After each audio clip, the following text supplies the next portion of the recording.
This is a day in the life of a dog groomer at Grand Style Dog Grooming in Tampa, Florida. If you want to see what really goes on behind the scenes in a pet grooming salon, join our all-day, everyday live streams Monday through Saturday. All right, let's get busy.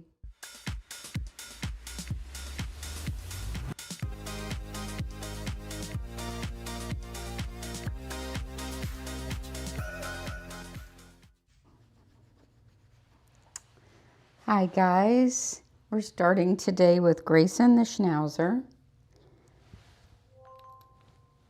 And he's going to get a non-traditional style with more of a rounded face. So let's get busy. I know, he's a good boy. Just adjusting my camera a little here. All right, big man.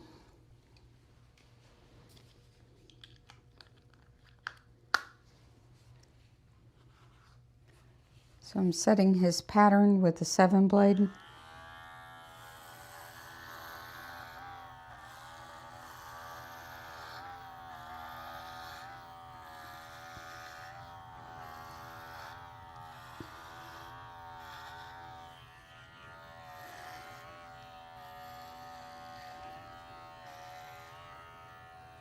So yesterday, my big project was working on my website, creating an all-new price list. And that was quite a project. I think so far it's turned out real nice. It's got some good information on it. And I've linked it below in the description if anybody's interested in looking at it. Also haven't had time to proofread it completely. I got it all in place, so if anybody finds any mistakes, I'm happy to hear them.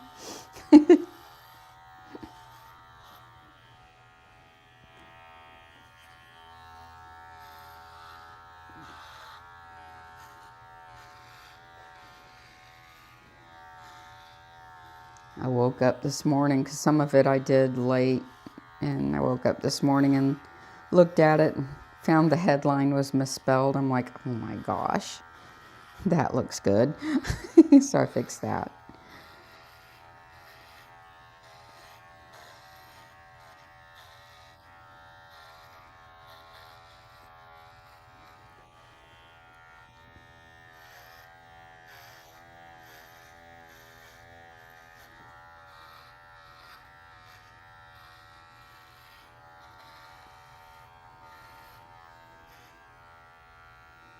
And as I prepare to hire another employee in the fall, I have added back in some services, including some of the bigger breeds, not all of them. It's still limited breeds that we're working with. And I've also added back in hand stripping. So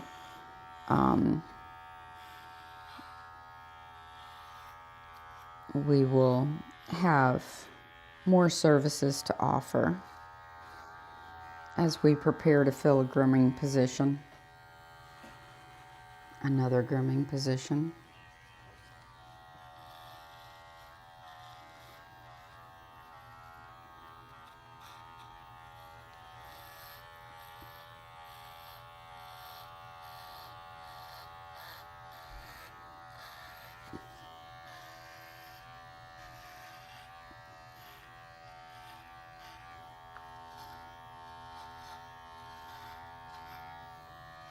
Good boy.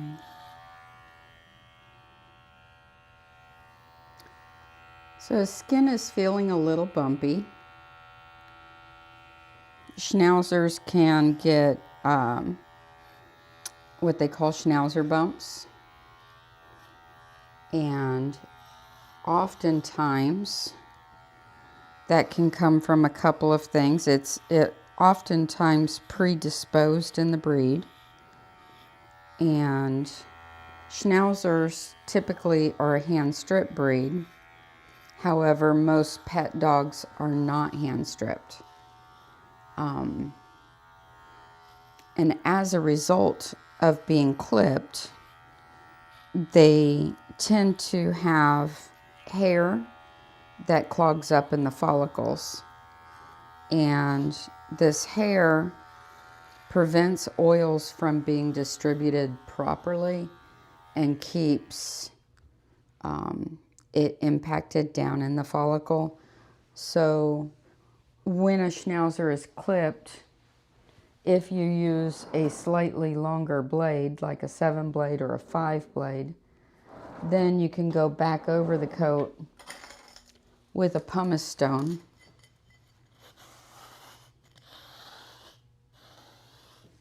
and remove out these tiny little hairs that are impacting the follicle. You also would need a medicated shampoo to help clear that out. But I don't know if you can see on there. Get this to focus. See the fuzz that's coming up? That's coming directly out of the follicle.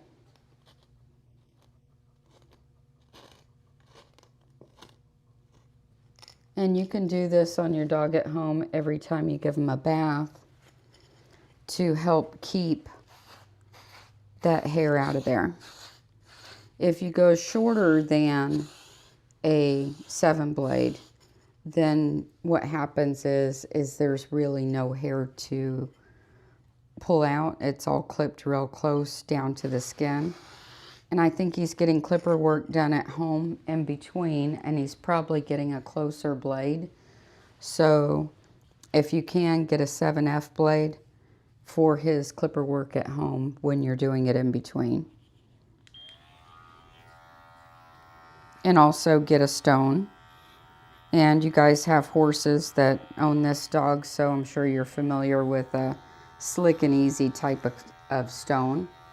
It's actually made for horses. So just use that lightly over his body to help clear out those follicles. He also brought his own shampoo today, and it's diluted. So one thing you have to worry about with diluted shampoos, and I especially worry about when the dog comes in for grooming, is how long has that shampoo been diluted and prepared for him, and was the bottle disinfected or fresh before the shampoo was put into it. And the reason why that's a concern is diluted products, if they are diluted more than 8 hours prior to use, bacteria builds up in the mixture. And the bacteria, especially if there's any broken skin on the dog at all, can set in a pretty nasty infection. So, and that's true also if the bottle's not disinfected between use. So probably the best disinfectant for the bottles is bleach. And you would want to use bleach in those bottles after every use. Then let them completely air dry before the next use to clear out any potential bacteria that's built up in there. It's also a good idea to use distilled water when mixing your shampoos as opposed to tap water. That will help slow down the formation of bacteria. And we do see a lot of dogs with some broken skin, and you can even, get little tiny micro scrapes on the skin if you're not careful with brushes and stuff. So protecting your shampoo is hugely important. You notice in my salon, I almost always use products that are not diluted, and I choose products that don't need to be diluted. So my go-tos are products that are safe to use in that format. I don't choose like 31-to-1 dilution ratios or 50-to-1 dilution ratios unless I'm using them in the shampoo system. And when done in the shampoo system, it mixes as you use it. It doesn't mix prior to use. And then after every use, all my hoses are flushed out with a disinfectant when I disinfect the tub. So those are kept clear. So I pay a lot of attention to those types of details. All right, big man. You ready to get in the tub? You're a good boy. I also think, and this is just speculation, that a lot of your ear infections that you see after pet grooming, whether at home or in the salon, are a result of diluted products that are allowed to sit too long, or undiluted shampoo bottles, and that little bit of stuff that gets in the ears, you know, can leave behind bacteria. Personal speculation, but we never have those problems here, and we take extreme caution in those sorts of things. I think another reason why we don't see it here is the tub's disinfected between every dog. Therefore, their feet aren't picking up anything off the bottom of the tub. Then when they bat at their ears or bat at their skin, they're not transferring what they get on their feet to their ears. I think that's a big one as well.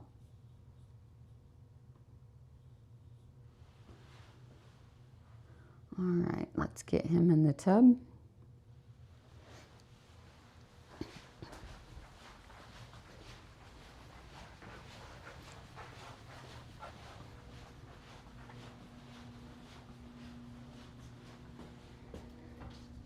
And even though I don't pluck ears in my salon, I am always happy to show close-ups of every dog that I work on to show the health of their ears. So I've been grooming Grayson here for years, and Schnauzers grow prolific hair in their ears. And I've never plucked his ears, ever. I just clip it out. And his ears are super-de-duper healthy. And I love showing dog after dog after dog on any given day to show how great a condition these dogs' coat and skin are, and ears.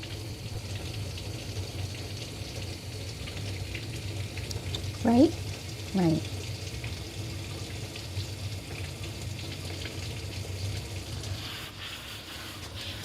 Another reason why I prefer hand washing with undiluted products is they're not cold when they go on.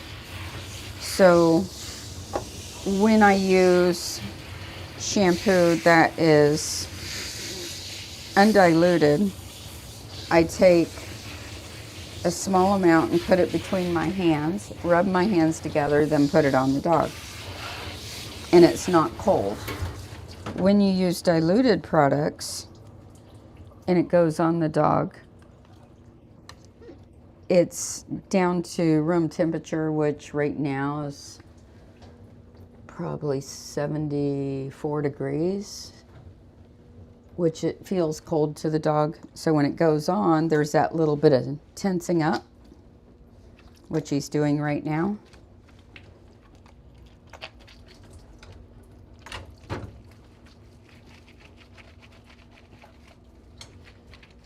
And you guys at home, you can mix it up fresh right as you wash the dog, and it can be warm, but sometimes groomers will prepare their day's shampoo like all up in a line so it's ready to go, and as the day goes on it gets cold. Or like if you use systems like Prima bathing systems, the shampoo's cold because it's pre-diluted. Except I did see they have a new system out, very interesting, which I think will keep the shampoo warmer because it'll mix as it goes. So that's cool.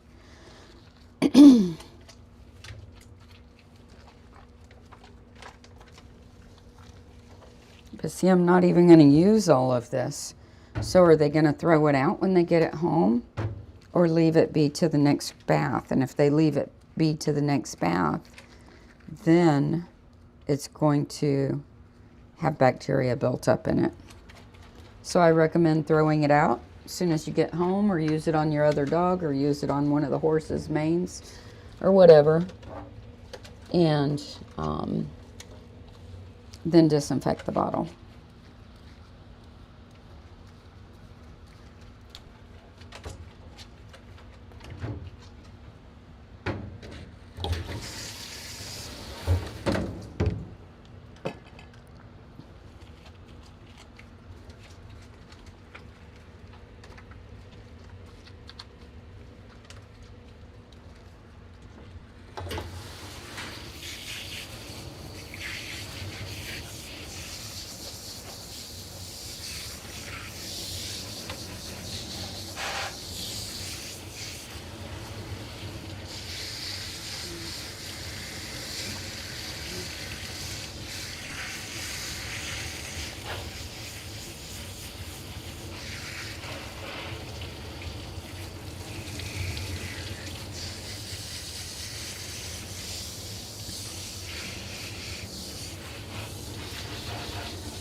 In my salon, I also don't store shampoos too long, even if they're, you know, undiluted.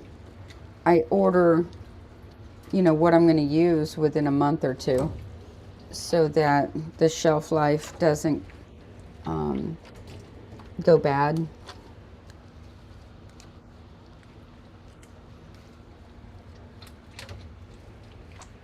I try not to buy in too much bulk.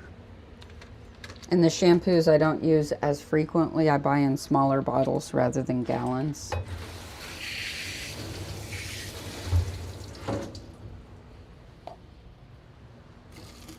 Otherwise they sit too long.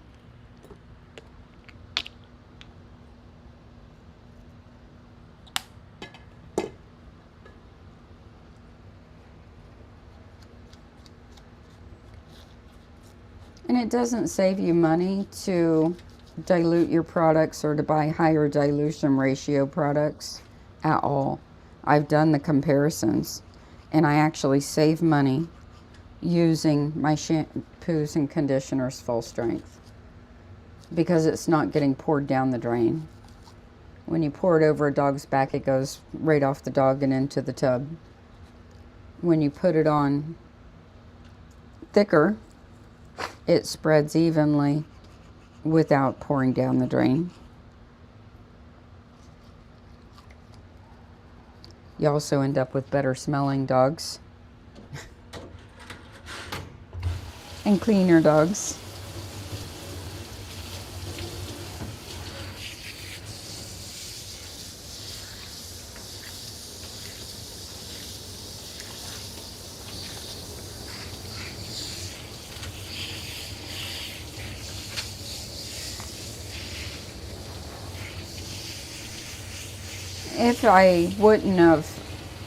If he wouldn't have brought his own shampoo today, and having felt the bumps on his back, I would have chosen to use this on him, because it would have flushed out his follicles.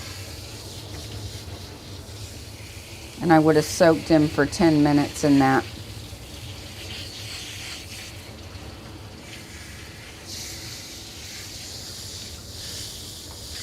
Something like that is my go-to. Anything with like benzoyl peroxide type of ingredient gets deep down into those follicles. Helps to clear out the sebum that's impacted in there.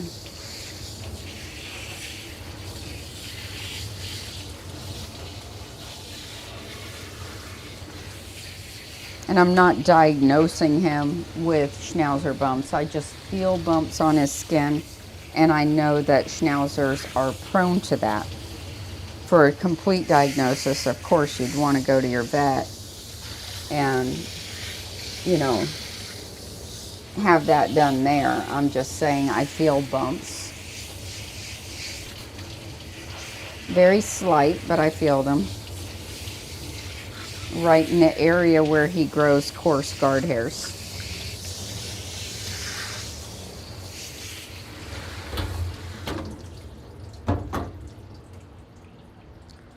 To keep the ears healthy, we use an ear wash after the bath.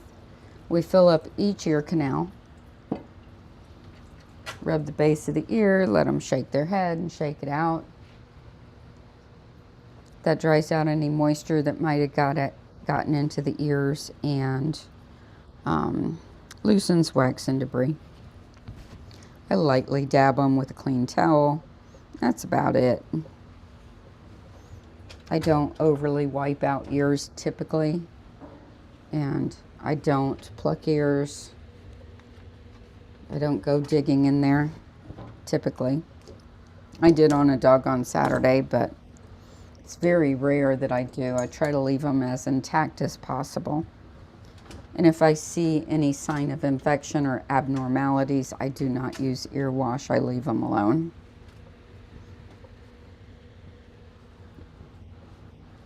All right, big man, let's put you over here. Just realized I don't have my light on in the tub.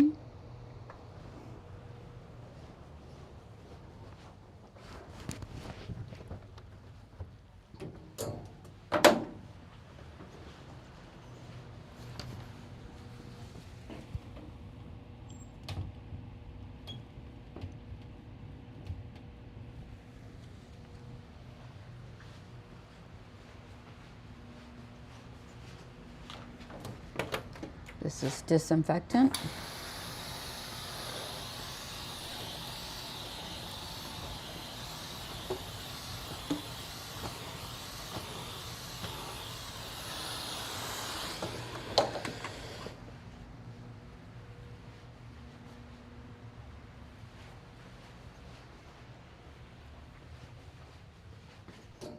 Come on, Bubba.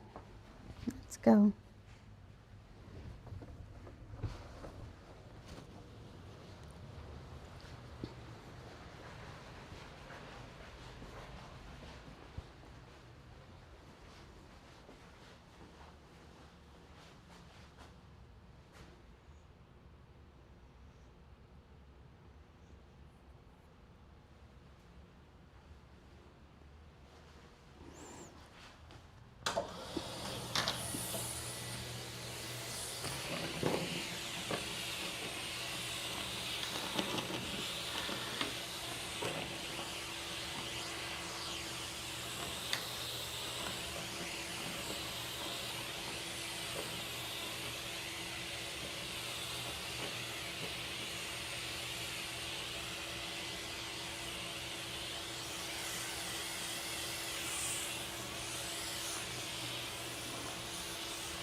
Notice my doodle prices are based on height and weight, because we can have some very tall, lightweight doodles that require a ton of work.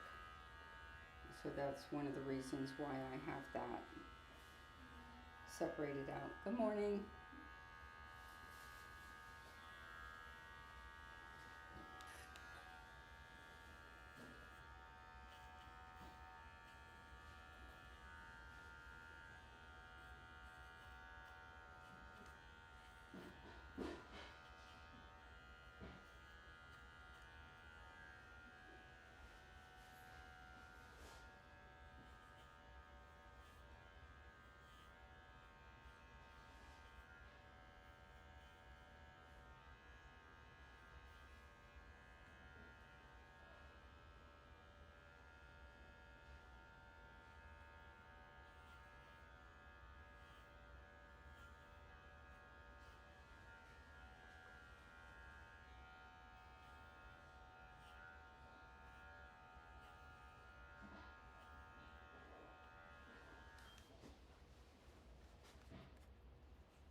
Now inside the ears, I carve out the hair with a 40 blade.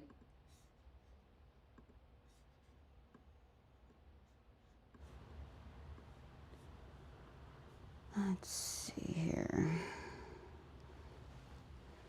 So as you can see, his ears are very healthy, considering I've never plucked them in years.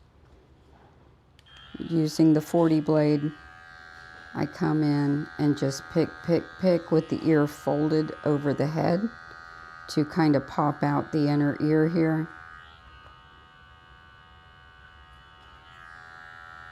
He doesn't really have enough to lift any up and out. It's just right where it needs to be, and that's good there. Now do the other side.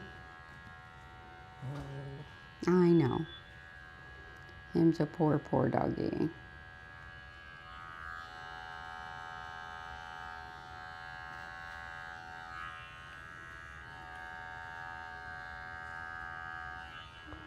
You use a real light touch when you do this, and it's just a very light picking. It's not like pressing your blade in at all. My fingers are holding this looser than a pencil. Good boy. And that's how I keep ears healthy. Because if you pluck ears, you leave micro trauma to the ear by ripping the hair out. The hair in a Schnauzer's ears is typically very, very, very deeply rooted and very thick.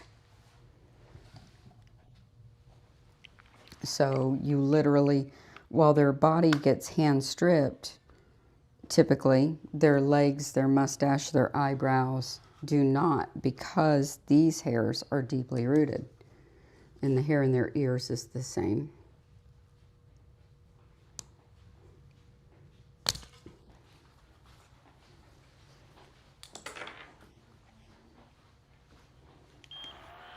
That's why most Schnauzers scream when you pluck their ears.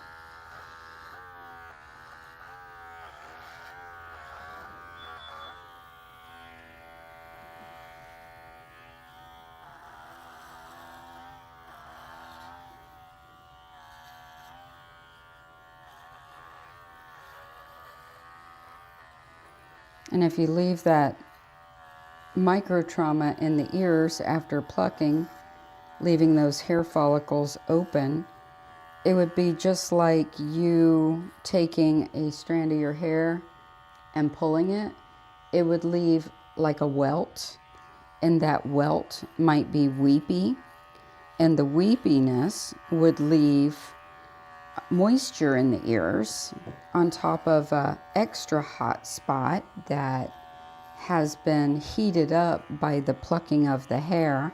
So you've got heat, you've got moisture, and you've got open follicles or little tiny micro tears in the skin, all of that breeds infection. And that's why I can confidently show you my clients' dogs ears after ears after ears, and most have extremely healthy ears because we don't do those things. And if a dog's ears need plucking because it's medically necessary to get medications in there for whatever reason, then we recommend that you have your vet do it.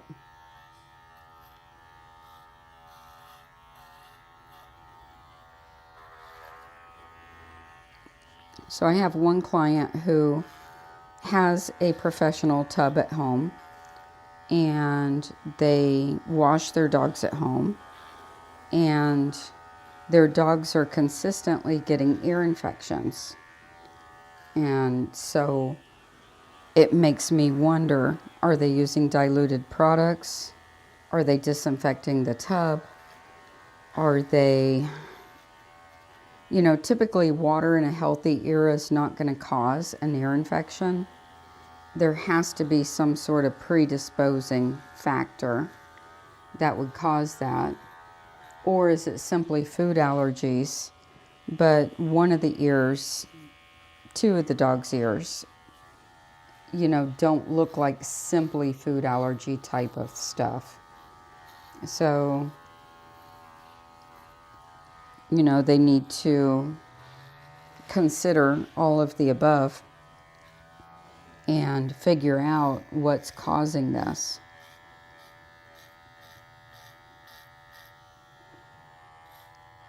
That's one of the reasons why, too, I don't like recirculating bathing systems in the tub, because you're recirculating what's in the floor of the tub back through the system onto the dog, onto the floor of the tub, through the system onto the dog, recirculating the product.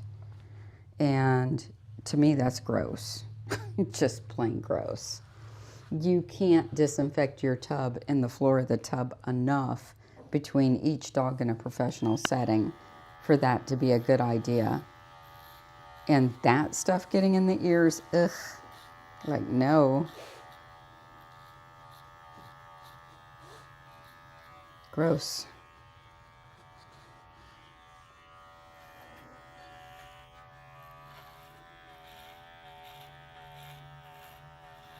And there's some really respected groomers out there that promote those products. And I'm like, what? I mean, really educated in shampoos and writing books on shampoos and blah, blah, blah, Like, what?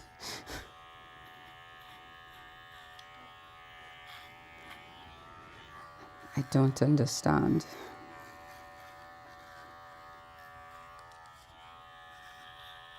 Another thing you never want to do with Schnauzer bumps, or any Schnauzer, period, is clip against the grain on the body. Clipping against the grain pushes this hard hair this way, opens up the follicle by pushing it open, and then when you put product on it, it allows product to go deeper into the follicle than it needs to. So going against the lay of the coat, it's a bad idea on most Schnauzers.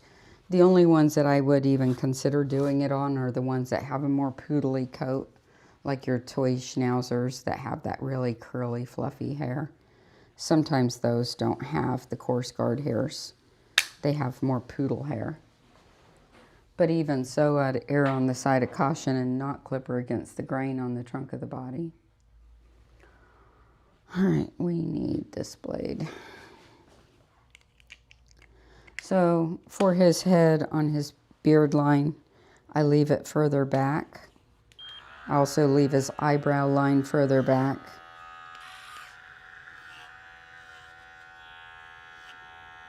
To give him a more rounded face.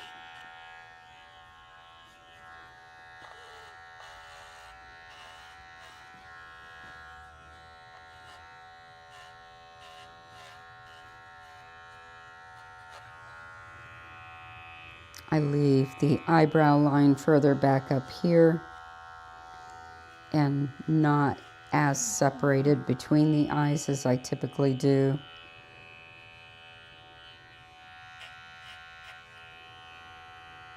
Come in and clean out the corner of the eye just a bit.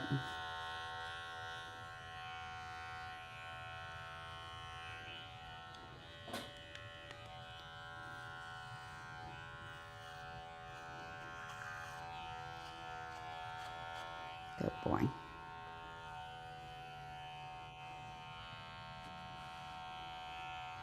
No, I don't overly clean this area. I just pick around it. Don't want it completely bald, because that just might cause an irritation.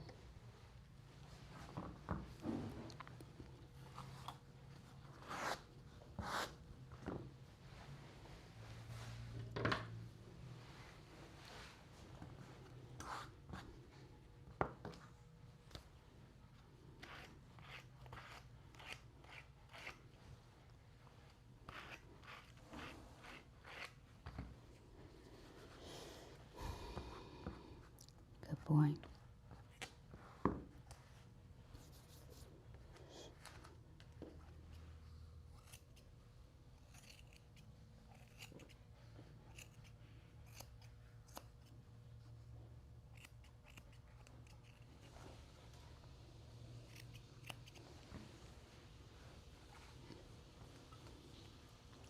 They like his furnishings on the shorter side.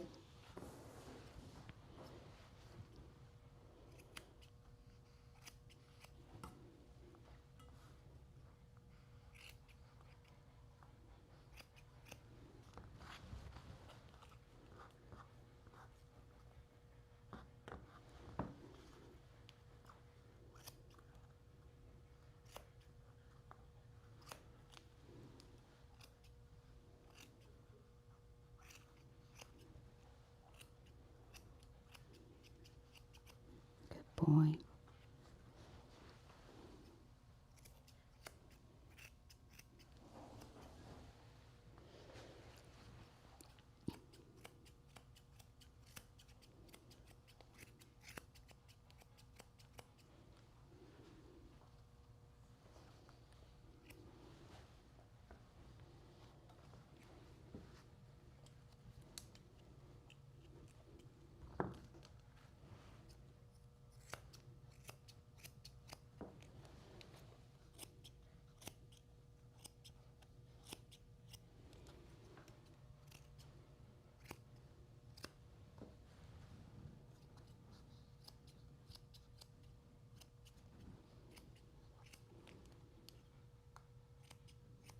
Okay, turn.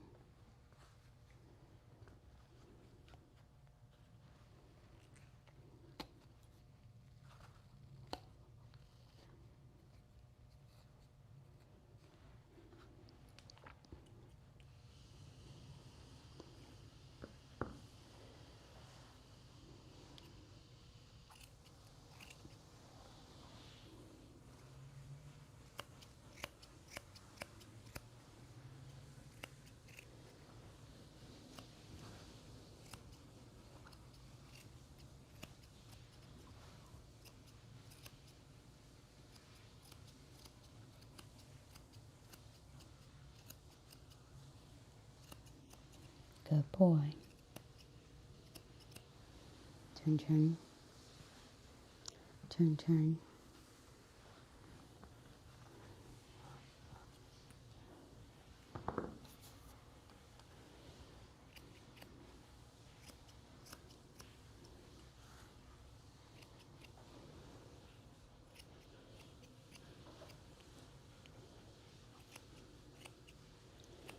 One thing I like about the way I did my price list this time is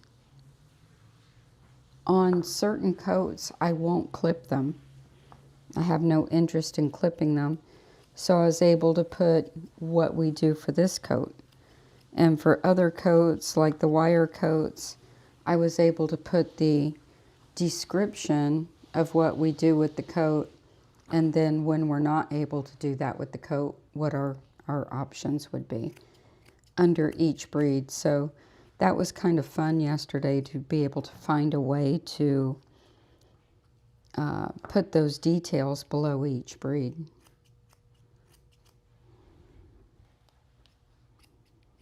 Now I need to go on my online booking site and add some add-on services that kind of coincide with all that, which I haven't done yet. I meant to do it last night and I forgot.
I know. It's a rough life being a Schnauzer.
So I was reading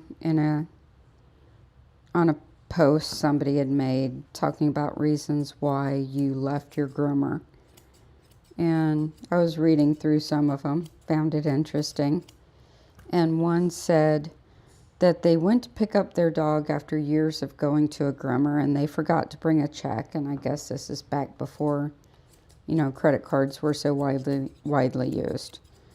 And they went to this groomer every 6 weeks for years, and they were very upset because they forgot their checkbook and they lived an hour away, and the groomer wouldn't give them the dog until they paid, which I understand. I never do that. I let dogs go in situations where somebody else is picking up and the pet parent hadn't paid yet.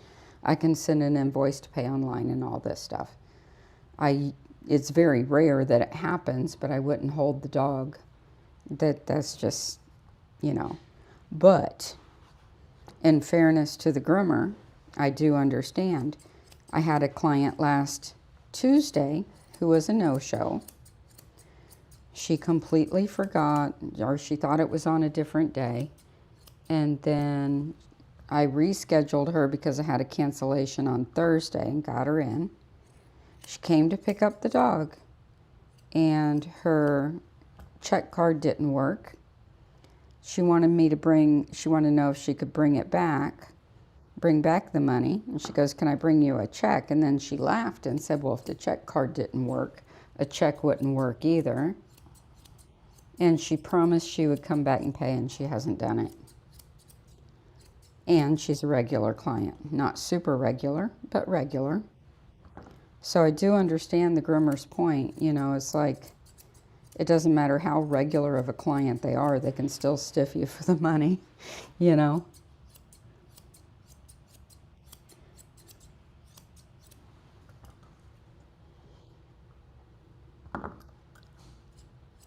want to trust people and believe they'll do the right thing. And it hasn't been that long, so hopefully she'll come soon. I did send her an invoice to pay online just as a reminder yesterday. Haven't heard anything back.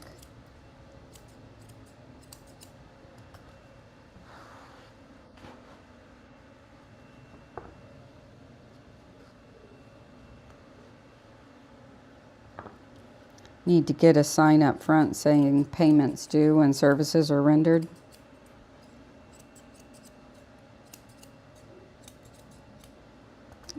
As a gentle reminder.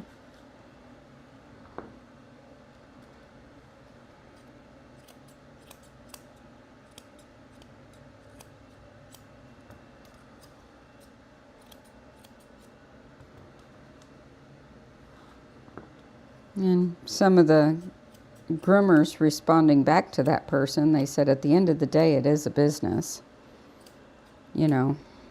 which is true. This is our livelihood. And this client had already lost me $85 on Tuesday, and then another $85 is not paid for yet. So that's 170 in losses from one client in 1 week at this point.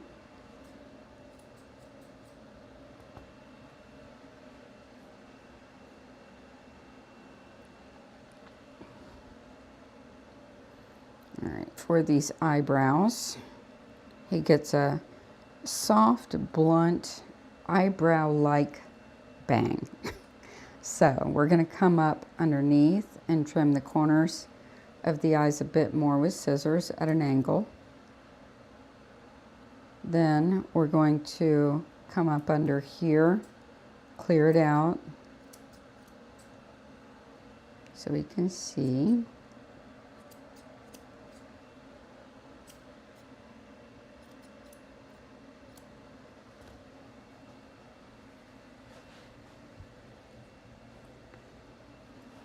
And sometimes I hear groomers say, "I do it because I love the animals." Yeah, you do, but at the same time, it's your livelihood. Unless you have a husband or somebody completely supporting you, you got to pay bills at the end of the day. We can love the animals, but they don't pay our bills unless their pet parents pay their bills, you know?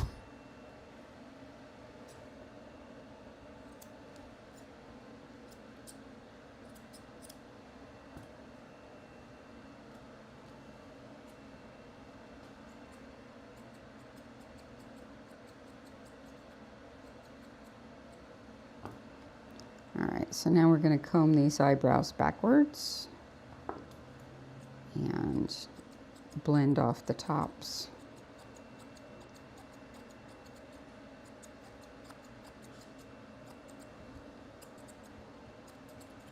Going to blend in between just to give it some eyebrow shape.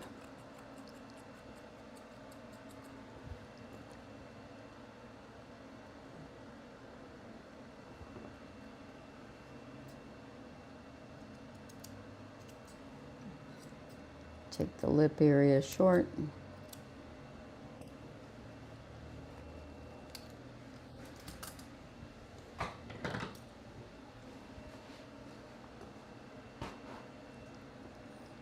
Now I'm going to create an oval shaped mustache.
And then where we left this beard line back further, we're going to round it up right behind the eyes.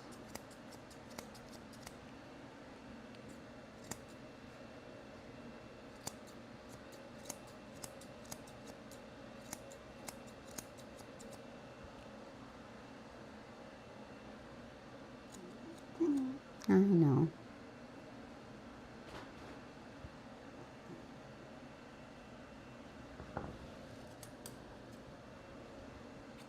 Blend this line.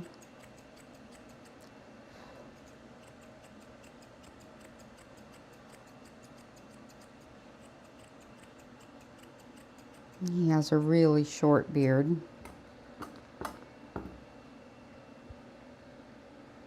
He plays outside a lot and he drools. You can see his beard's wet. And he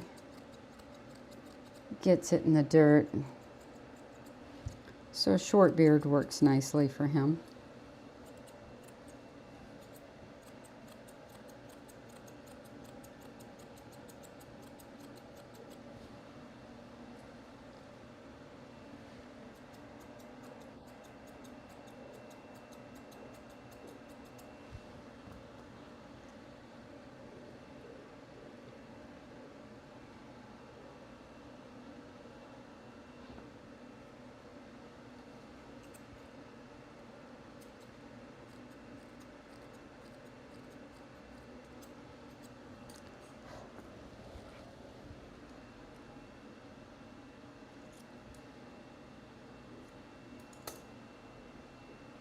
And you know, when it comes to my clients being in need, like that client who didn't pay, if she were in need, all she'd have to do is talk to me. And I do offer, when I have clients in need, resolutions to that, whatever that might be, to keep the dog in good shape and keep him up.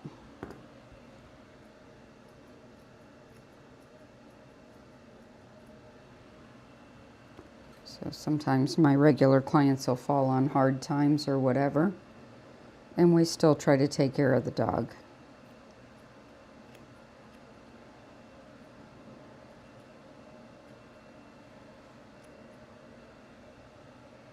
He's a good boy. You're fine. You're fine. I'm not hurting you.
All right, let's go make his bandana and he'll be ready to go home.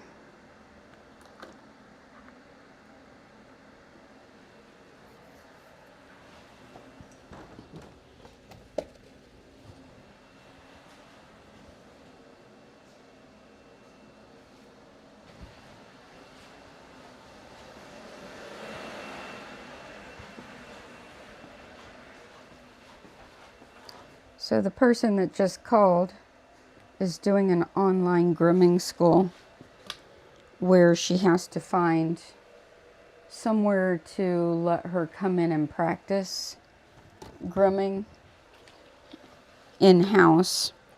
And that's not something I offer because I don't allow anybody to practice on my clients' dogs. So while I would love to help her out in that respect, my clients are paying for professional service, and practice is not professional service. So I did tell her if she could provide her own dogs, I'd be willing to guide her a bit, but she would have to find dogs herself. And then I thought, as soon as I said it, I'm thinking to myself, well, that might put me at some sort of liability if the dog were to get injured or cut or nicked in my salon. So now I'm rethinking that's not a good idea, because it still falls under my business. So yeah, I'm not going to be doing any practice. She wanted to know if she could shadow and watch me. And so I let her know I live stream every dog I groom online. So it's easy to see everything I do, just as if you were in person.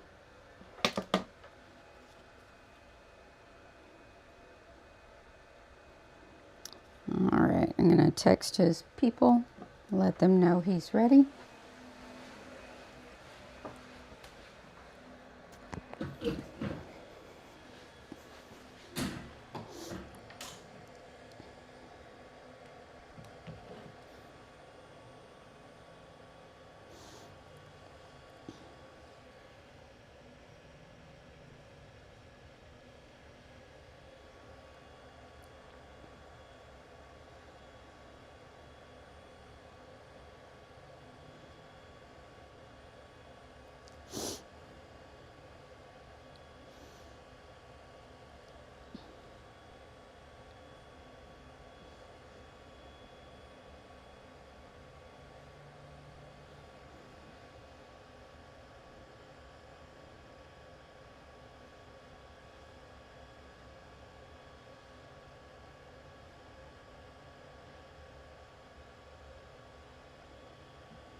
I didn't even let my own daughter practice on client dogs.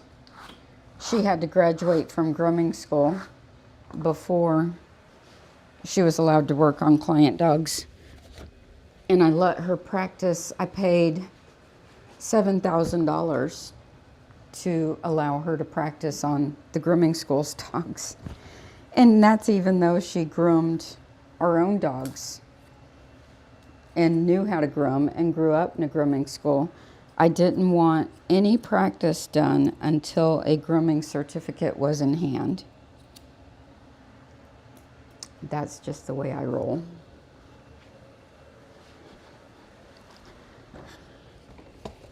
All right, I'm going to go check him out. I'll be right back. There's no dogs to watch, so just watch an empty table.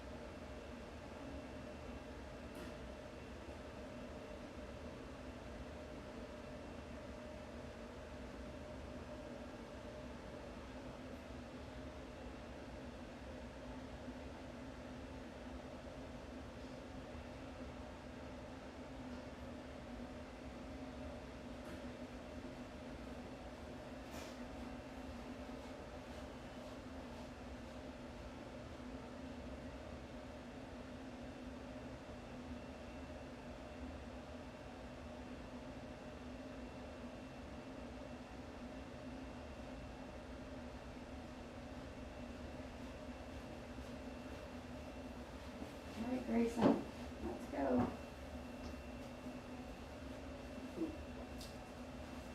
Good boy, this way.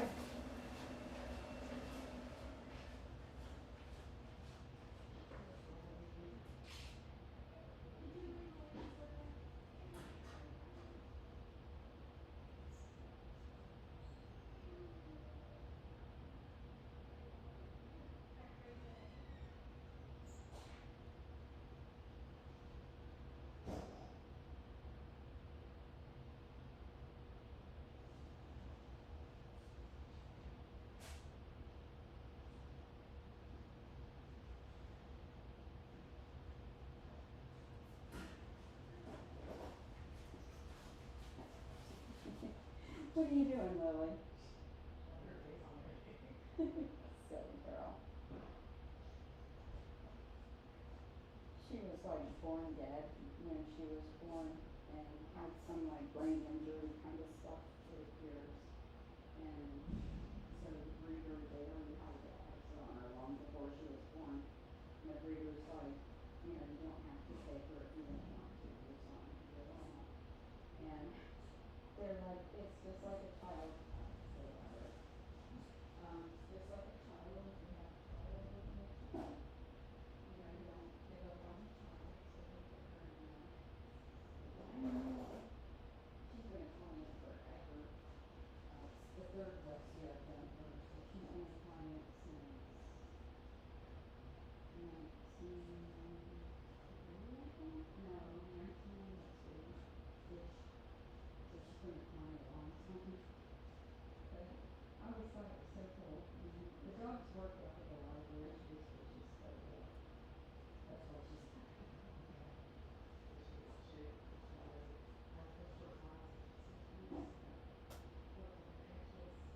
that's normal for her.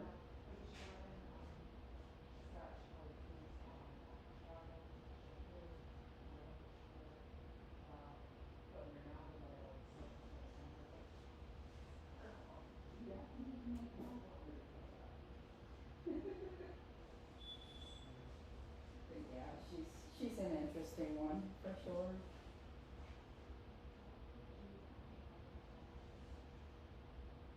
Because I have lots of little things. She used to be one that would not stand on the table at all, completely flattened, and now she stands on the table. And it just started, she's got to be 6-ish, 7, and it just started about a year ago where she finally, one day she was like got up on her own and I praised her and she's like, oh, and she just woke up to it and now she stands on the table. It's not there anymore. When you board dogs, they sometimes get a raw spot across the top of their nose or somewhere. Either burying their bed or burying their water or burying their food. And sometimes there's nothing you can do to prevent it. It's not there, Goofy. All right.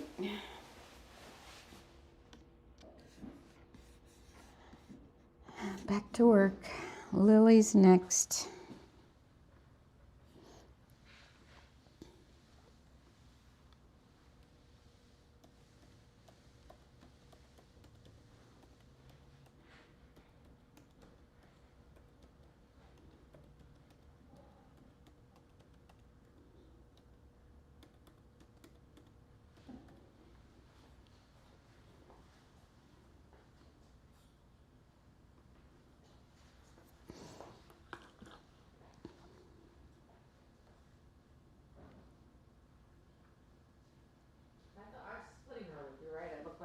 Between us, or am I doing her?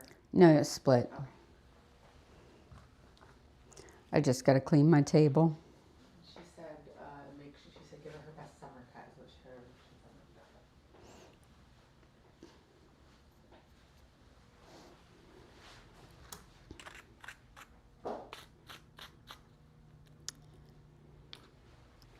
So grooming dogs at a shelter is an option for some of the people who need practice, but many of the online schools require you to do it under a groomer with a groomer guiding you. And I think that's kind of unfair to the groomers in a sense because it takes time and we're not offering the school, you know. We're not getting paid for the schooling. Not that I don't want to help, of course I do, but you know, still there's a liability issue with the dogs as well.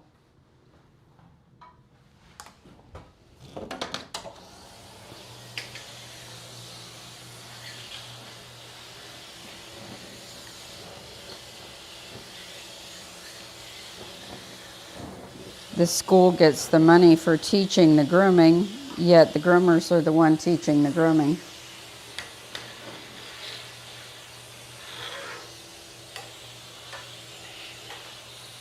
And it's very time consuming.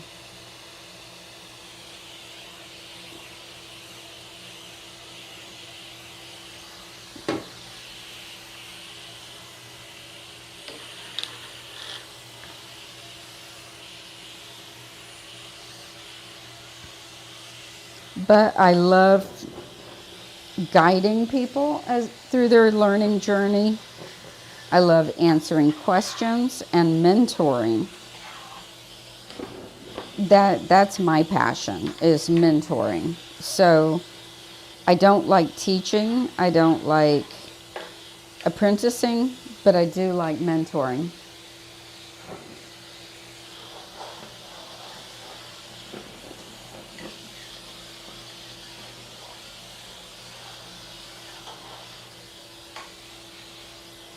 And that's why I like this format that I use to help people with questions.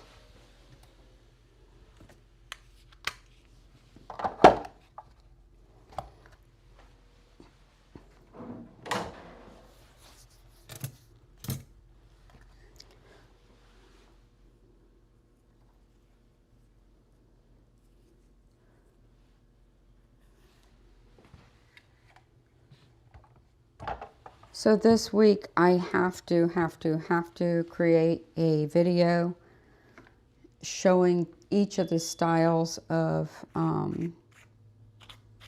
bows and bandanas that I make for our new employee so that she can know how we make everything.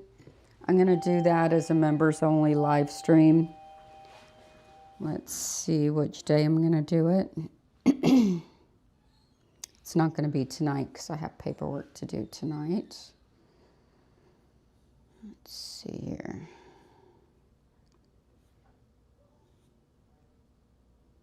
It's not going to be tomorrow night. Not going to be Wednesday night. Thursday, I can do it. So we're going to do a members only live stream Thursday at 6:30, showing each of the different bows and bandanas that I make and how to make them. And then I will edit that video and put it as a separate video so the rest of you can see the edited version. And I'll do a Q&A during that video as well.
You know, it's funny, I've told the story before, but when I wanted to send my daughter to grooming school because I wanted her to practice on the school's dogs who know that they're there as a school and know that the students are practicing, you know, the clients are paying a discounted rate for that.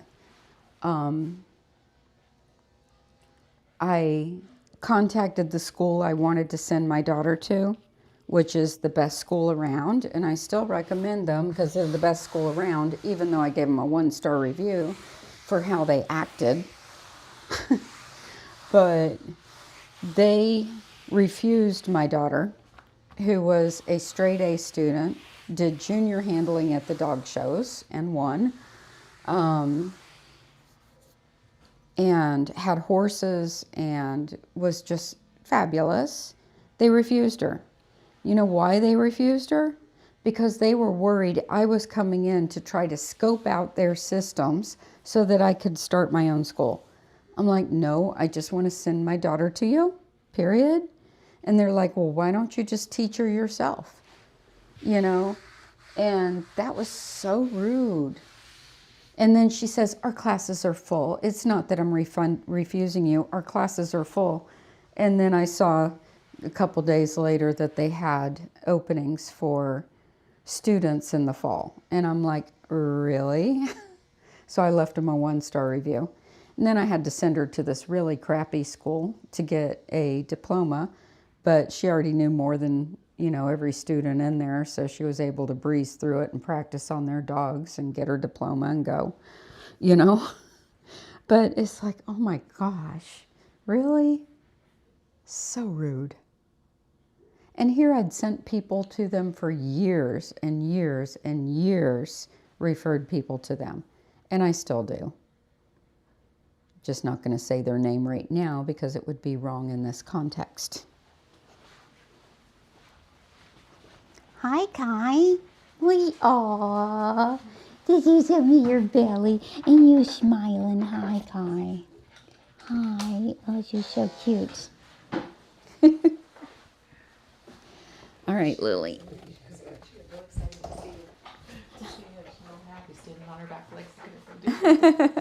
He's smiling. He's so cute.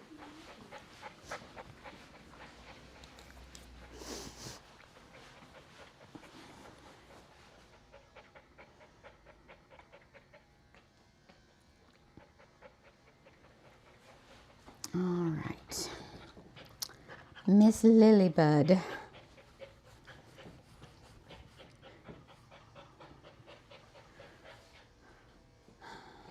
So the pet parent likes her short, and she's been dealing with some skin issues. She had a medicated shampoo. So this spot's already bald, but it's covered with some hair. Once I clip it off, it's going to look bald. More bald.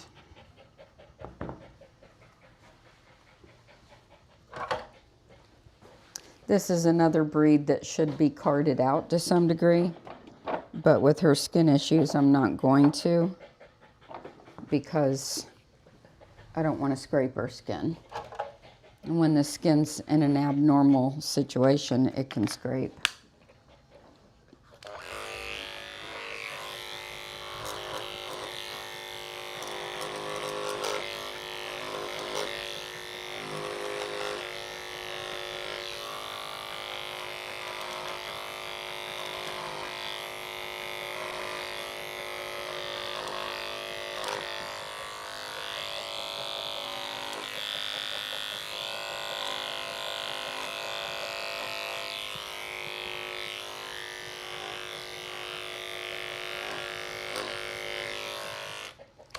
I normally don't like to take them this short,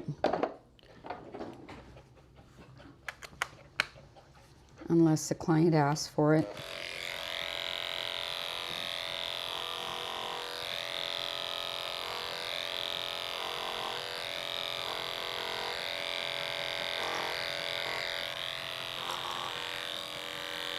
She's already been bathed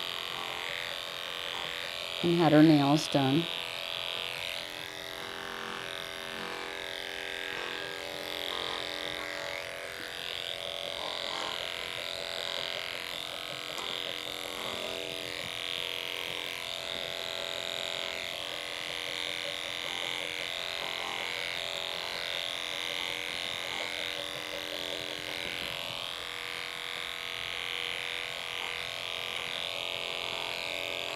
Good girl.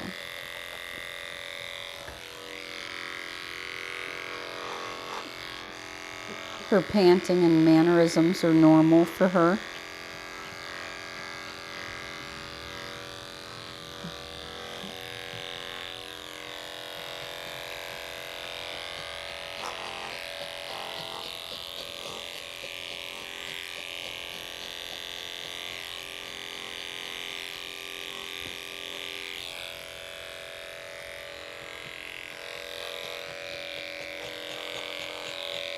Has more to do with a health issue she was born with than being nervous.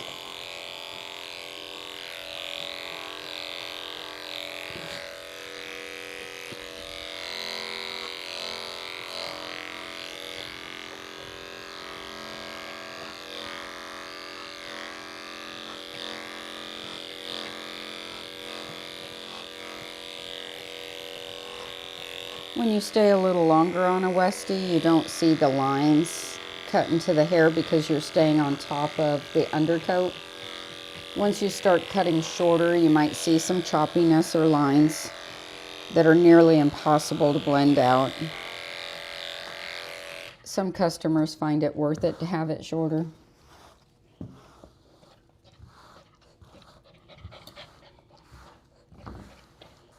For whatever reason they may have.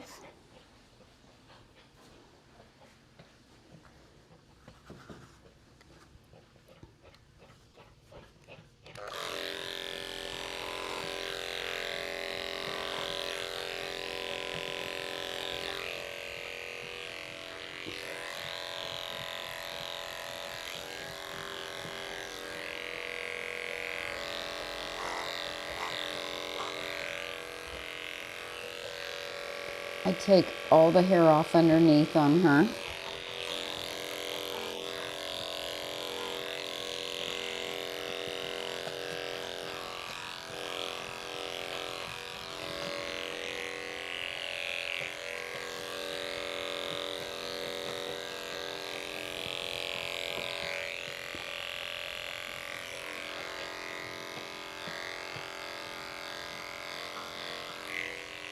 Those of you who've been watching me a long time will remember that Lily used to be one of those dogs who flattened on the table and she would not stand up. And about a year and a half ago, I praised her for standing one day and it clicked, and now she stands on the table beautifully. So proud of her. Yes, I am. She's like, oh, this gets me attention? Okay, I can do that.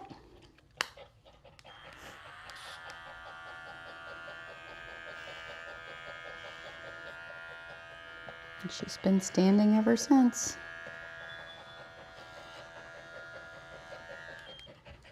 I'll be right back.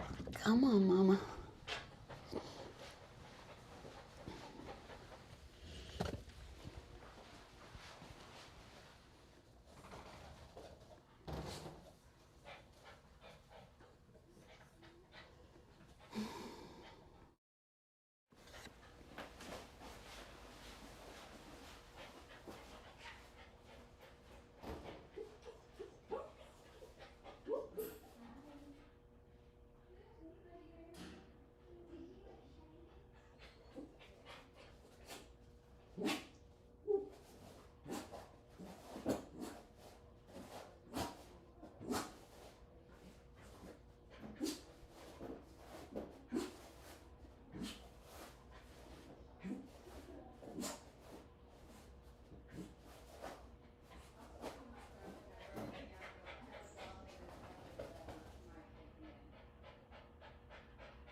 I have Lily put down, let's go ahead and make her bow.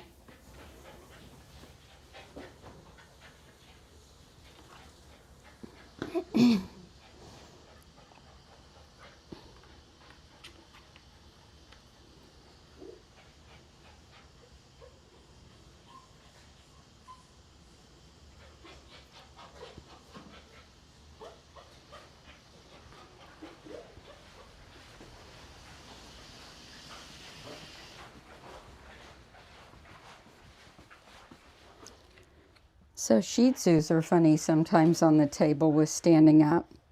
I've met a lot of Shih Tzus that want to stand and facing one direction, but if you turn them the other way, they lay down. So funny. I don't know why, but it's a breed specific thing.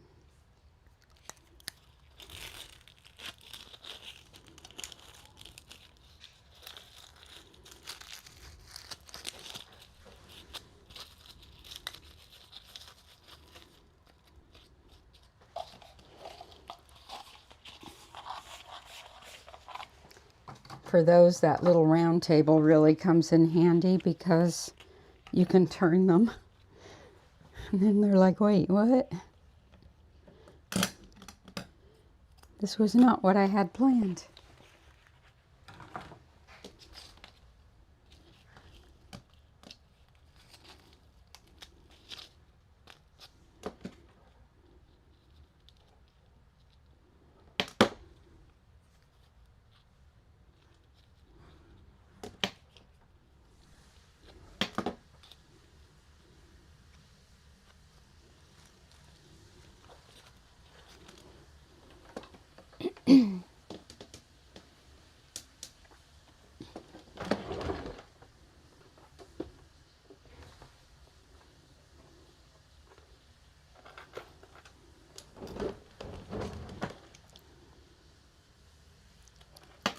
So our new girl's name is Kayla.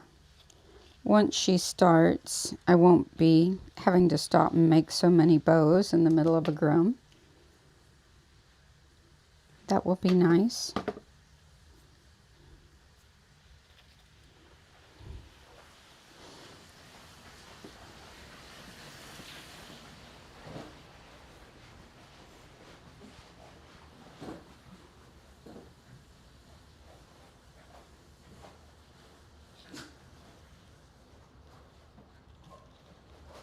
There's her bow.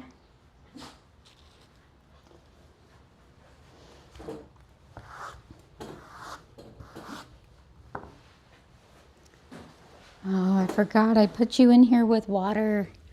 Oh my goodness. Whenever she has water, she tries to bury it.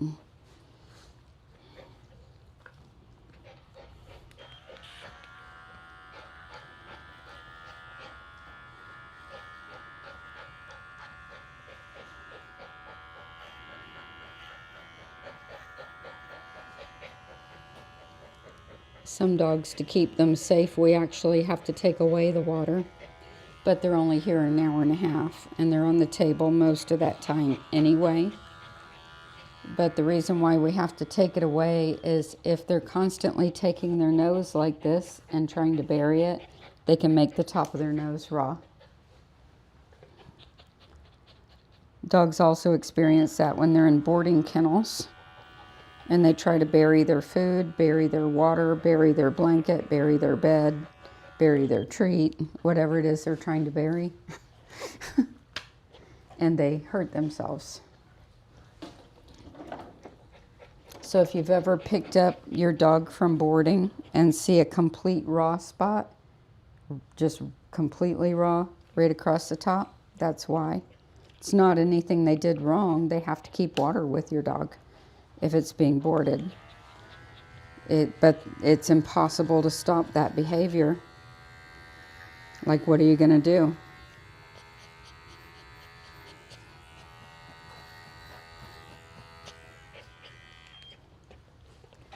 One time I boarded, I don't board now, but I have in the past, One time I boarded Bo and Mia's owner's previous dog that looked just like Bo. His name was Bear. I boarded Bear and Bear did that.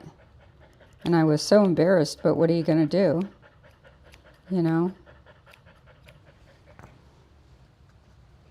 I had to give the dog water, you know?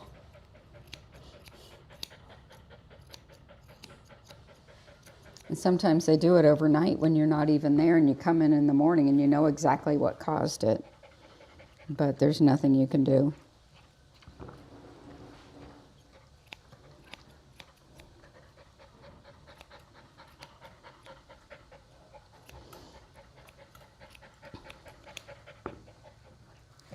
And people like to get all up in arms. Bo and Mia's owner didn't, but people do. I grew up at a boarding kennel. Our house was attached to the business, so we had boarding, breeding, grooming, everything. And, you know, so I dealt with it all my life as far as customers go. And people get all up in arms if they see a red spot or a raw spot on their dog. But, again, sometimes there's nothing you can do.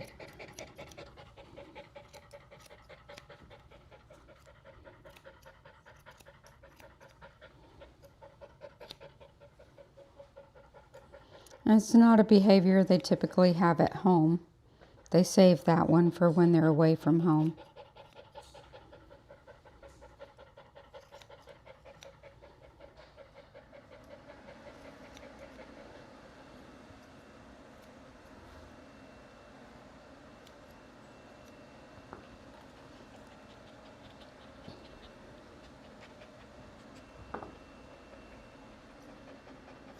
Another one dogs are famous for when they're being boarded is pooping or peeing in their dog bed. So if you take your dog's bedding with them, you want them to have their own bed. Be aware, you might have to throw it out when you get home. And it doesn't mean the dogs aren't walked. It doesn't mean that they're being kept dirty. What it means is the dog says, this is my property and I'm going to make sure every dog around knows. And that's their only reason for doing that. And yet people think it's because their dogs weren't walked. So when I boarded dogs, I'd tell people, bring a washable thing with your scent on it, like a bathrobe or something we can throw in the washer, a throw blanket or something like that. Something we can just stick in the washing machine, clean. And toys, don't send the dog's favorite toy because a lot of times they will destroy it. Again, the mentality of dogs doing that in a boarding situation is to keep the other dogs from getting it.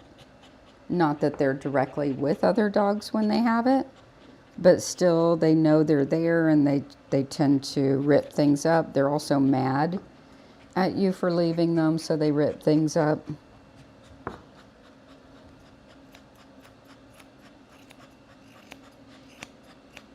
So you can take something they might like, but you don't want to take their favorites. And I always had my clients bring their own food and water dishes, which a lot of boarding places wouldn't let you do because too much to keep track of with a lot of dogs.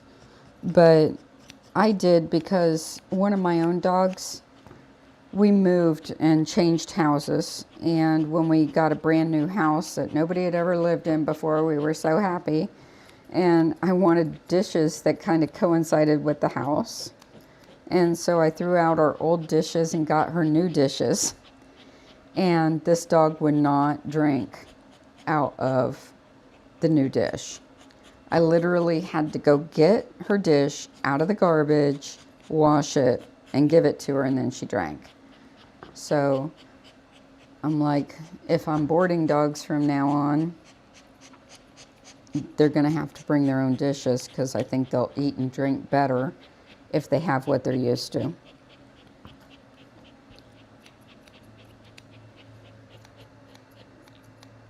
Also don't like boarding facilities that feed their own food.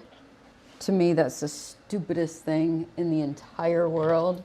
Why in the world would you want to have a dog come into a strange facility in a stress situation and give them an all new diet? I mean, how stupid is that?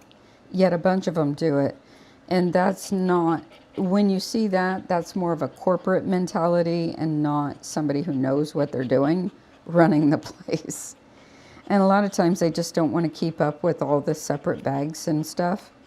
But to me, if you're taking good care of the animal, you're taking good care of the animal, and that means feeding it its own diet.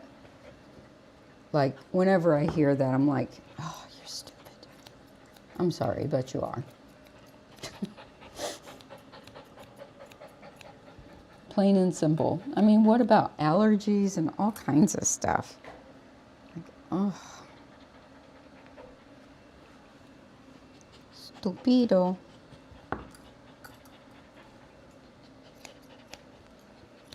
Pancreatitis, diabetes. I mean, there's so many reasons why the dogs need their own food.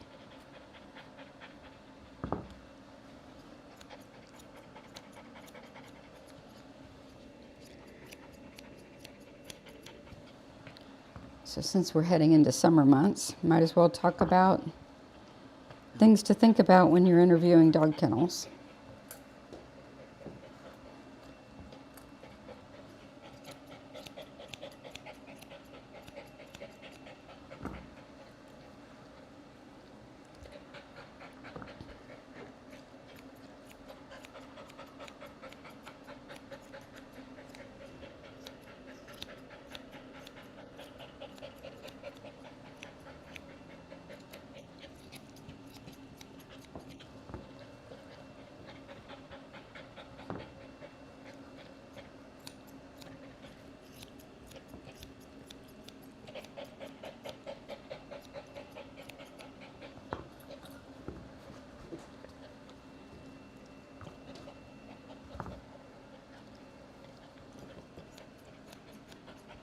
Good girl, Lily.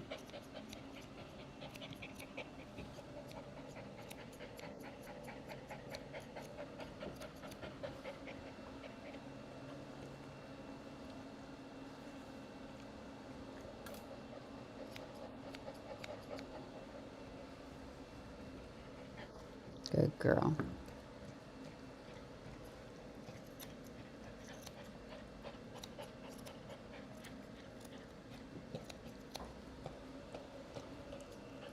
Back when I was having my arm problems after an injury from a dog, those lasted like 3 years. And when I couldn't heal them up, Lily was one of the dogs that I couldn't do for a while. Not because she was too heavy for me to lift, even though she is like right borderline, like 15 pounds. I had to stop doing all dogs over 15 pounds for a while to allow the tendon to heal. And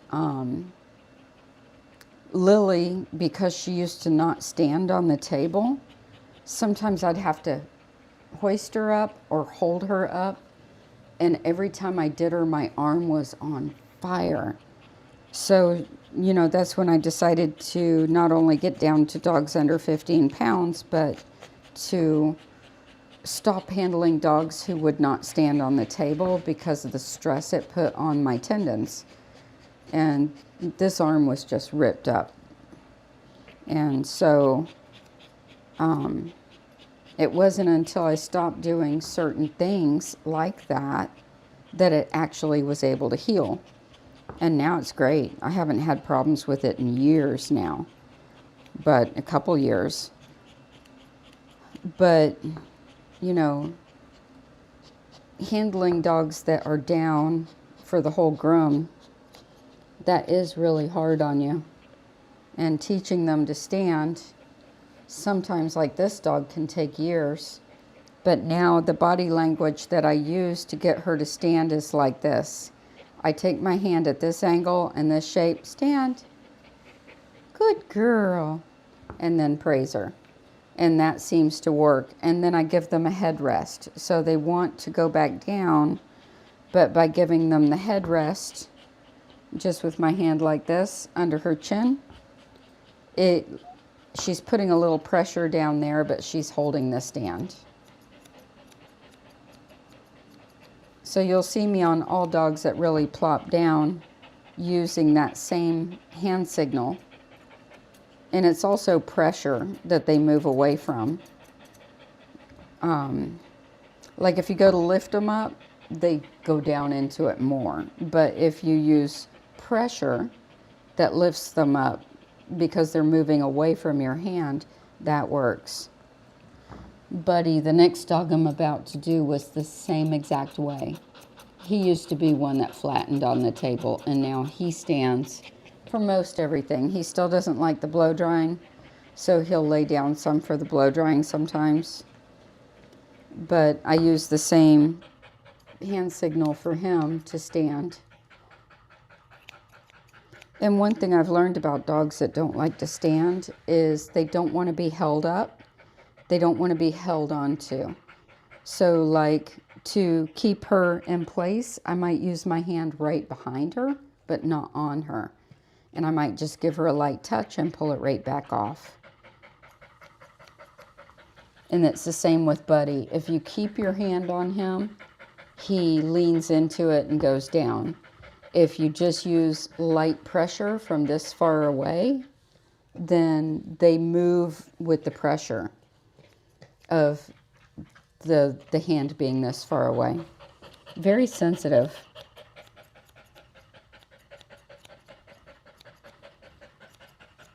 I found this personality type to be very interesting. That's a good girl.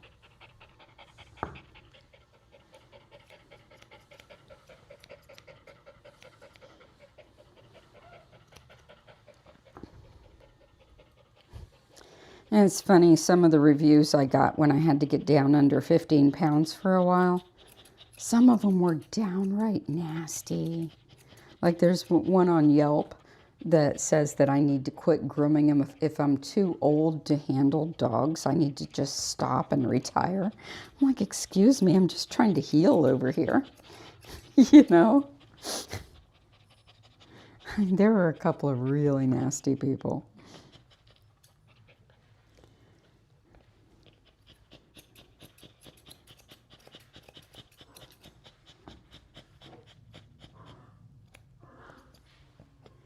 But this client, she's been with me, I was telling Kat, since about 1993 or so. It's her third Westie I've groomed for her. And she was completely understanding, you know. And once I got all healed, she was able to come back. And we could move forward.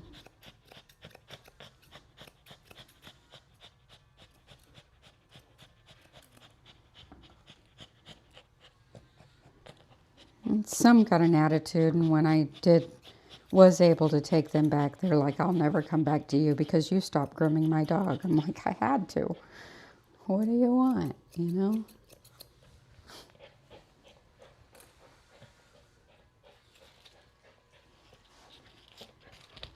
All right, Miss Lily, you're all pretty.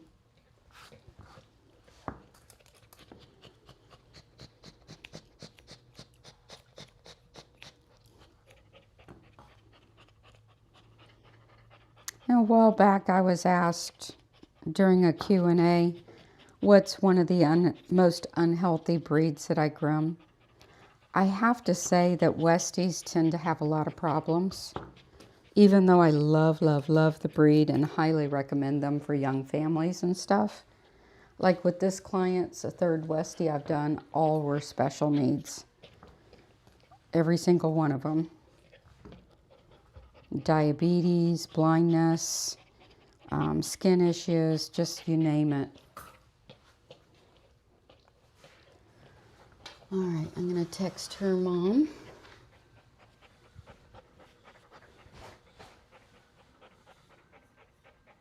Take her water away so she doesn't bury it while her mom's coming.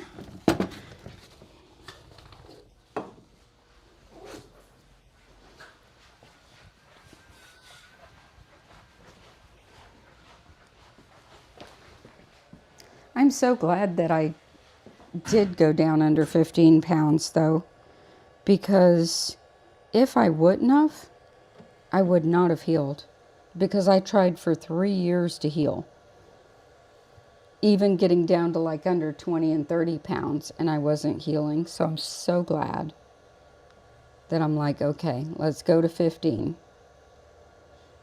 Because even just picking up and setting down dogs that were over 15 pounds was killing me. I could feel it. My arm was on fire. I knew what I needed to do, and I did it.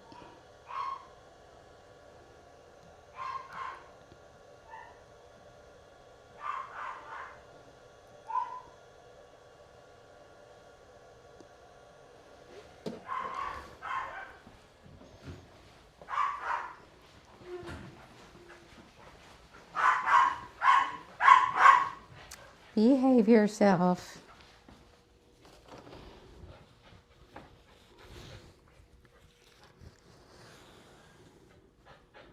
All right, next up is Buddy the Bichon for a bath and blow dry.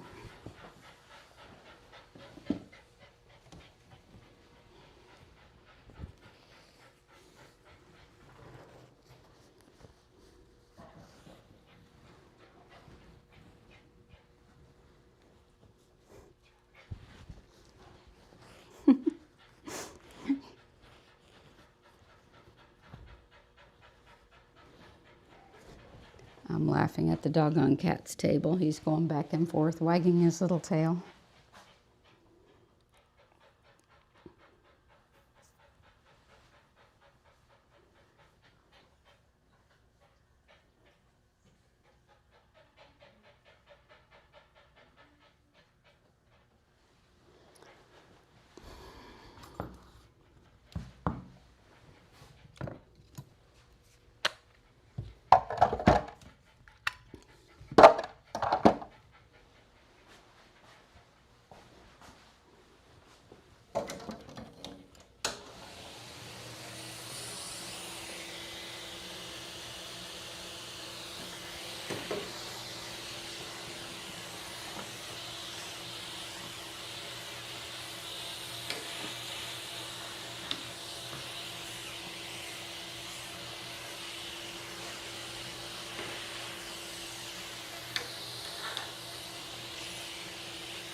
You know, there was one thing I learned more so than the dogs that were causing my problem not to heal in my arm though.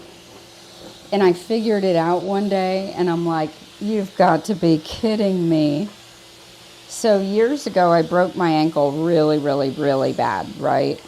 I mean, it was a mess, and pins and screws and surgery and, you know, all that stuff. So swelling in your ankles can last for years after a break like that. And so to prevent the swelling, because I'm on my feet all day, I was wearing compression socks in order to keep my ankle from swelling. And I just got into the habit of doing it, not even realizing I didn't need it anymore. It was just my habit because of the broken ankle. So putting them on would stretch my thumb, and I could always tell with my thumb on the tendon, you know, anytime the tendon tightens, you can see it, putting those things on would tighten the tendon because you had to get them and stretch them open and pull them up. I realized the compression socks were the main reason my arm wasn't healing. While the dogs, I could always feel it with the different things I was doing with the dogs. It wasn't until I got rid of the compression socks that I actually made the most recovery. And I'm like, oh, I've been going through this for years, literally years. And that was one of the main things that was really causing the issue. It's like, are you kidding me? And I just felt it one day putting them on, and I'm like, This hurts. I should probably stop this. And it was almost immediate. You live and you learn.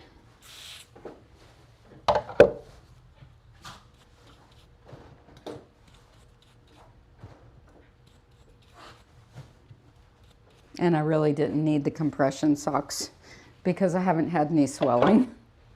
So, yeah, that was a thing.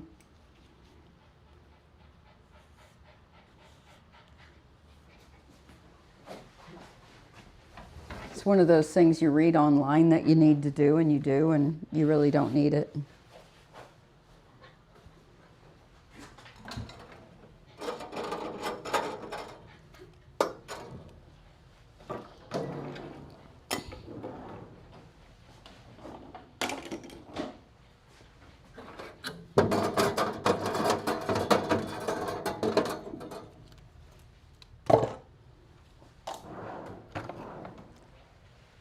Lily's mom's here. I'll be right back.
let you guys watch Buddy Bear while I clean up.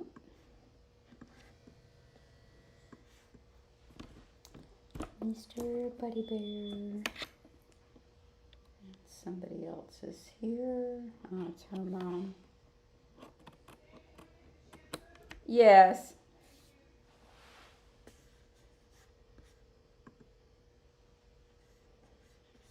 Buddy's sleeping on his bed. You can't see him too good.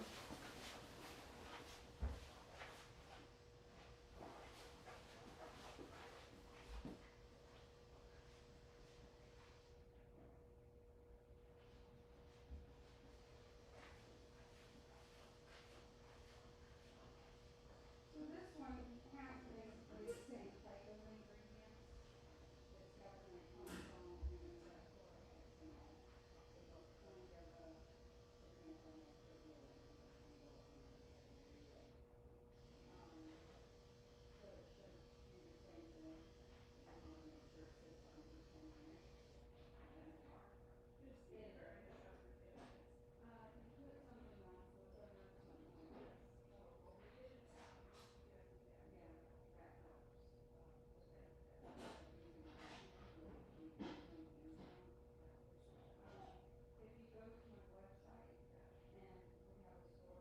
Yeah, that helps.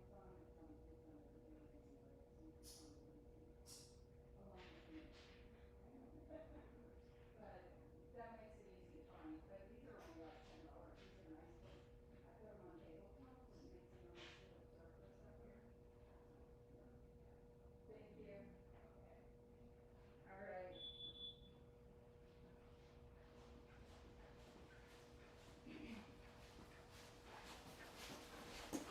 All righty. Buddy Bear is sleeping.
So that's one of the reasons why I let dogs lay down a lot on my table.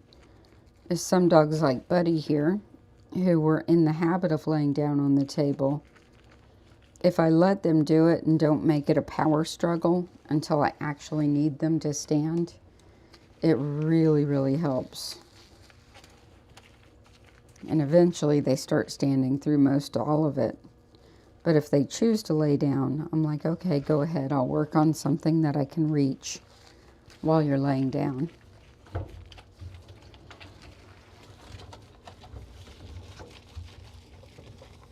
Because some dogs, as soon as you make it a power struggle, they're like, game on.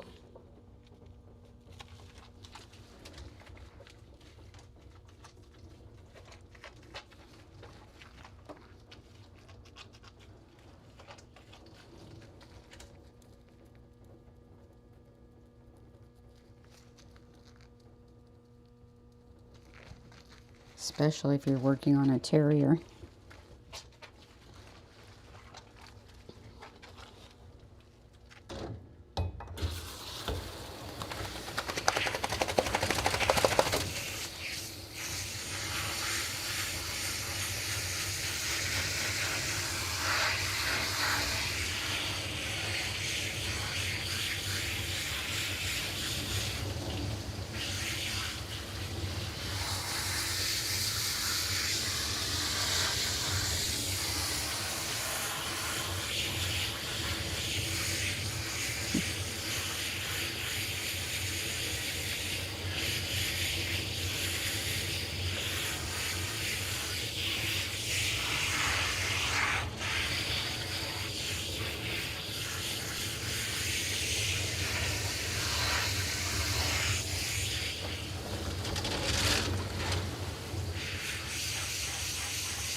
So you see how dark this skin is on his back and how light colored the skin is on his neck? He's been spending a lot of time outside, obviously. And the reason why the skin is lighter colored on the neck and the top of the head is because he has more hair there. You can see the definite line for where I trim it shorter to where I leave it longer. So he must be hanging out by the pool or on the lanai and getting a lot of sun. He's suntanned. But the longer hair areas are preventing the sun from reaching his skin.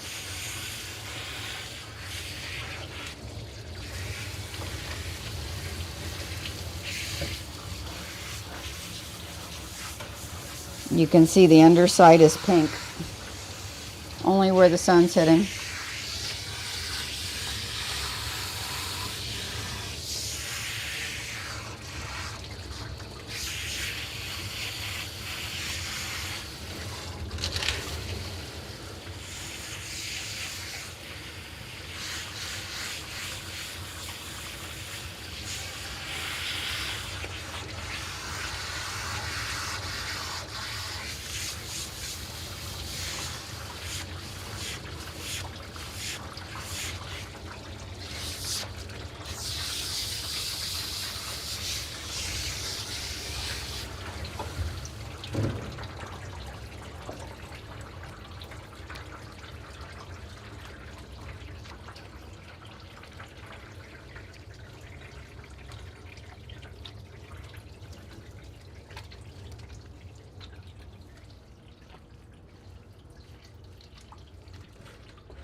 You been sitting in the sun, buddy?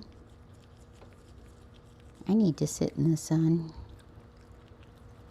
Yes, I do.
Good boy.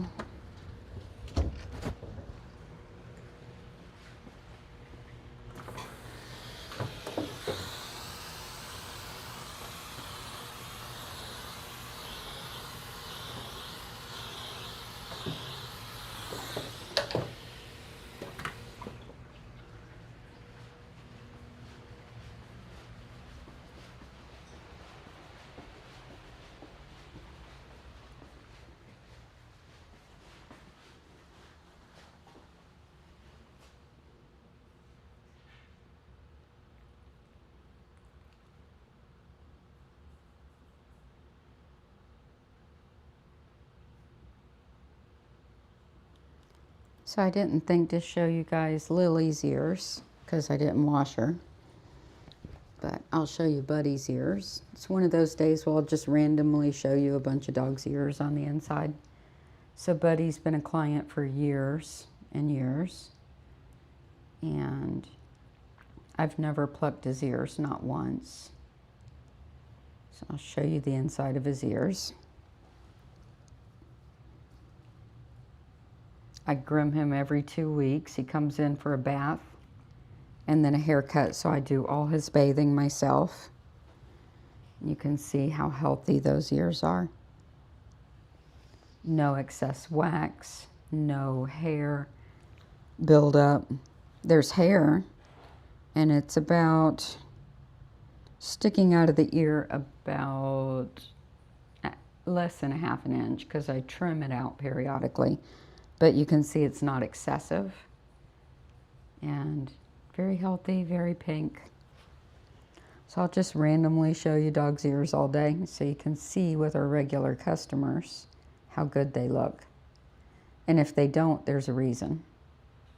So we need to figure out what the reason is if they don't. But 99% of the time you're going to see pink, healthy ears.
He's matted.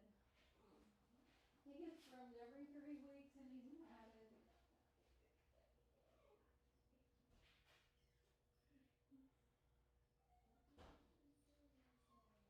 I'm gonna tell them if any of their dogs needs an emergency bath, just give me a call. We'll do it.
go put you up and text your mama.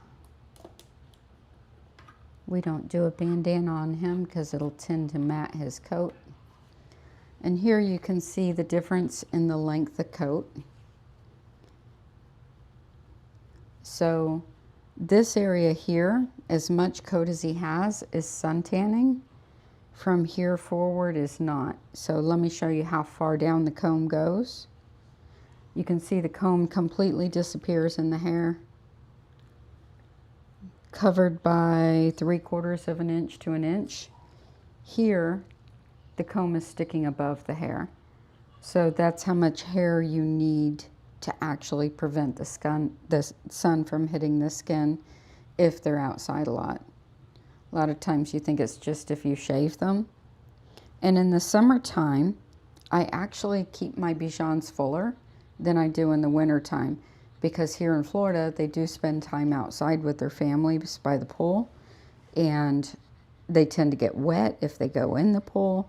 So I actually keep more hair, especially if my Bijan clients have spots on their skins. So some have solid skin like he does. Some have spotted skin. If they have spotted skin and they suntan, like you can see the dark skin shining through his hair, right? If he's got spotted skin, you're going to see blotches. And so I do tend to keep them fuller in the summer and a little shorter on the legs. And in the winter, I keep them tighter on the body and fuller on the legs. It just works out that way. All right, let's put you guys back here.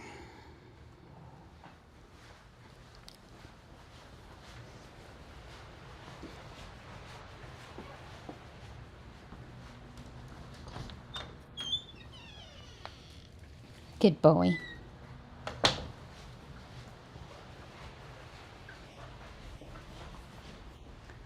But I don't put a bandana on him unless it's a holiday because of the longer neck hair. It will mat the hair.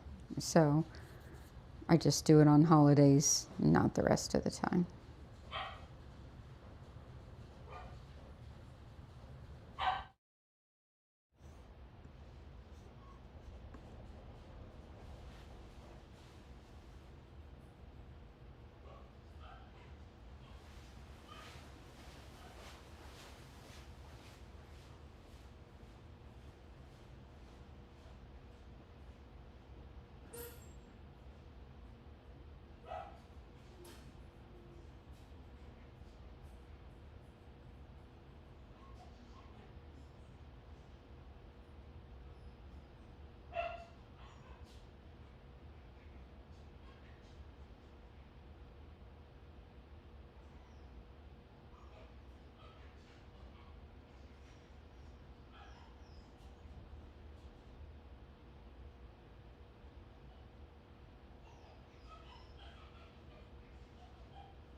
So my poodle coming up, this family of dogs tends to not have as healthy ears. His are typically better than his brother and his sister. But as a whole, for some reason, the family of dogs does not have as healthy ears. Just like the family of dogs I was talking about earlier. That family, 2 to 3 of the dogs out of 4 have ears that are compromised. So that tells me that it's not necessarily allergy because all the dogs are doing it, but what is it that's causing the ears to not be as healthy in the family? Interesting, huh?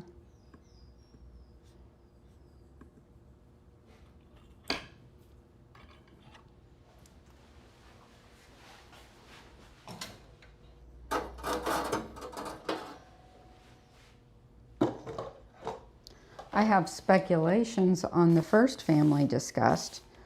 On this one, I'm not sure.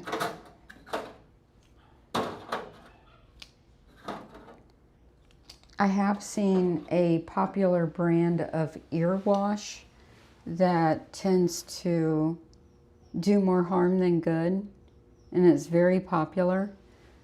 I'm not going to say the brand's name, but I won't use it. And I started to use it in the salon at some point because I thought it would be a really gentle, good alternative. And I started to see an immediate decline in the client's dog's ears. So I stopped using it immediately and threw it out. But again, I'm not going to say the brand.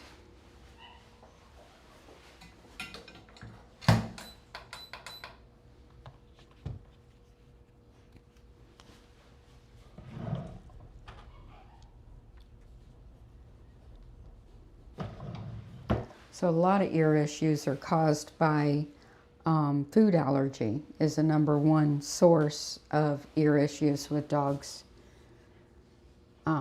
Or getting something with some sort of bacteria in it. And ear plucking can cause infections. It's different reasons. But first and foremost, the first thing we consider is food allergy.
right, so this guy had an emergency bath at home last week, and pet parents been trying to keep him brushed, but he's matted. He gets a full haircut every 3 weeks, but the bathed-in mats are tight, tight, tight. He's been doing good on some areas. Other areas like the neck hair and up under here are tight.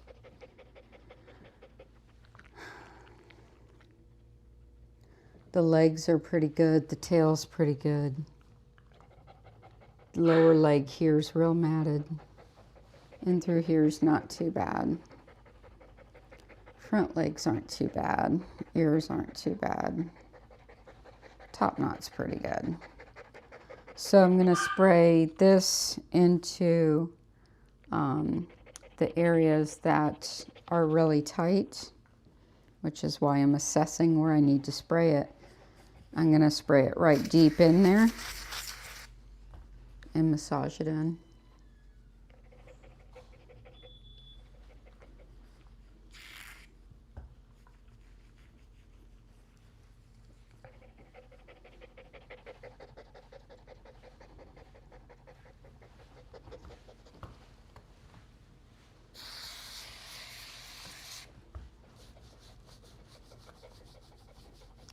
The directions on this say to spray it out away from the dog a bit, but I'm really trying to saturate it. And when you spray it out away, it kind of drips down, and I don't want it dripping all over my paw mats, so I'm not one for following directions unless it suits me.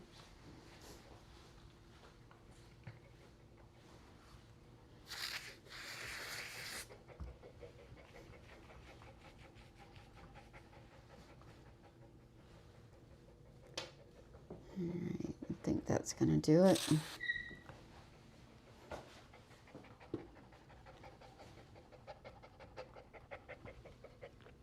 And we've talked before about how the hair winding around itself is one of the things that helps to cause mats.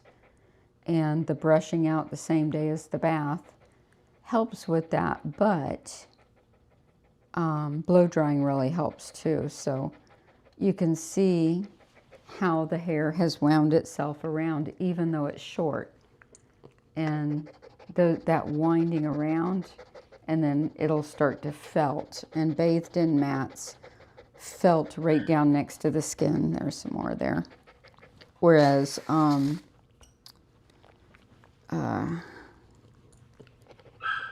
mats that set in on their own felt a ½ an inch out off the skin. Bathed in mats, it pulls right down tight to the skin. But you can see the way that the hair winds itself around. Not just on curly dogs. Maltese, it'll do it if they have long hair, Lhasas, Cotons, all kinds of dogs. So I'm going to use my favorite dematting brush for this. And I want to get a lot of this out before the bath, because of the type of mats it is, but also poodles' coats tend to curl up as the blow dryer is blowing on it. And if you're spending time brushing out mats while you're blow drying, then the coat's going to get curly on you, and I want him super fluffy. And he's hard to get super fluffy anyway. His coat tends to start curling right back up, even when he's blow dried straight from the tub. So I don't want any extra unnecessary brushing in one area during the blow dry. A lot of times you'll see me blow dry and demat at the same time, but not for this one. Not today.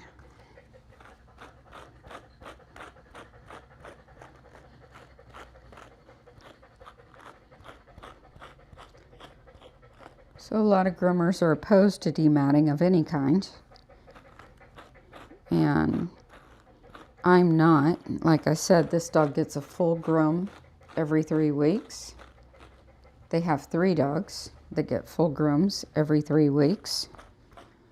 And this was an emergency bath at home that created the mats. So of course I'm going to brush them out and keep their style intact.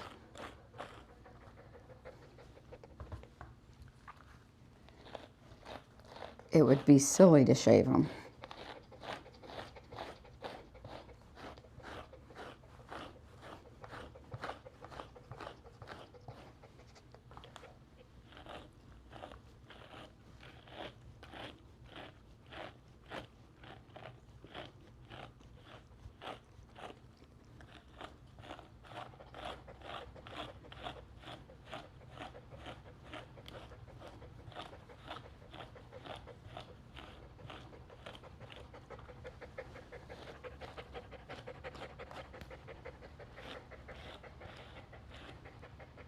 But I don't have to do the whole dog, just the areas that are matted before the bath. Doing the rest after the bath, what happens is the bath and conditioner loosen up these curls and relax them so that the dog brushes out easier.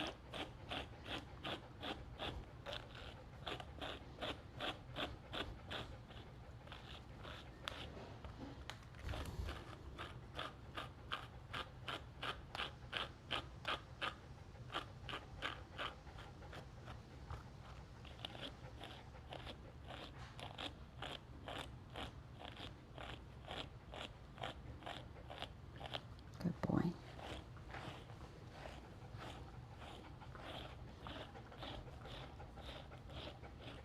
I'm also going to start bringing him down to his spot here where he had an IV from neutering. I've been waiting on it to grow out enough to where it's not going to look ridiculous. It's getting there. I think one more groom. I think I'll leave it today. Do it next time, because that's going to take him really short if I try to match it this week.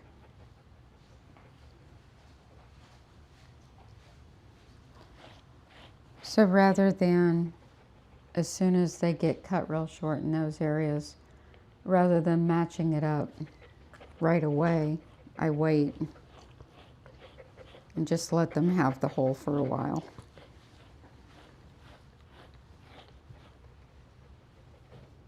Oh, I don't have his name up here.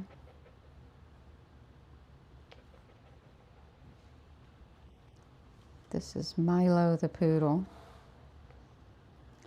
Milo the miniature poodle.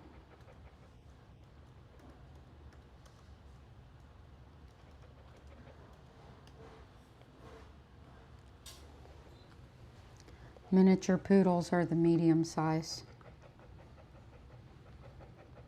Typically they're 13 to 15 inches tall at the shoulder is an average mini. Anything between 10 and 15 inches technically is a mini. But 13 to 15 inches is a more proper sized mini. I usually call anything under 11 inches a toy, even though breed standard wise it's under 10 inches. There's a lot of oversized toys out there. So.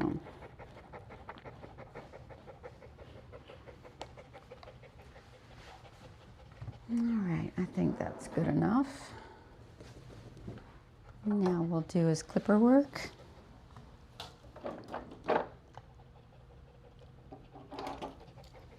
Right now he has a lamb trim.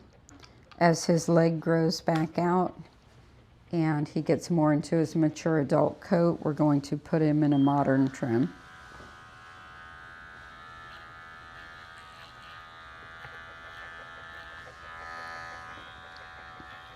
Which has quite a bit more style.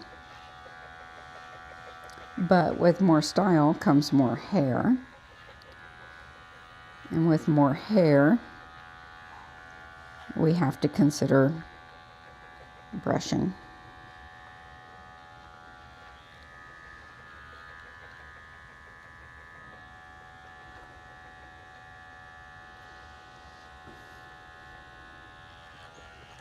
Behave.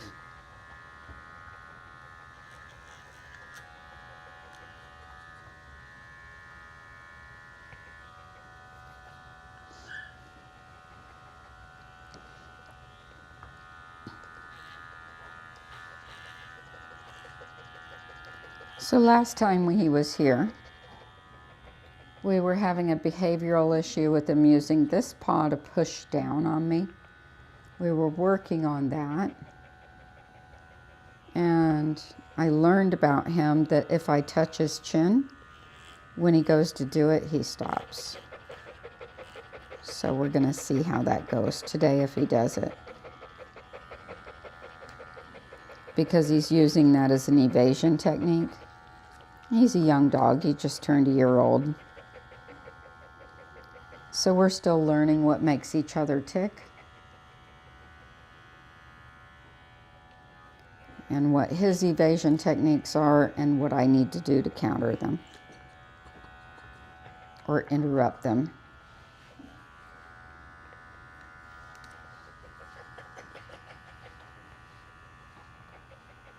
So one thing I'm doing is I'm keeping my arm out of this zone, because if I go with this zone, that foot comes up immediately. So by coming over him this way, it keeps my arm out of the zone. That's my first counter with him. Those of you who watched him get groomed 3 weeks ago, and then he starts to come at me a little bit this way. You see, he's got his teeth laid on me. He doesn't mean anything by it, but he's using different things. See, right now, teeth are on me.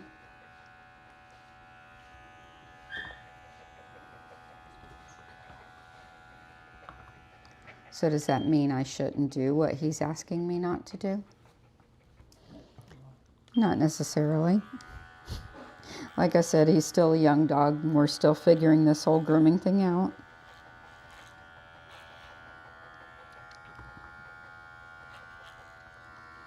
Most poodles get shaved feet. And for this client, not shaving the feet is not an option. So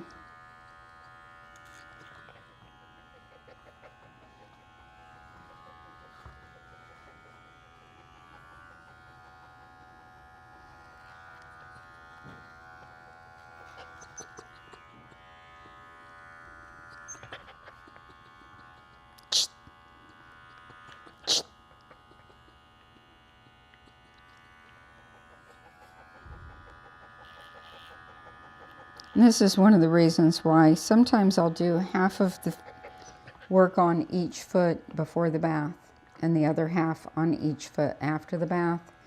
So I'm not sitting here trying to get it perfect all at once.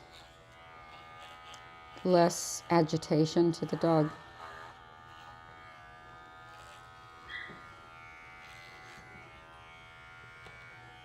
I also think it gives me a better result because the bath lifts the hair around the toes up and out.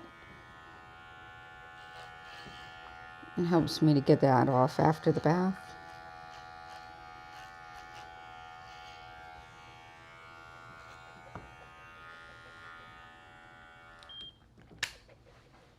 It's a good boy.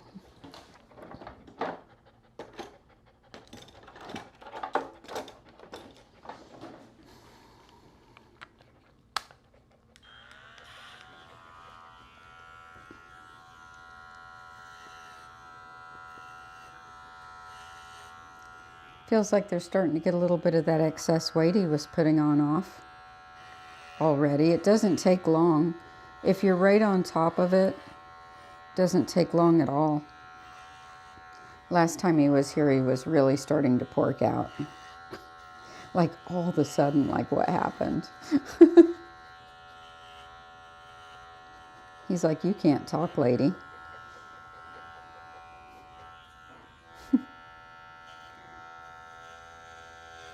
But it looks like they're getting it under control really fast. We do that with our dogs. We monitor their weight, and if they look like they're starting to put too much on, we measure their food every day. I try to measure my own too, but didn't for a few years, but we're better now. But anyway, we just shake a little off the top if it's dry, or we just lighten it because my dogs are small, by a teaspoon at a time till we get them back at the right weight, and then we can level them back out again. But we monitor it.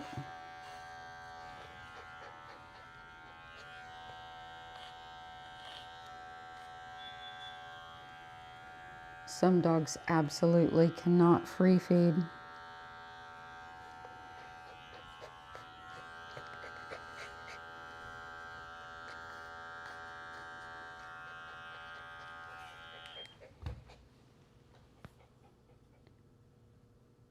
Was that your Beaver Terrier's owner?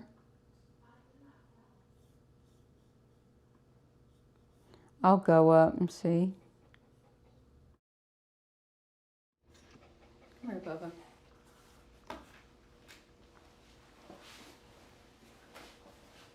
Wait here. Don't jump.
man. You ready for a bath? All right, let's go give you a bath. It's a rough life, isn't it? I know.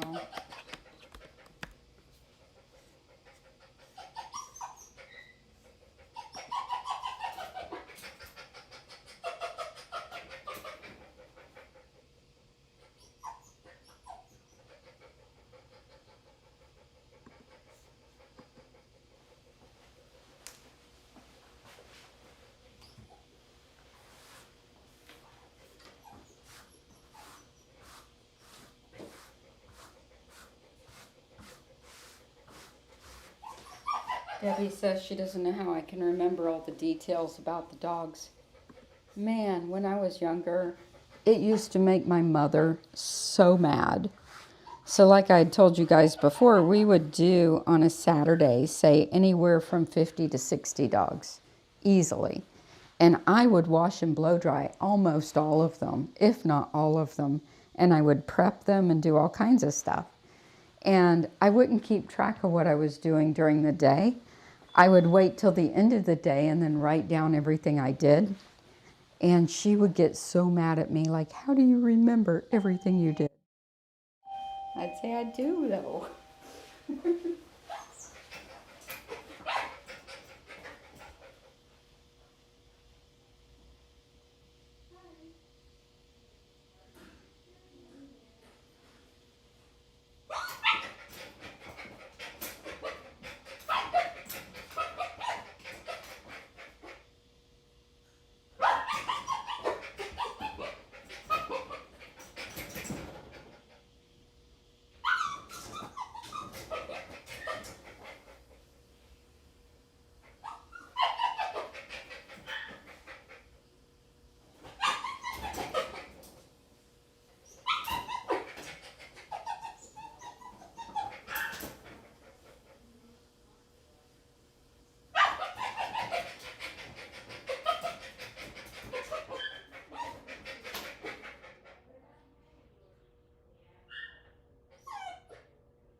Since we've hired the receptionist, I'm realizing just how much time I spend. It's a lot.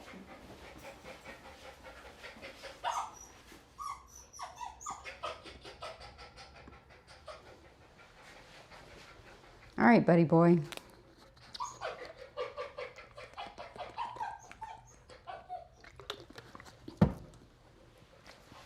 Come on.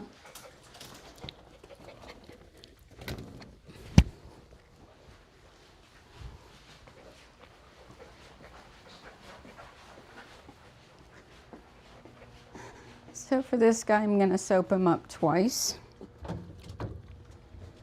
First time with the shampoo system, second time with the whitening shampoo.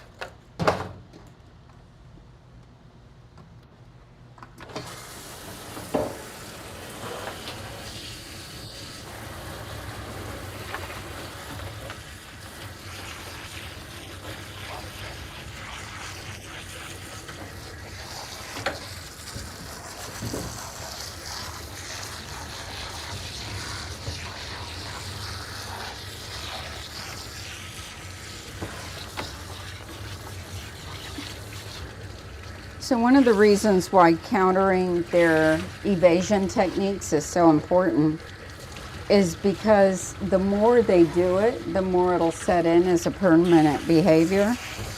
And if you're countering it or blocking it, it's ending the pattern of behavior that they're developing. Otherwise, it's going to be a set-in lifelong problem.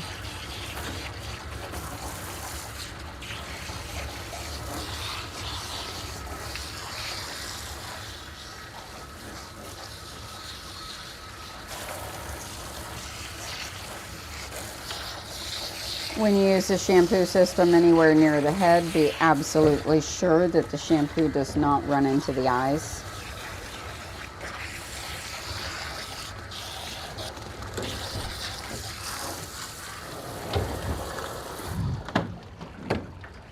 So I've got them all saturated with this. Lightly wash here. Squeeze it in and rinse it off.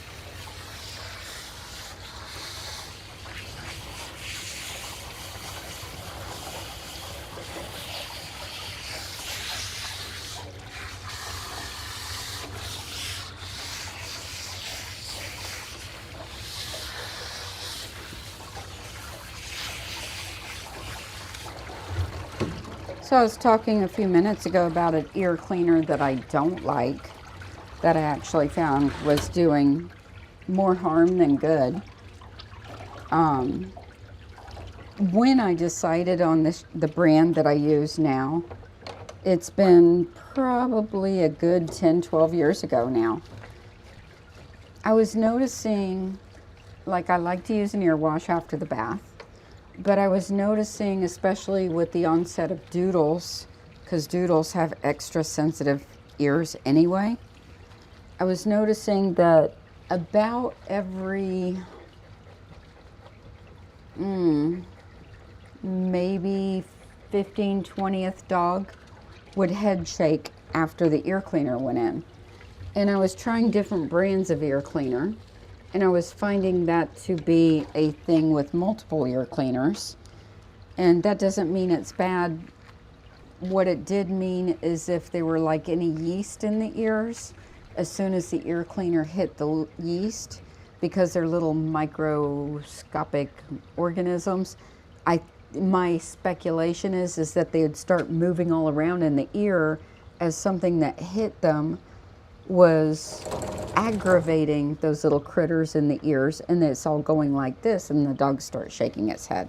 That's the way I pictured what was happening in my brain. So I started doing super in-depth studies. I just really got into it on ears, and that's when I was first learning the concept that we did not have to pluck ears as groomers. You know, before that it was like mandatory, every dog should get its ears plucked no matter what, is how we were trained. So when that concept started coming out that we didn't have to do that, I just wanted to study. I just deep dived. And I found these online webinars that were for veterinary dermatology. Is for like regular vets going to a webinar with a dermatologist that was explaining stuff. And these webinars were being put on by companies like Verbac and Decra, which were a couple of the big manufacturers of medicated shampoos and ear washes and all that. And so they were putting these webinars on YouTube that were like after they were uploaded, and it had the vets asking the questions and the person doing the webinar, you know, answering the questions. And while I'm not a vet, because I was doing so much study, I could understand what they were talking about. And with enough hands-on experience, I understood the concepts. And so I was able to actually watch a few of those, which would be absolutely hours long, totally boring, nonsensical stuff to most people. But to me, I found it fascinating. I'm like, oh, this is good stuff, you know. Even though I didn't understand half the words, you know, I understood what it was talking about. So after all that and doing studies and listening to stuff, I ended up with the ear wash that I use, which in-house in my salon, I could see the effects of it, and that it was not causing head shaking in anybody. So that's the main reason I've stuck with it, and the health of my clients' dogs' ears as a whole is amazing, and I will not switch off of it.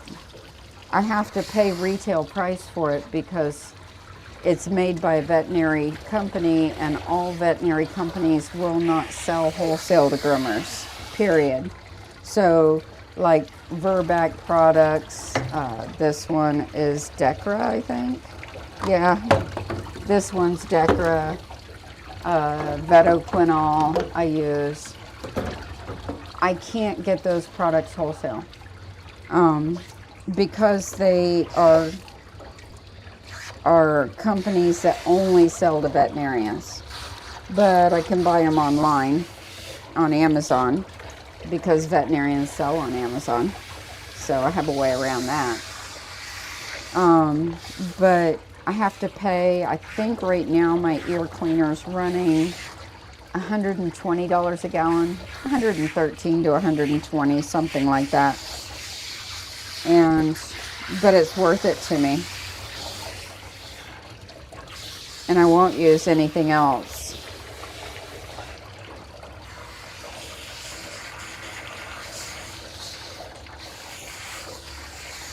I don't like to use anything with propylene glycol in it, which is a drying agent, because I find a lot of dogs are allergic to propylene glycol.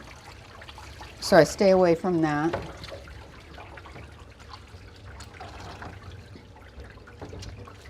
And I don't like to use anything that doesn't have a drying agent in it, because the drying agent helps to dry up any moisture that might have gotten into the ears.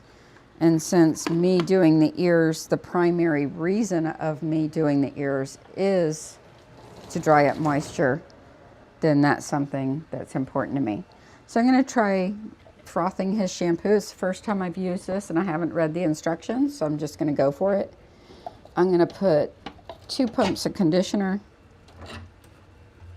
and make it about 3 to 1 there. It's foamed up, but it's the water line's way down here. And we're going to put this on and put this on and turn it on.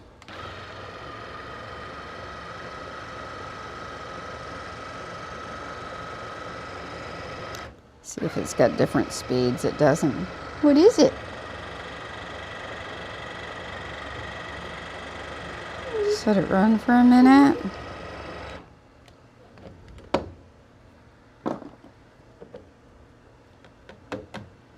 Look how much it made. When you froth it, it makes so much product. And it makes it like this thick, rich foam. I might want to use it on another dog, so I'm just going to pour it on him because it might be too much for him. Oh, it made it so creamy. Look at that. I don't want to stick my hand in there. If I was just using it on him, I'd scoop it out, but I'm not. Because it makes too much to just use on him.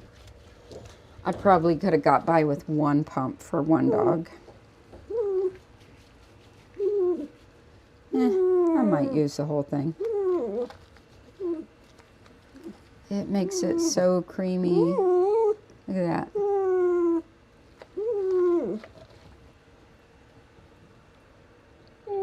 Yeah, I'll just use it all on him.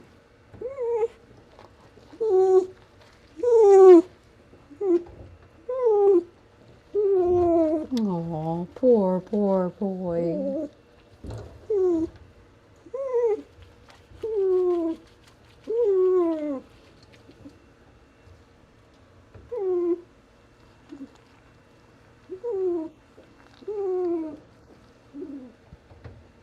So again, when you dilute products,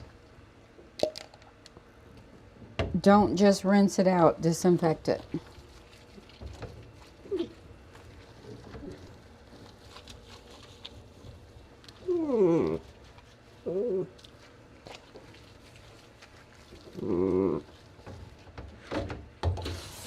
But you do want to rinse it out before you disinfect it, so that the disinfectant can actually reach the container really well. And don't forget this part.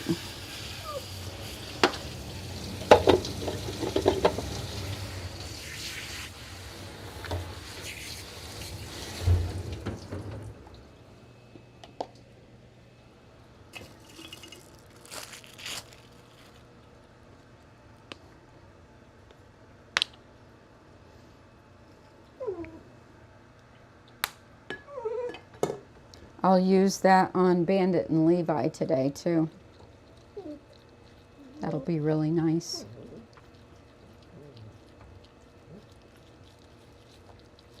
Good boy.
You're fine.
So this mixer says, please don't wash mixer's main unit to prevent damage.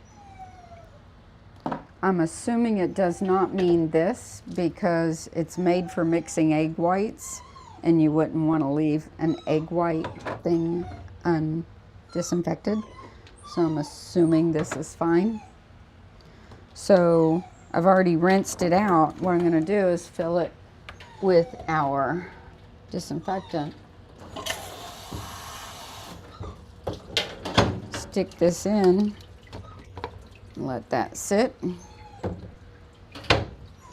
and disinfect the tub.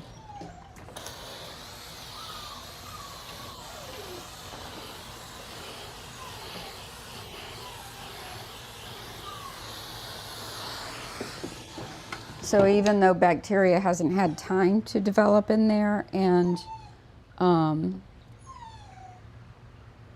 create the bacteria, any residue left on it from the shampoo could, or the conditioner. So you still want to disinfect right away.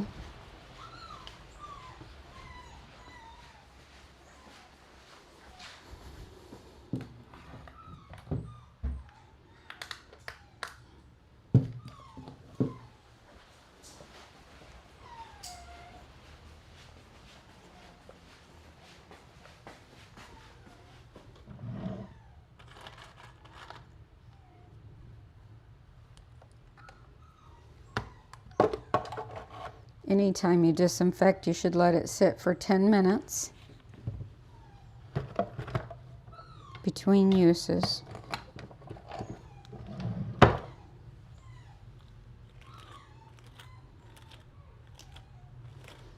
Milo's being a Mr. Whiny Pants.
So now that I've used that product,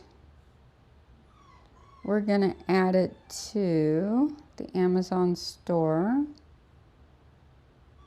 And we're going to add it to dog grooming tubs and accessories, and also to shampoo. So let's add a product here. Thank you, Debbie, for bringing that up. Let's bring you guys on the screen here. So this is our Amazon storefront. I'm going to add that product from my browse history. Add this. And I also just bought these, which are really cool. We can add that to the tubs and accessories.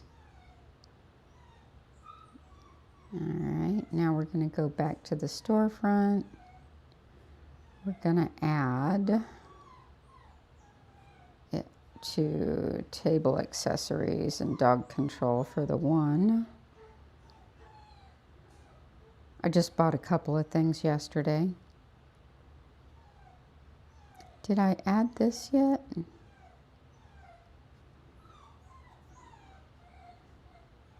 I haven't added this yet.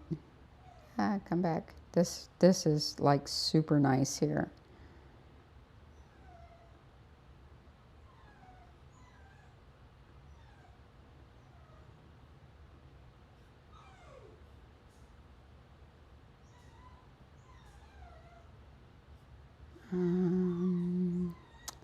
Where's the thing that I just had? Orders.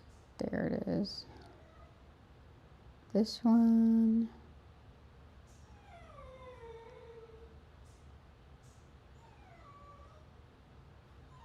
I guess that's it. Okay, and now we need to go to shampoo.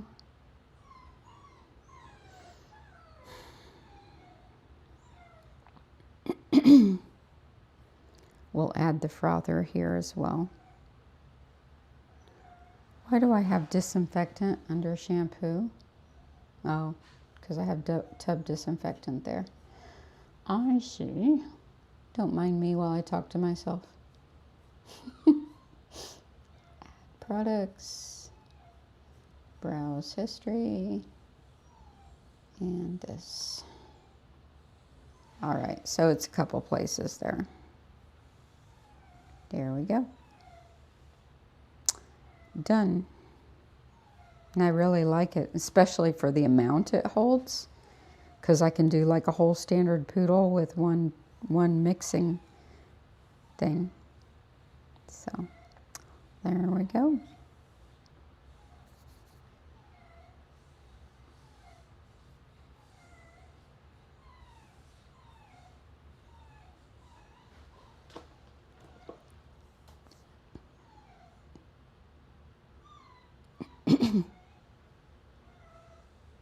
I love it. Thank you, Greta. Perfect size. I'm going to order one for the house too for mixing my egg whites and stuff. Nice little mixer. I have a few different things like that, but that's like got its own little specific thing.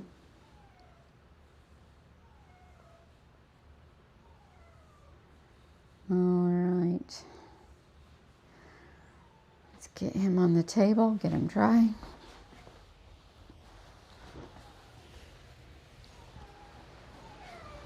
I'm coming, Mr. Whiny Pants. You sound like a poodle. Yes, you do. That's what gives poodles a bad name, you know. You gotta be a tougher dog. Stand up for yourself. He's like, I try, but every time I do, you block me.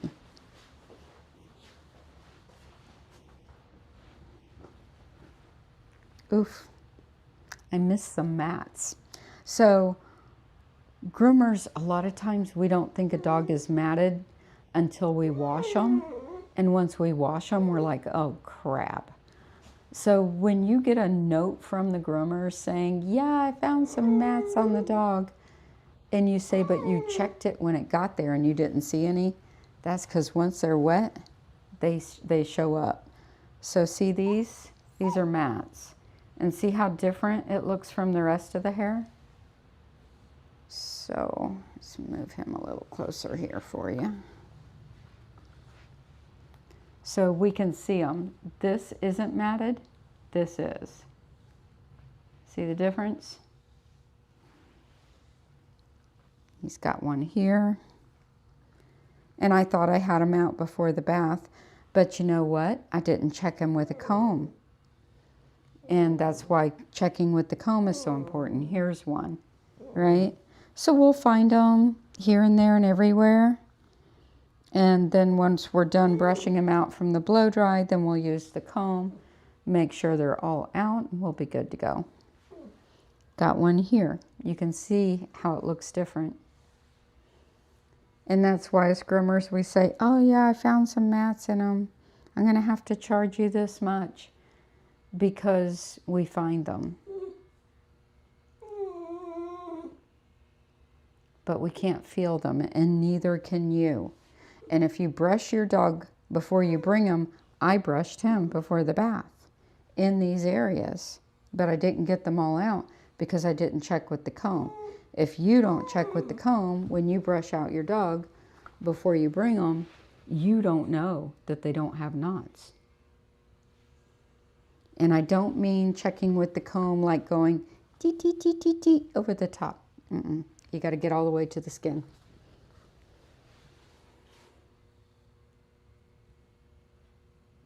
All right. Just turn down the volume. Get him dry.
All fluffy.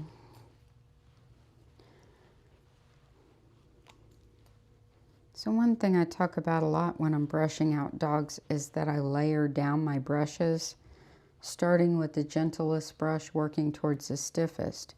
But if you notice, before the bath, I started with my stiffest brush. If I'm doing a pre-bath brush out, I need to break through the curl and get deep. So what's the difference? Why do I go with my stiffest brush on a curly coat especially, or say a Pomeranian or something like that, if I'm working with a dry coat that hasn't been brushed yet or washed yet? It's because we have to break up that curl and get in there. In the bath, the shampoo and conditioner relaxes the curl. And when we're blow drying, which is when I do the majority of my brushing, the skin is wet and the coat is wet. So when the skin's wet, the wire bristles or tines from the brush are going to reach right down to the skin. It's not going to be breaking through curl. It's going straight to skin. So I always start with my gentlest brush when I start blow drying until the hair's like pretty much completely dry, and then I go back in with my stiffer brushes and get deeper into the coat. So I'm brushing over the top with the weaker brushes, and then when I get the coat pretty well dry and I'm penetrating down towards the skin, then I go back to my stiffer brushes. But I can use my stiffer brushes pre-bath because the skin's not wet, the hair's not wet, and the tines of the brush are not getting down to skin.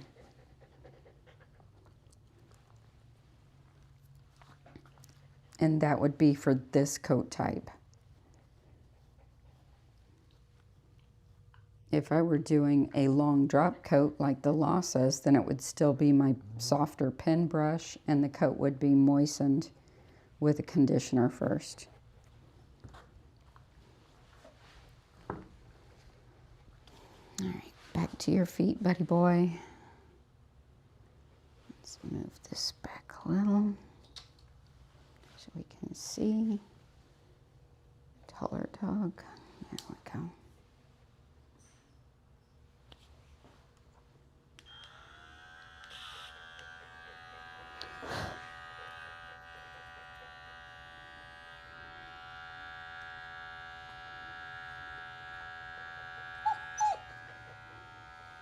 And he's got an extremely soft coat.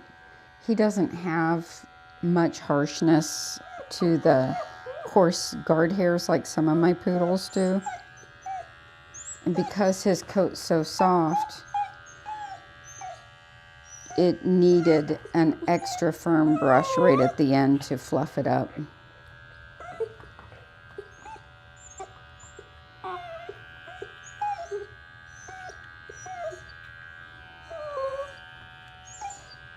You're fine.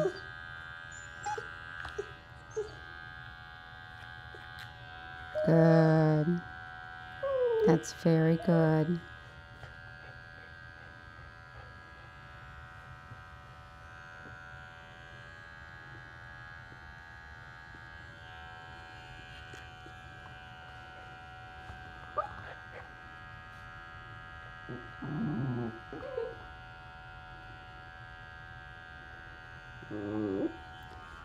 One of the tricks to getting poodles fluffy, blow dry them straight from the tub.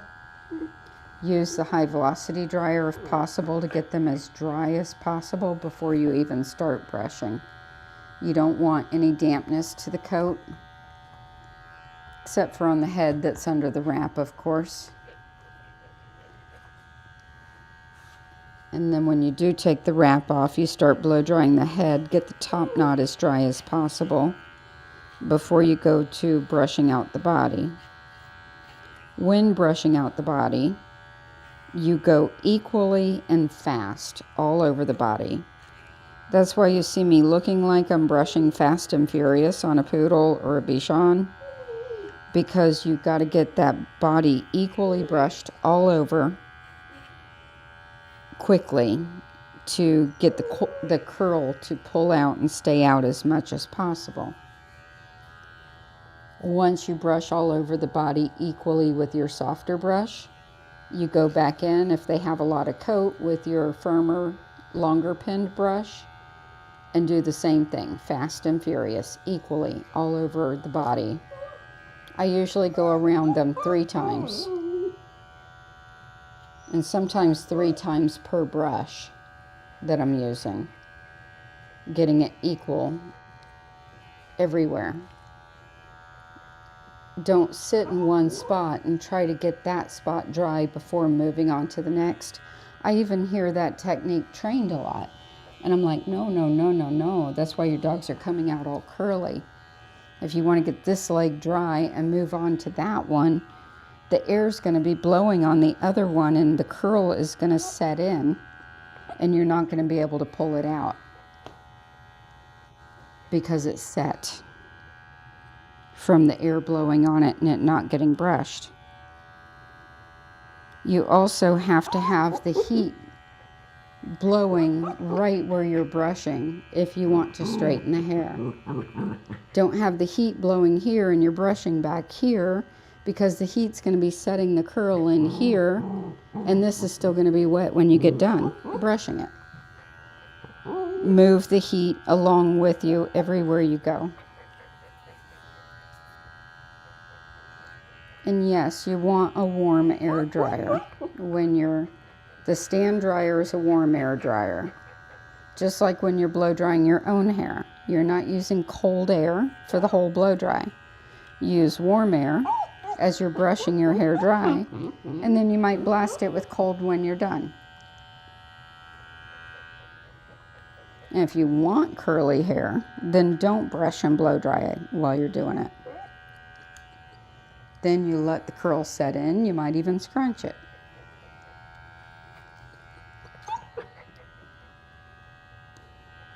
But poodles and Bichons, you want them super fluffy. And he's got a curly coat that sets the curl right back in as quick as you can get it brushed out. And if I were showing him or I was doing a grooming competition with him, I would leave the conditioner off during show day, or I would use like a texturizing conditioner. But say if I were doing a grooming competition with him, I wouldn't condition him. I would leave him without it because I'd want his hair as firm and crisp as possible to hold without curl setting right back in. But for my maintenance on my own dogs, say if they're being shown or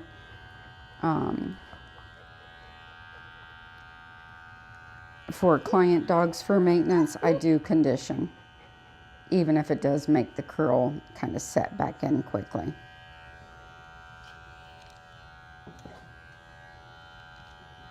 The ones that have the coarser coats that really have firm texture to it, they don't set the curl back in like these soft coats do. Completely different.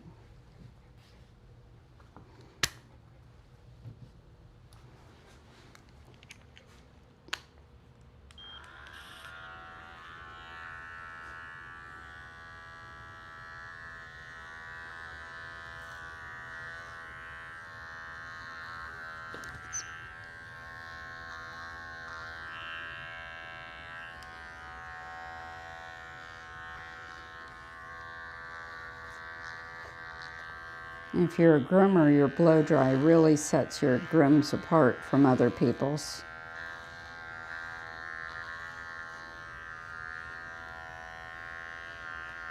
My husband's really picky about that. He likes them nice and fluffy.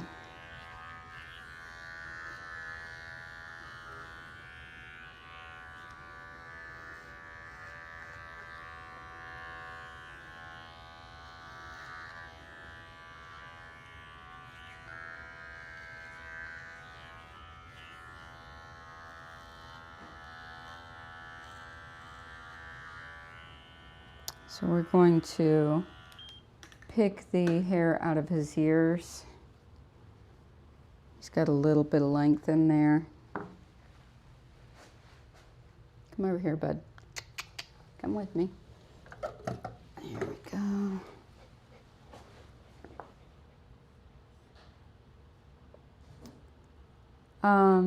The combs that I use on drop coats would be the Chris Christensen number 004, which would be this. This is also my poodle comb, but it's not my finishing comb for poodles. It's like my main maintenance comb for poodles, but my finishing comb for poodles is the Utsumi Ultrafine Comb, which is, come here.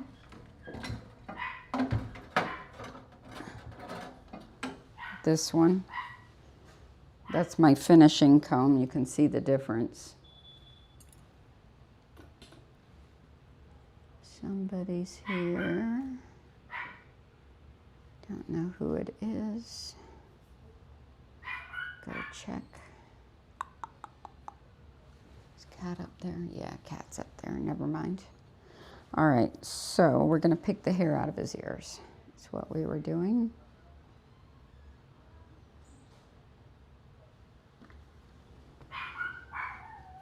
Stay.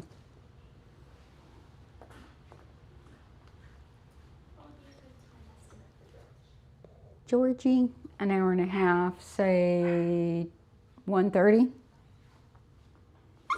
No. So I'm picking the hair up and out of the ear. I'm not plucking it. Stop. Stop it.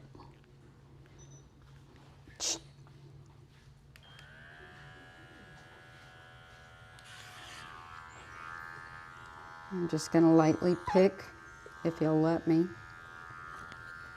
He still acts like a baby. He might not let me. There we go. Just going to pick this out. Light, light, light touch. Use my comb to bring it up and out again. So I posted a video of somebody plucking ears in our group yesterday, I think it was. And a common misconception among groomers is that if you don't pluck ears, they end up looking like that. Not true. Not true at all. So if he doesn't let me use the clipper, I can use scissors. I prefer to use the clipper. If a dog's ears are well maintained, you use a fine-tooth comb and pull it up and out. You can use clippers to pick it out or scissors just to get the excess length out, even if they're goofy. Stop.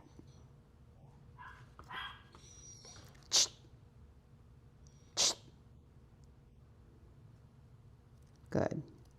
Good boy. So ears never need to look like some of the videos you see saying, see what happens if you don't pluck ears? Not true. This dog's never had his ears plucked.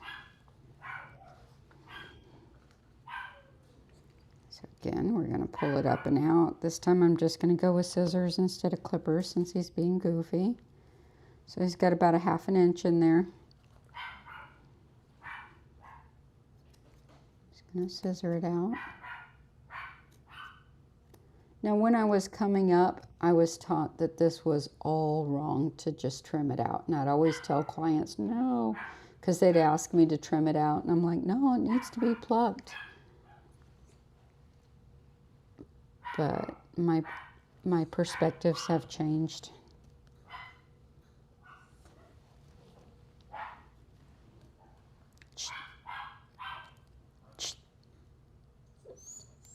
You're fine.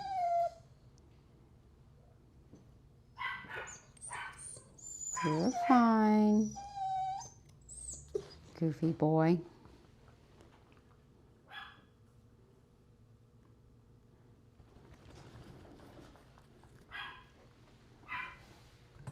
So on the cleanness of the clipping of the muzzle, I get my faces really, really clean. So I used a 10 from the eyes back in the corner of the mouth back, going with the lay of the coat here, from the corner of the eye to the corner of the mouth in the lower jaw. I used a 10 against the lay of the coat. Now I'm going to go back in with a 15 on the muzzle against the lay of the coat. Take off a little bit more. Get it nice and tight. Pull the lips back. Dip in here. Get that nice and tight. Because my clients like super clean faces. And then I'm going to go with a 30. And I'm going to get the very front of the muzzle.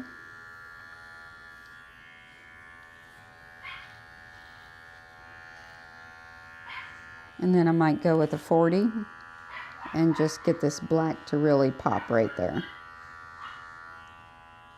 That way the face looks super clean.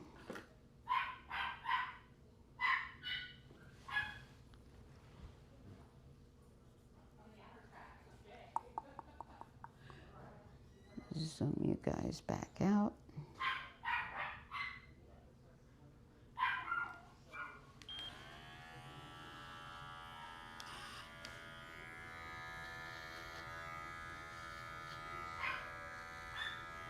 So when I'm interviewing groomers for a position here, I like to have them send me pictures of their work. If they send me a picture of a poodle and the clipper work is not clean, even if they use a longer blade, if the clipper work's not clean, not interested.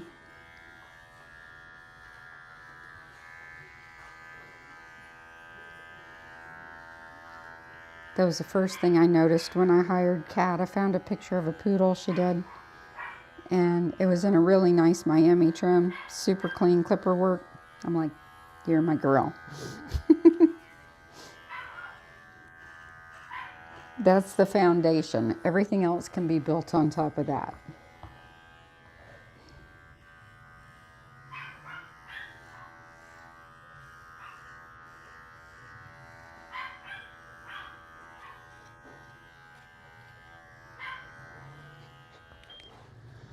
All right, now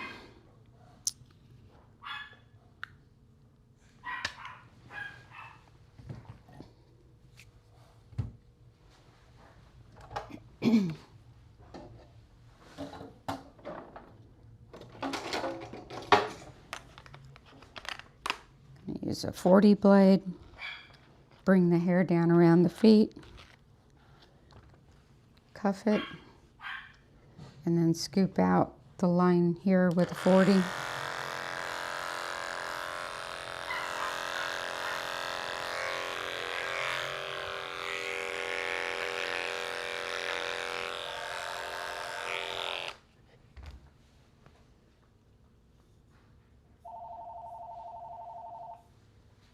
I got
Good boy.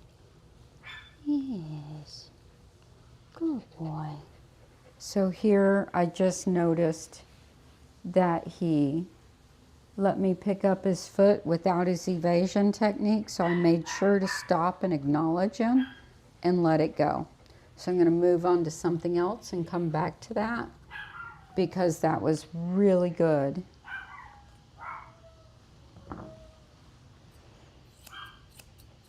Last time we were having a bit of a power struggle over that, so that's how I reward the behavior. And dog grooming training is so much more difficult than it is in other areas of training because our reward system is oftentimes doing the thing that they don't want you to do after they get done giving it to you. So I try to find different ways to make that a good thing for them, you know.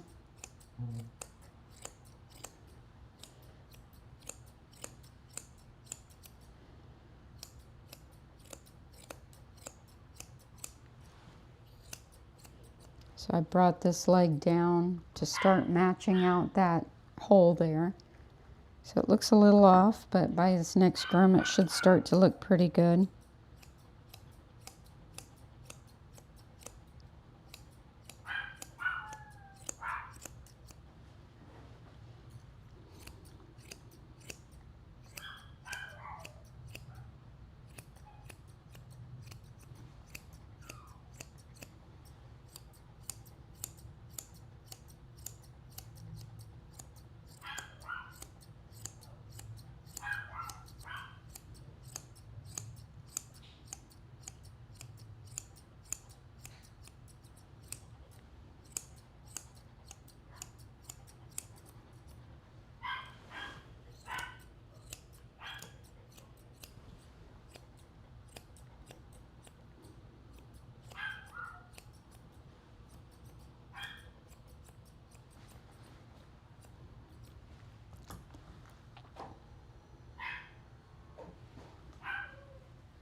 All right, we're going to go back to the other front leg. We're going to see if he's good again about not taking this foot and doing this when I pick up this foot.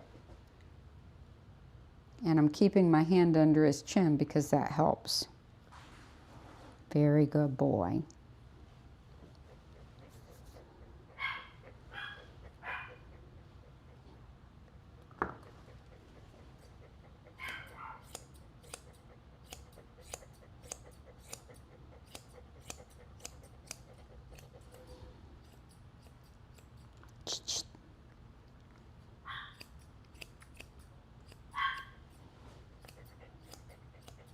So I'm taking this leg down shorter to start to match it to the other one.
You know, one way to, we were talking earlier about helping upcoming groomers, especially if they are taking online courses.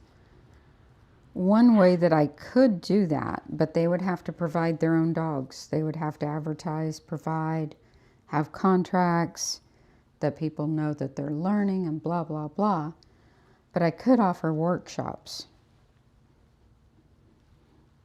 rather than coming in while we're working, doing workshops. That might be a way to help these local groomers out who are trying to learn with the proper contracts in place and such.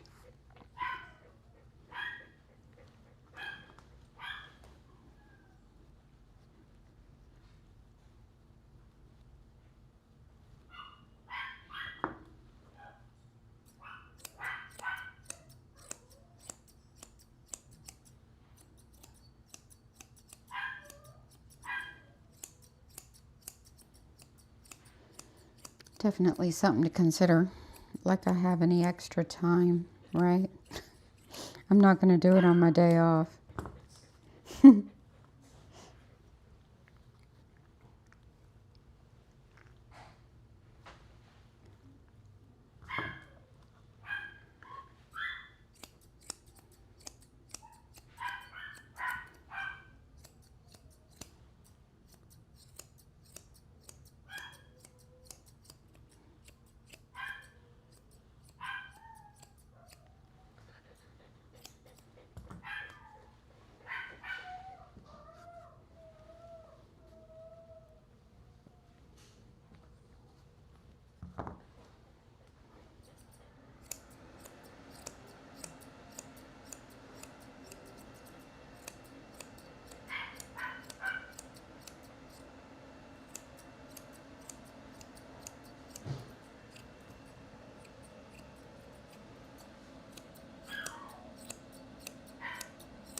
Something else I didn't think of I could have offered to the girl that called earlier today is I could use a person 1 day a week to do front desk, and during that time she could shadow as well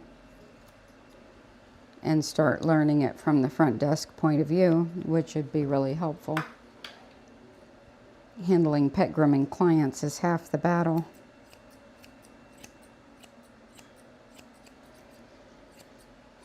Maybe I'll see if I can find her number and call her back, and maybe we could work something out.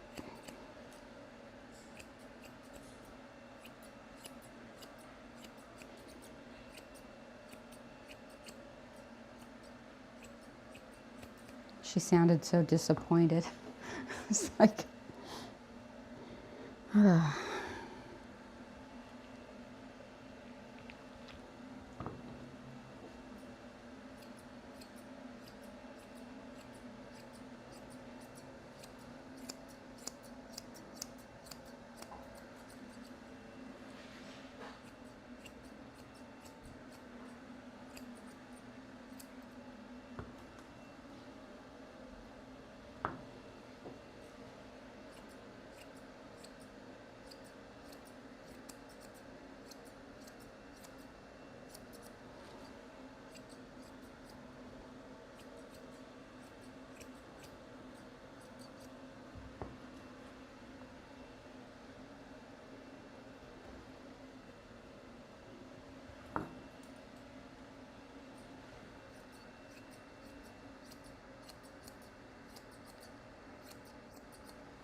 He's all right. He's all right, my man. He's a good boy. You know how to give a 5? You know how to give 5s? Probably not. You sit. Sit, Milo. Sit. Sit, Milo. He's like, what's that? I don't know. He's like, I just look pretty. That's all I do. I look pretty. If I look pretty, I'm doing my job.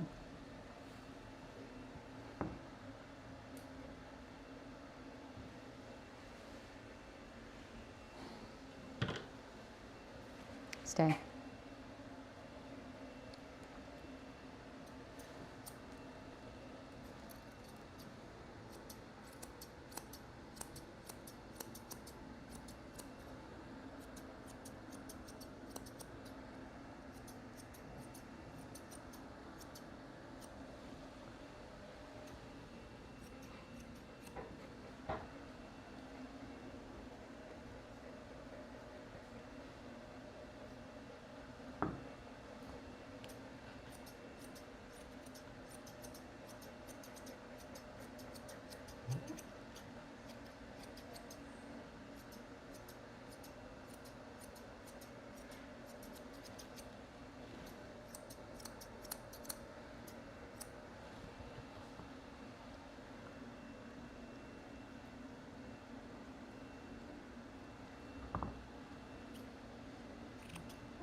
Stay.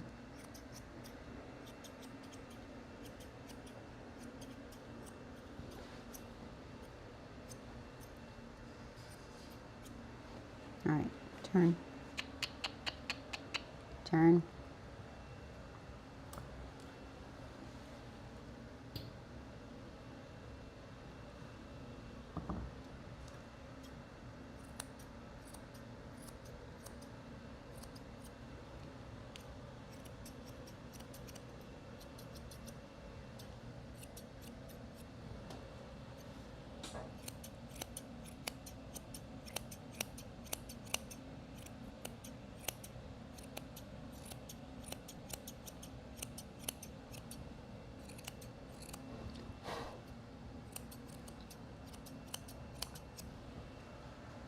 Are you done?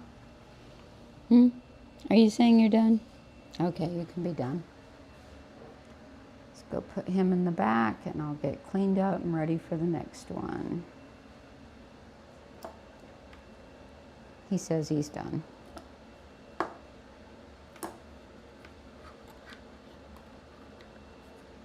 Come on.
She was disappointed when I told her we don't do anograms.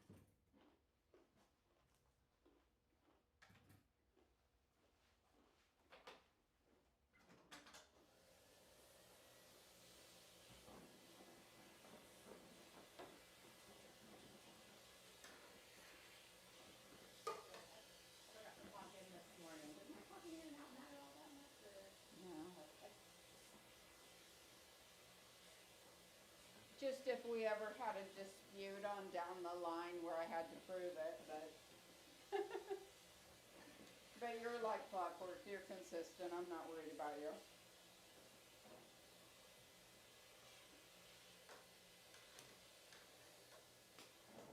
One of our competitors got sued a couple of years ago. She actually lost her business as a result. She had about 5 groomers, and you know how groomers skip their lunches and work through them, or they, you know, take a little extra long on their last dog. They all kept records of all the hours that they worked over 8 hours, and being they were making commission, they should have still been getting time and a half for the overtime. They put her out of business. They sued her. And you know how many groomers I have to fight with? No, you're taking your lunch. So, yeah, that, you know, that's crazy.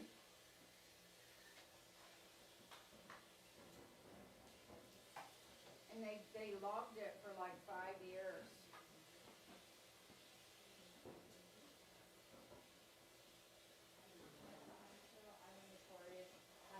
Like they used to, that was the one thing that management always used to be mad at me for, is that I'd come in and there'd be customers and I'd forget to clock it in the morning, like 3 out of 5 weeks of the week, and then the punches would be all messed up all the time.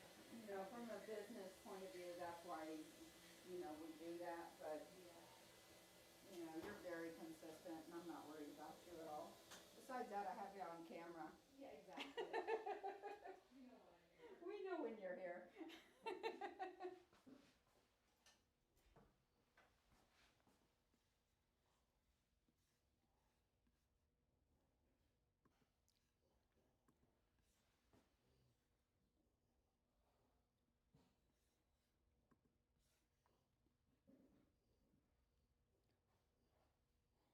All right, this dog is Frita.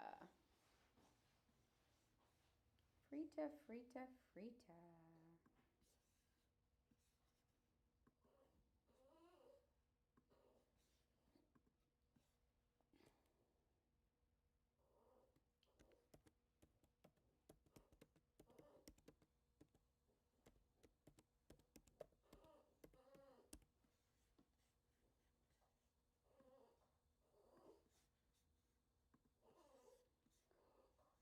All right, I'm gonna do Frida the Frenchie's nails. She's already had a bath and blow dry. I'm gonna do Frida the Frenchie's nails. She's already had a bath and blow dry.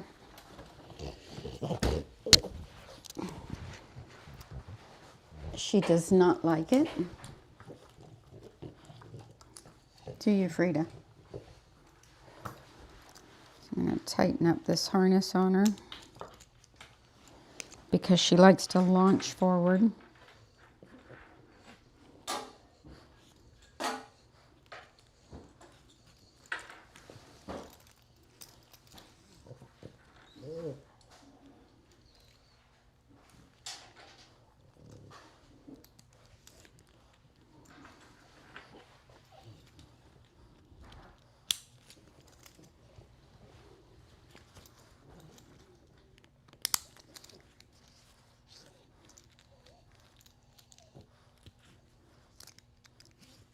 Good girl, back it up.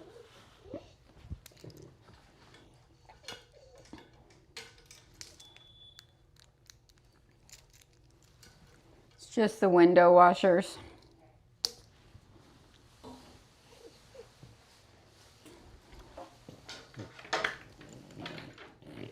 Anchor her.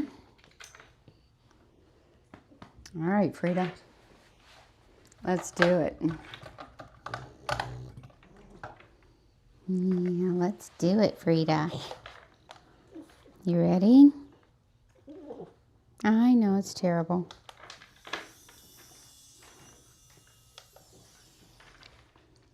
You're not going anywhere.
I'm just putting my finger on it, waiting for her to calm down.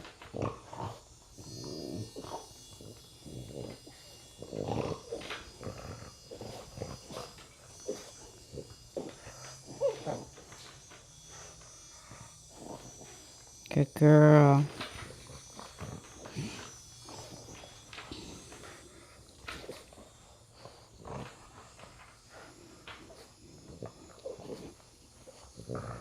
Good girl.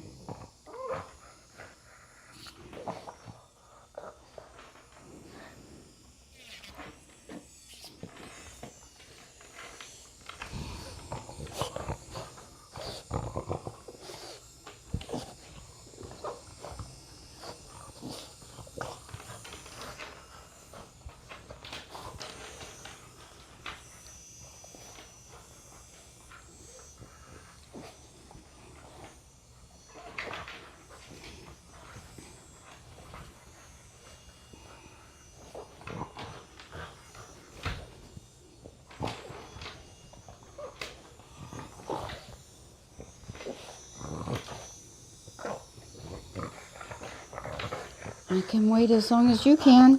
Hello. Good girl. That was an acknowledgement. That's good.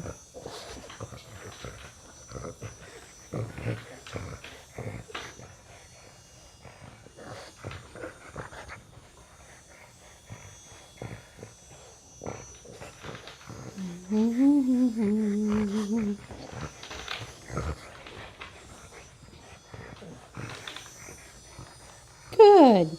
Good. Yay. Good girl.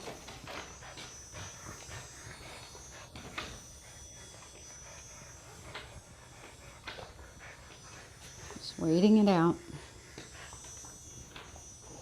Frenchies can be quite stubborn. Good. Good. Good girl.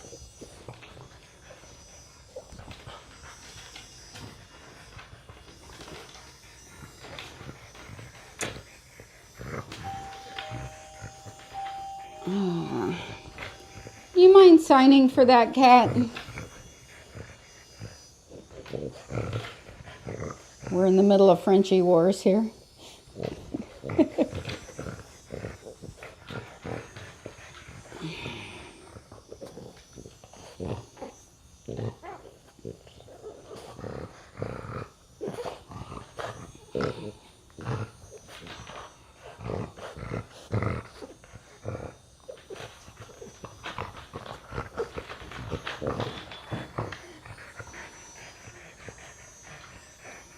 Good girl. Right there. Good girl. Good girl.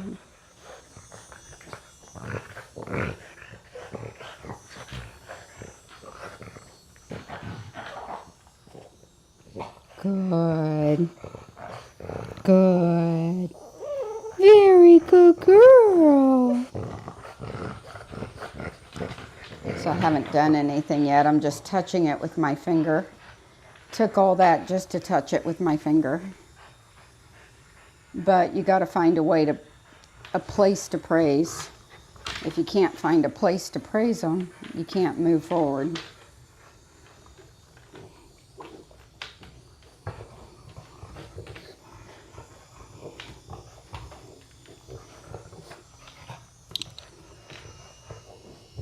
Good. So what I'm looking for is the slightest softening. Good.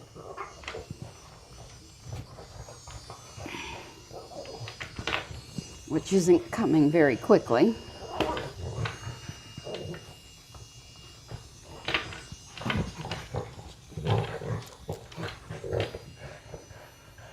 Good. Good girl. There we go. Good girl. Some waves are bigger than others. Good girl. So now we're throwing her a party. What a good girl. We're letting her loose because she did so good. Yay, she's a good girl. Okay. Let's try another back one. We'll go back to the front.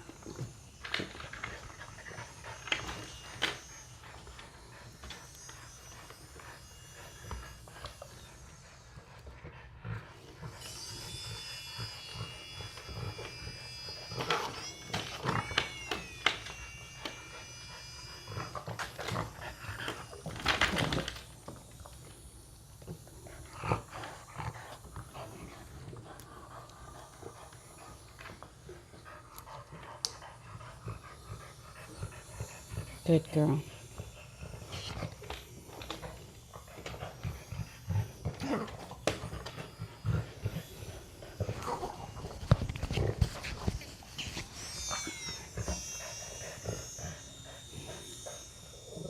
Good girl. Good puppy. Good puppy. That was very good. Yay, Frida. Yay, Frida. She's a good girl. All right, let's do the front.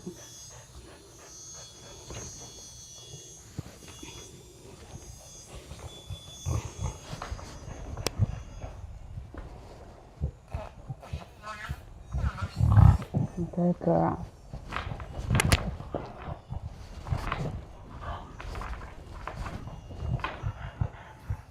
Good girl.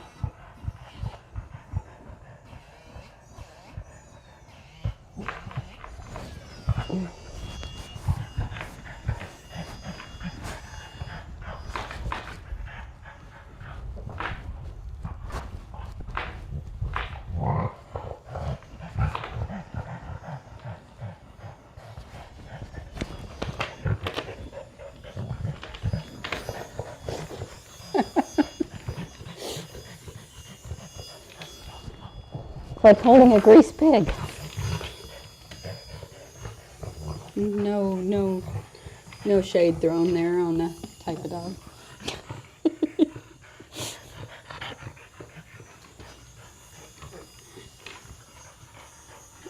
Just meant the body style, that's all. You're fine.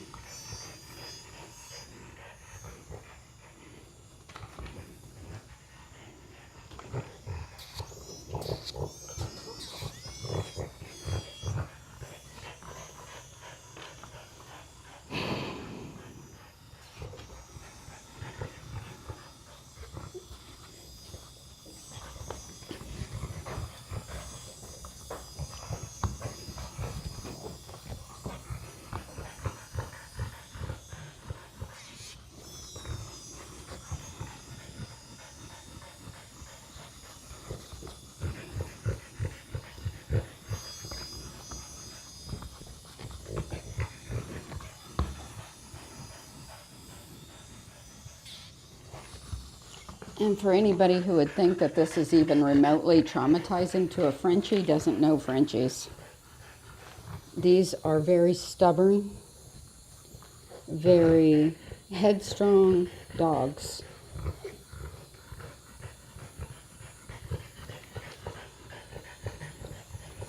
Obviously.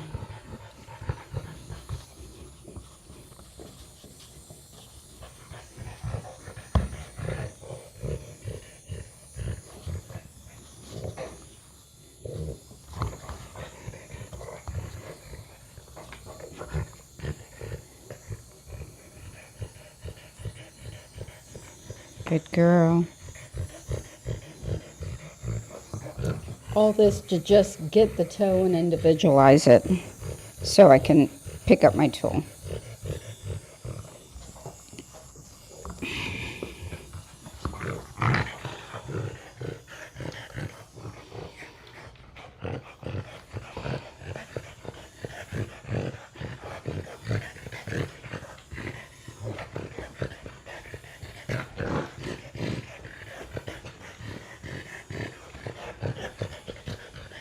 And her people are in the waiting room, I believe, so I have to finish it now. It's not like I can put her up and let her rest.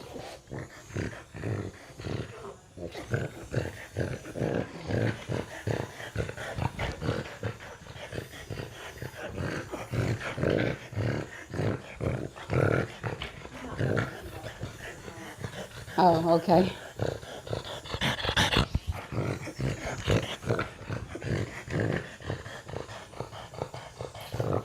Good girl.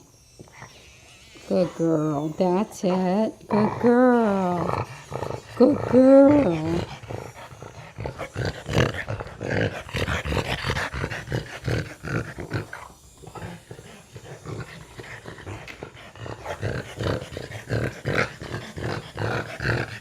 Calm down.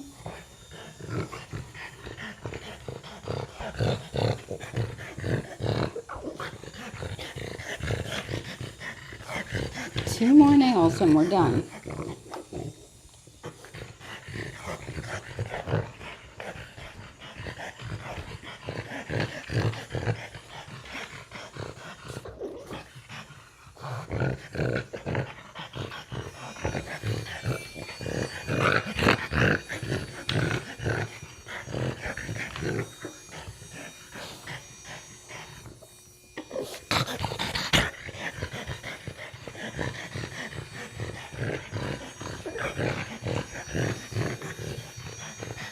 Good girl.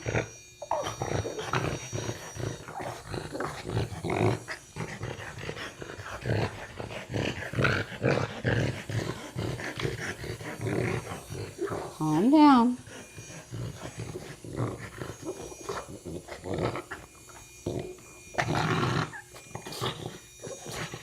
Good girl. Good girl. Good girl.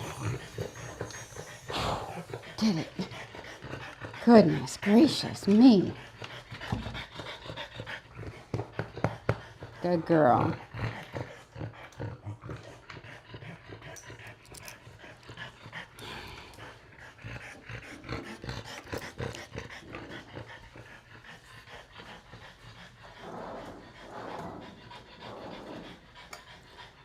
So the nice thing with all this pushing she's doing and all this fuss she's making, it's not on her throat. If it were up here, she wouldn't have been able to get her nails done. But because it's way down here, there's nothing on her throat. And I do have to be careful letting them get too upset when they have an elongated palate, especially if they have a collapsing trachea. But I was keeping an eye on her tongue color and listening to her. And while she was mad as heck, she was fine.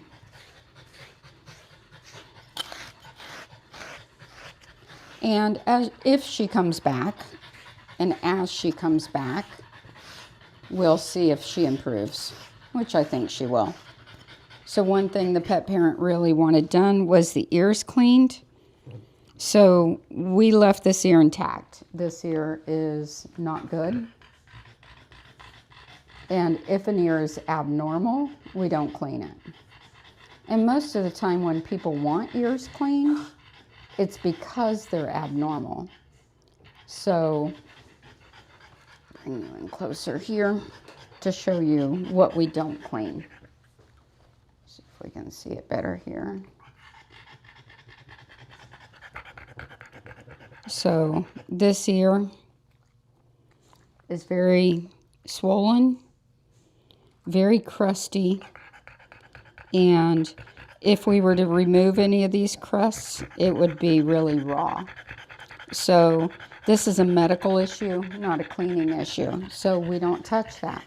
Even though it was one of the requests, be sure you get her nails. They wanted anal glands, and we don't do anal glands. And be sure to clean the ears.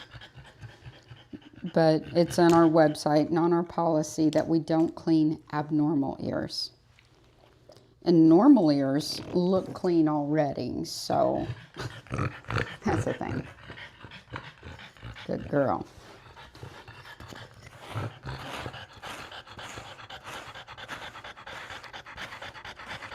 So in my description of my services, what it says is we use an ear wash on healthy ears. We don't say we clean ears. We don't say we pluck ears. We say we use an ear wash for healthy ears. Big difference. I never like to use the term clean ears because most ears that need cleaning because they look dirty are abnormal. They're either yeasty or infected or crusty or something. All right, Frida, say goodbye. She says, well, crap. I didn't win that fight.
kidding, that dog's stubborn.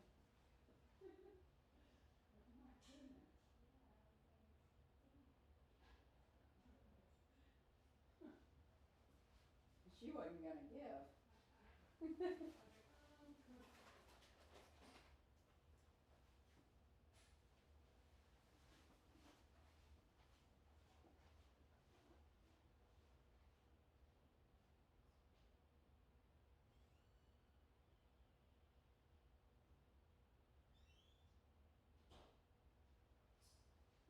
That's a sign of a dog that's gotten away with it way too many times. I was like, I don't know, I'm gonna wrestle this out.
Down here, grits is a good thing. We're in Florida. We like our grits. And grits also stands for girls raised in the South. Just saying, we like our grits.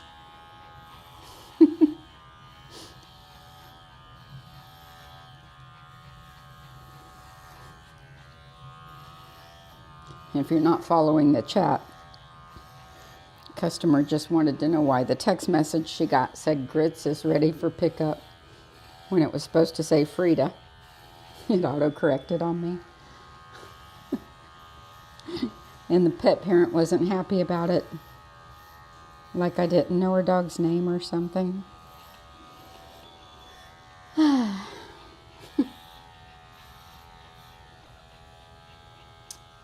here's my next dog, so I'll be right back.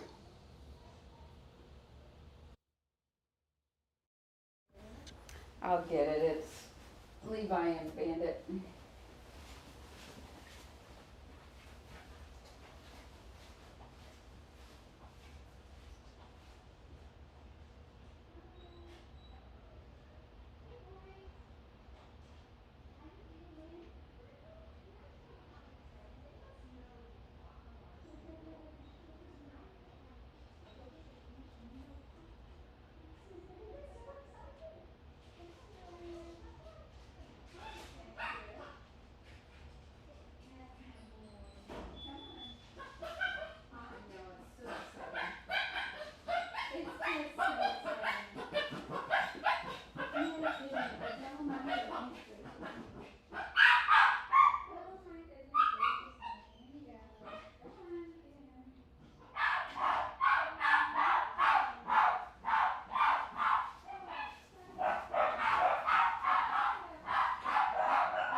All right, Georgie Porgy to the tub.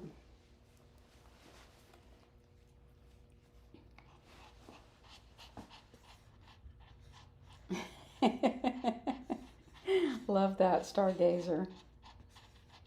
Salt, pepper, butter, cheese. I like me some cheese grits. We're going to be stuck on grits all day. All right, let's get to the tub. Now I know what I'm having for breakfast next Sunday. Bacon, eggs, and grits. Oh my.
with my training technique for getting dogs to behave, like for the nails.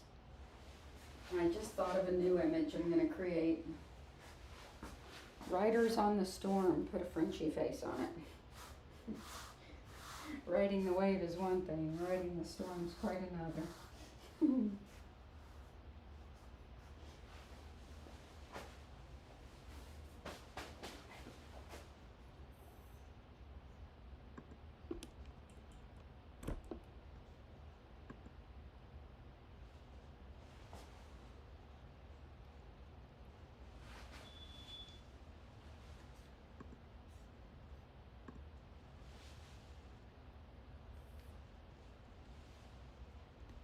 So what happened with my sound is all that fighting with the Frenchie made her bump the button on my mic, which distorted the sound.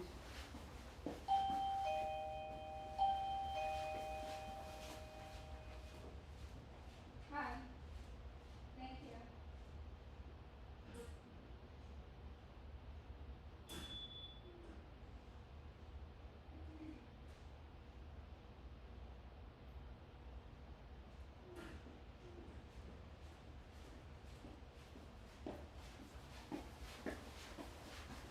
It happens.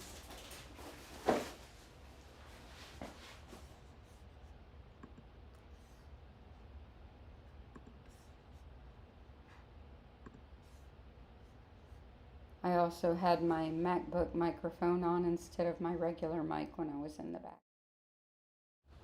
That happens too.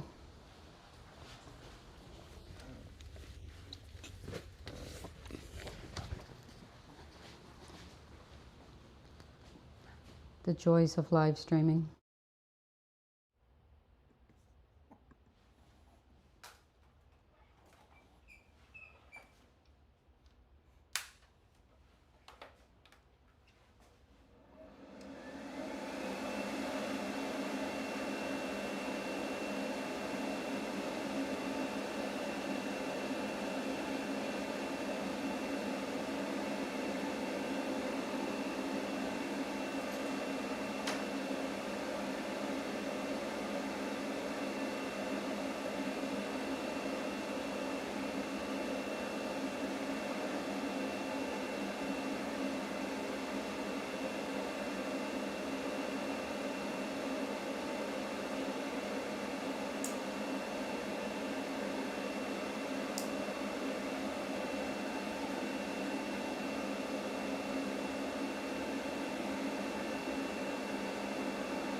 Good boy.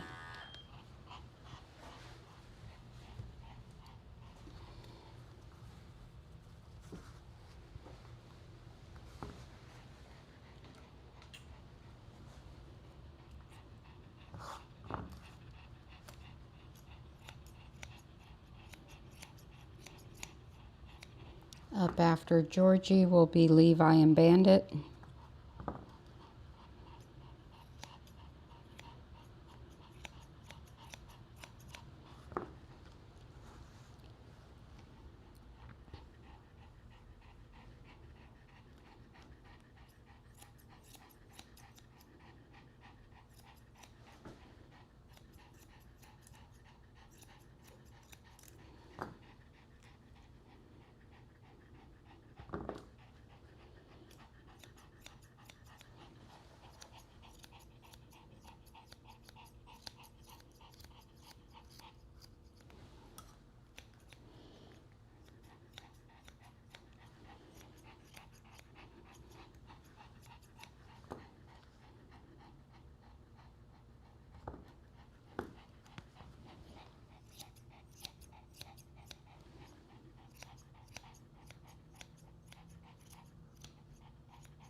Good boy, Georgie.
I was looking at dog breeds last night, like mixed breeds. I forget what they call this dog. It's like a Kai Pei, like Kaipei, or something like that. It ended in Pei, but it wasn't a Shar-Pei. It's where they're mixing pugs with Shar-Peis. Oh my goodness gracious.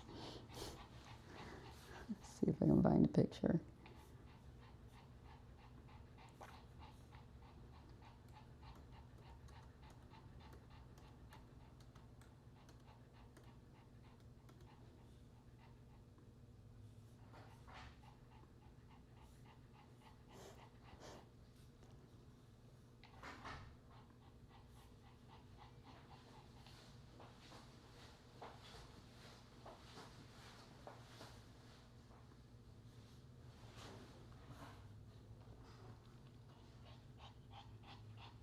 That's a puppy.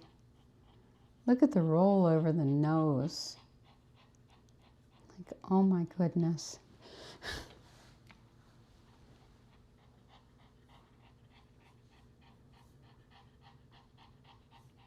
The adults looked a little different than the puppies.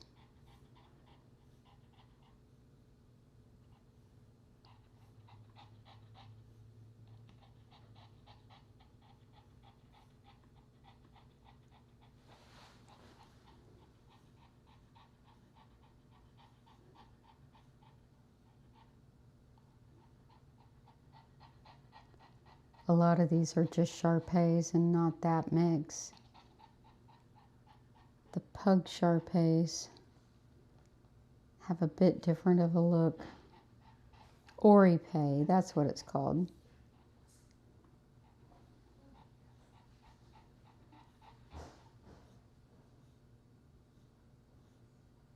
It's not showing an actual picture though, it's just showing the mix. So you're taking these two breeds and mixing them. Interesting, eh?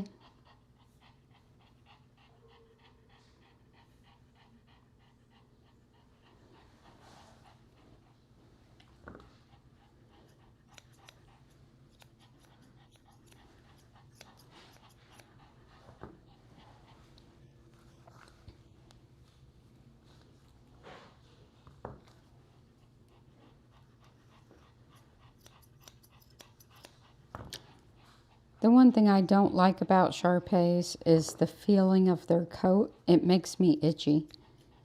Like if I have to pick one up and put it in the tub, it gets all prickly on my skin. They have very prickly hair. I don't like the feeling of it. That one that we competed against at the dog show that I was saying was so pretty though was a blue.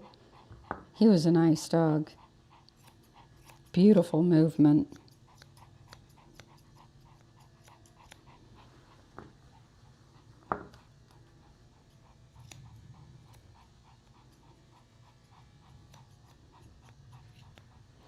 When I saw him go around the ring before us, I told Baby, I'm like, well, you're not going to get it, girl. We ended up beating him, though. I was so shocked because he was a nice dog.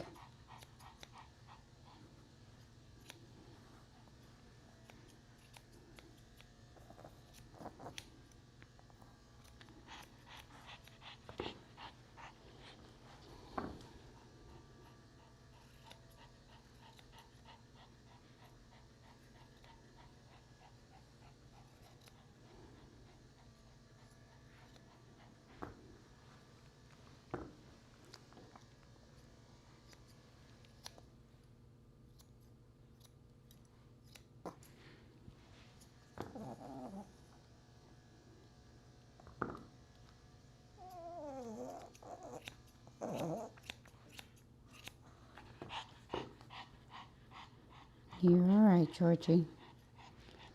If Georgie's people are watching, he's almost finished. It took a little longer because I didn't expect that Frenchie's nails to take a half an hour.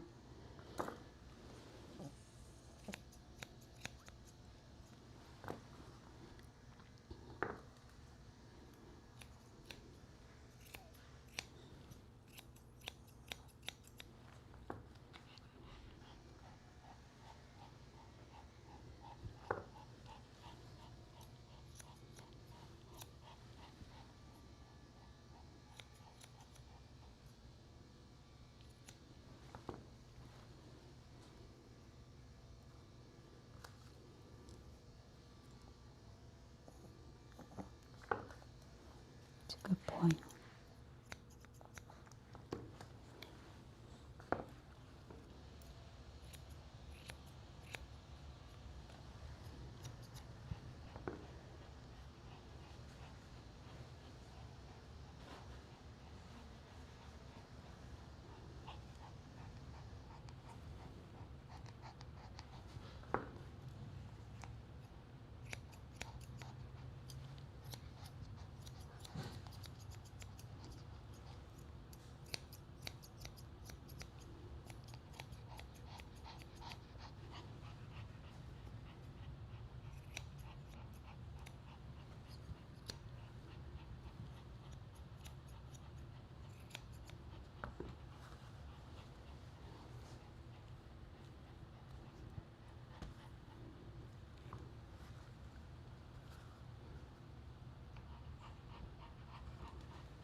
One problem groomers get a lot is hair splinters. I don't get them anymore. I think my skin's just adjusted, gotten tougher or something where it doesn't penetrate my skin. But I used to get them in between my fingernails, like all the time. Slivers of hair would just poke right down in and get stuck. And you couldn't get them out. You'd have to literally dig them out because they'd go below the skin level. Get them in here, other areas. It feels like fiberglass in your skin, especially the dogs with coarse hair. Goes right in.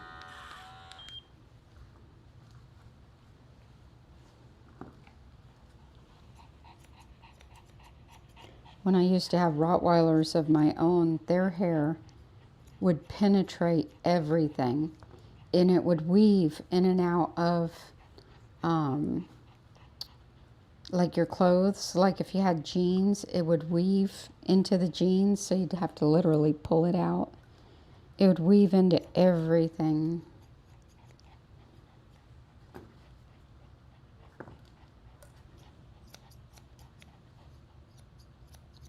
It's one thing when you have a shedding dog and the hair sits on top of things. It's another when it weaves into things. Like, oh my gosh.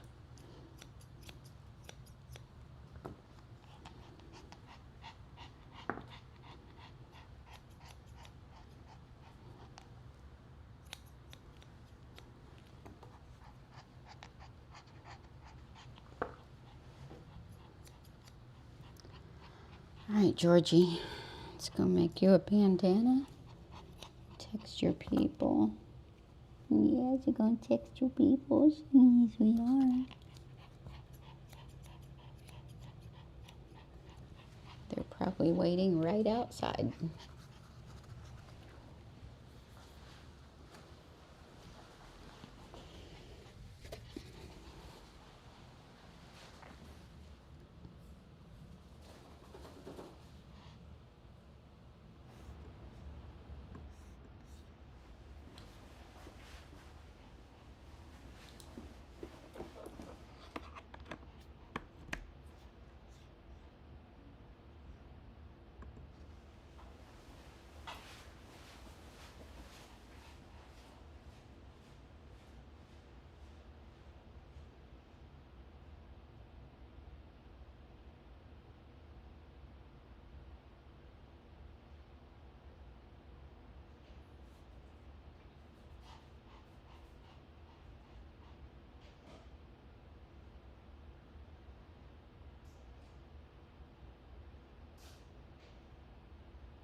Alrighty.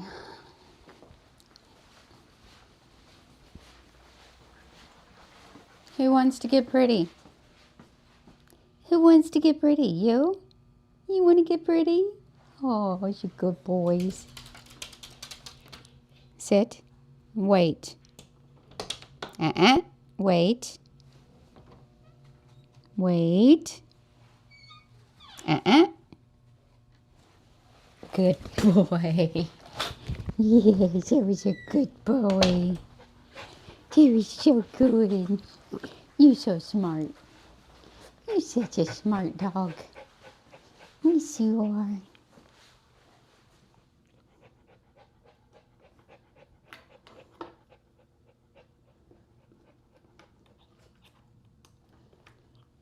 First one I'm washing is Bandit. Mr. Bandit.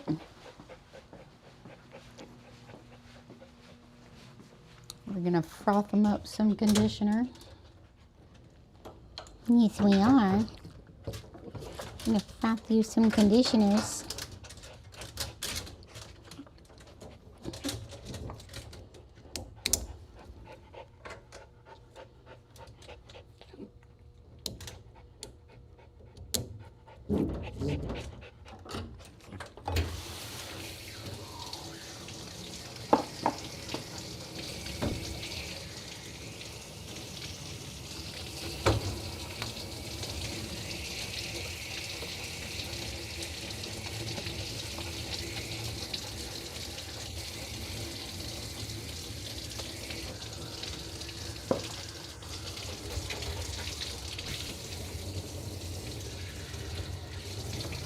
I got that much conditioner. I'm gonna add that much water.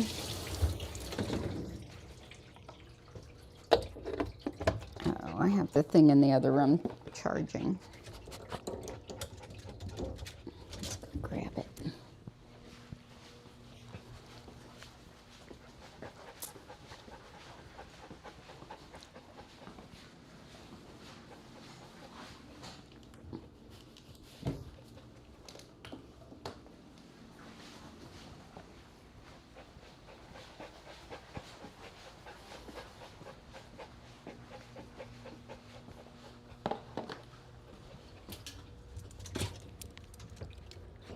So let's see how much squalene care we can make out of this much water and conditioner.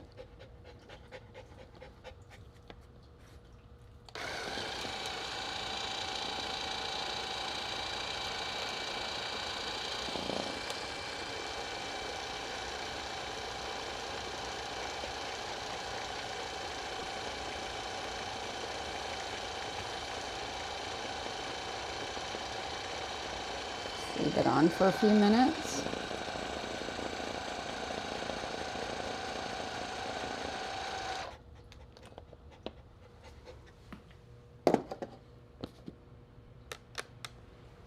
Look how thick. Can you see it?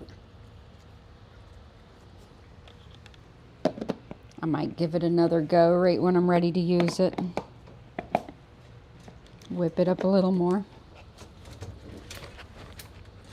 I'm going to use the shampoo system to wet them down.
gonna shampoo him again.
So I've got that whipping up while I'm rinsing him. Just gonna let it go for a minute.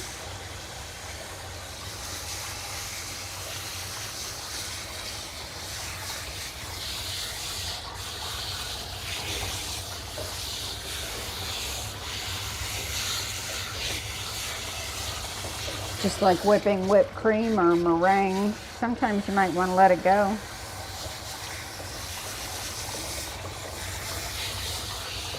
And get more volume.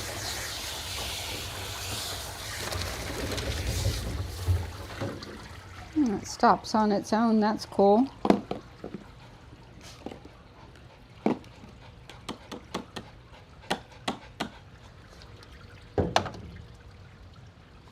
It looks just like whipped cream.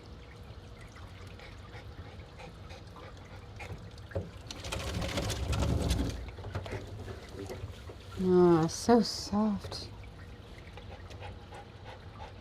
The squalene care just comes out like so cool.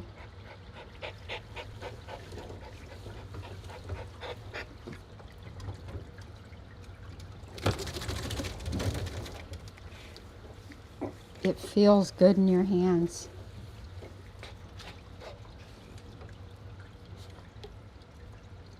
Gotta save enough for your brother.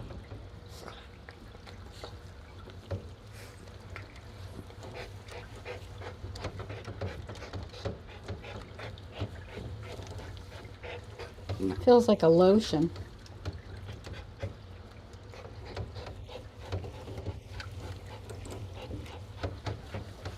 I've used froth products before. They feel so good. I don't know why I got out of the habit of doing it. It's really nice.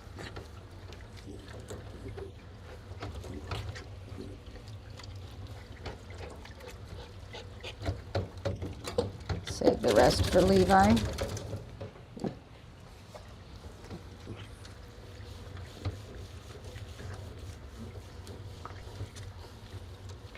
I don't know if there's any benefit to creating a product that works better by frothing,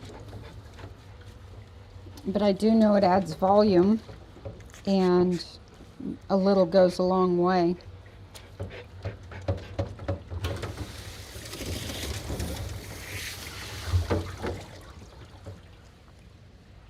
But I don't know if aerating it changes it or makes it better.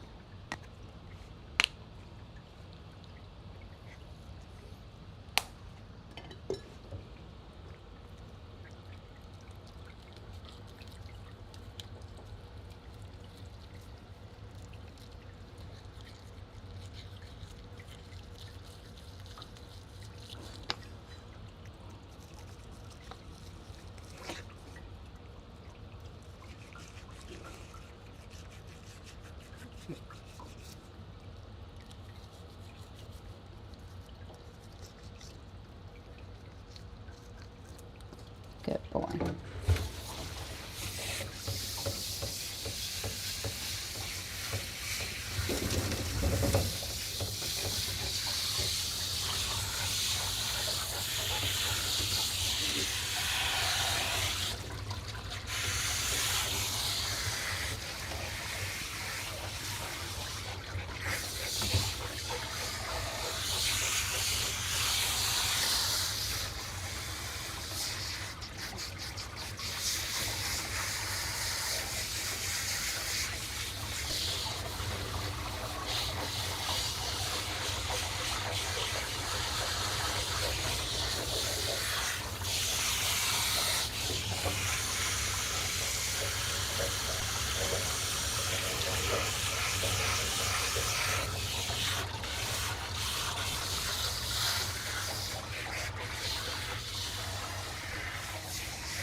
of our clients a while back had a French Bulldog Shar-Pei.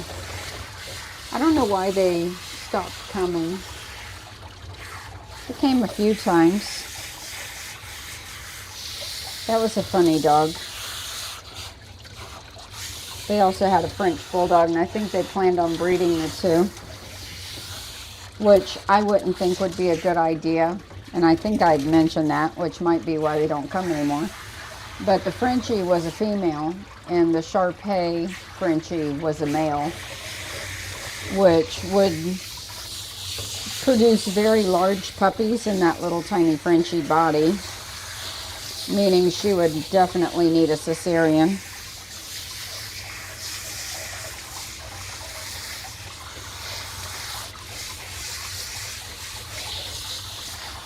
Possibly put her life at risk. But the dogs were nice.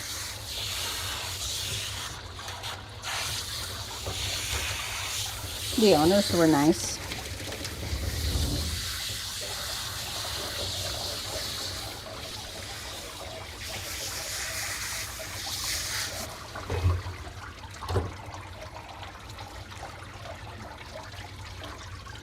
Sometimes I do say things that get me in trouble, though. For sure.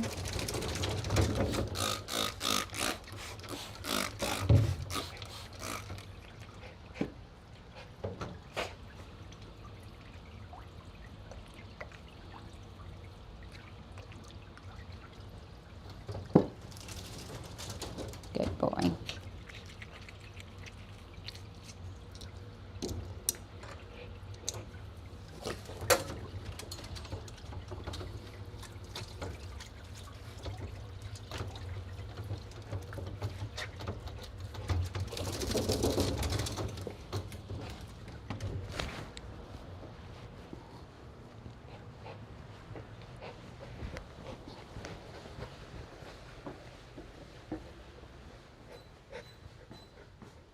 You go in here. I'll be right back.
So I see in the chat, Rare Bean and Rice is talking about her dog with 4 inches of coat matting continuously and it being hard to keep up.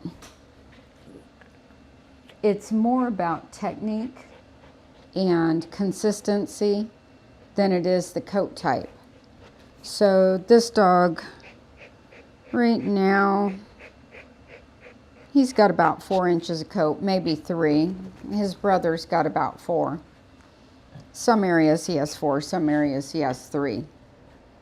So the idea is, and what works is to figure out your dog's schedule. So sometimes, especially if they've been clipped down, they have extra cottony hair because it's been clipped down, and so it makes it more difficult to maintain, for sure.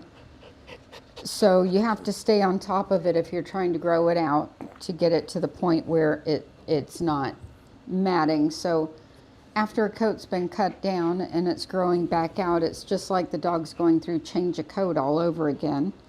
And change of coat is really difficult from between, say, 8 and 12 months of age. Somewhere in there you're going to have a period of about 8 weeks or so where the coat's really hard to keep. If you shave them down, that happens all over again as it's growing back out. But you have to be super diligent. On bath day, you have to brush and comb the dog from one end of the body to the other. If you don't, you're going to have mats. If you're not thorough, if you don't finish the job that day. And then it's going to get really, really difficult. So on my website, I should have it listed as Shih Tzus and Lhasas, but on my Shih Tzu page, I have the tools that we recommend for Shih Tzus and Lhasas and the like. And for the more cottony coats, actually the Coton and Havanese page would be better. Both are very similar, but they have slightly different tools. So if your dog has about 4 inches of hair and it's got a cottony coat, I would recommend going to the Havanese and Coton Detoulier page for the best tools. But it also has a whole write-up there that I did on what causes matting and how to prevent it. So that could explain it a lot better than I can right now because I've got to blow dry him. I don't have time to talk too much. But go to my website, link below. Go to haircuts by breed. Scroll down to both Shih Tzus and the Cotons and Havanese. Look at those pages, look at the tools, and then read the what causes mats and how to prevent it article. And that might give you some help. And right now, I'm going to go ahead and blow dry him. We were talking earlier about what causes mats when you wash them and why it's so bad when you wash them. You can see here, his coat didn't look like this before the bath, but now he's got all these ringlets. And these ringlets that wrap around each other are what mats. So if you don't get all those ringlets brushed and combed through the same day as the bath, by the following day, those are all going to turn into mats. And we do have breeds that we want to keep ringlets in, like the Russian Blanca or the Bolognese, certain other dogs, but there's a whole different technique for them where we keep the ringlets. For these guys, we can blow dry it out after the bath. And when we have the Bolognese come in, we will talk more about that coat type some more.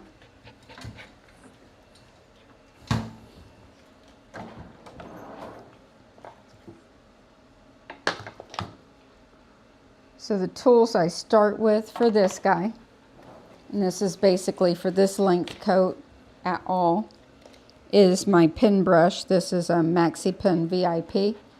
This brush will go through the coat pretty good. This brush is too stiff. So if I try to take this one through the coat, see what happens? And sometimes you think a dog's matted when they're not because you're using the wrong brush. Take this one back through. This dog isn't matted, but the brushes say he is. So all kinds of brushes. Brushes with hooked pins, brushes that are too stiff, and brushes that have too short of pins are not good for him. So this one's really good. Use this one around the feet and the mustache. It's a flexible slicker. Works really good there. And a wide tooth poodle comb is really helpful with this coat type.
So I do this part with the dryer on because it helps me to double check and make sure that the dog's completely dry. But after they're brushed out, I use a wide tooth poodle comb and start combing over the dog. Before I start the comb out, I like to mist them over with an anti-static spray. And again, I do it with the dryer on, but you don't have to. Just because I like to make sure the dog's thoroughly dry. So I'm going to comb him from one end of his body to the other. If the comb snags anywhere, then you'll see me pick up the brush, work out the snag, and then go back with the comb. And the biggest thing with the comb is you have to sink it to the skin, lay it on the skin, and pull it out. With his brother, who is a much thicker coated coton, you have to sink it in and then pick out because it's not going to glide. This dog's coat, it should glide, but his brother, it's pick all the way to the end. And the comb is a checking tool. It's not a dematting tool. So you never want to pull out knots with a comb. So if you take it through and you hit a knot, back it out, pick with the brush, and check again, make sure it slides through. When I get to the end of my combing, you'll see me gliding the comb across the dog, but it's to the skin when I'm doing that. But I comb it through and up and out first. And make sure I can do this. To the skin, lay it down, pull it out. To the skin, lay it down, pull it out. All over. Once that's all done, then you'll see me start to glide through the coat.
If you do this part thoroughly on each and every bath day, and the comb can slide through the entire dog from one end of the dog's body to the other, a dog with this much hair can hold for a week without having to be brushed.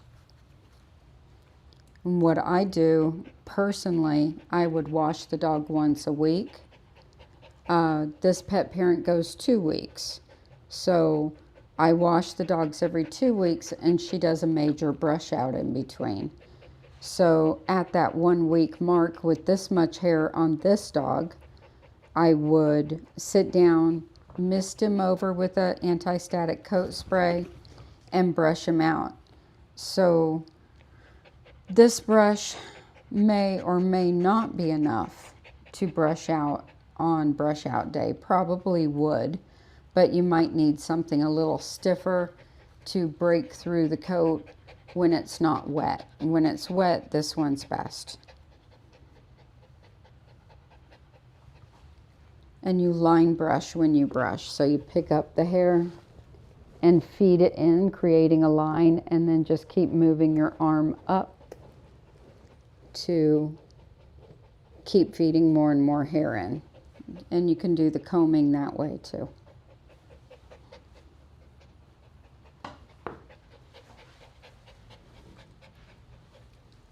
And if they have more hair than this, then the bath or needing to be thoroughly brushed day moves up to 5 days and not 7. And if they have shorter hair than this, like half this much, they could go 2 weeks. Although I still prefer to bathe my dogs on the weekly mark. Anyway, it just keeps them really nice, and they never have mats. But if you go 2 weeks, you still need to sit down and brush them out at the 1 week mark anyway. Right? Yeah. Here, let me see those bangs. So now we're going to get his brother. His brother has a thicker coat, a bit more of a challenge.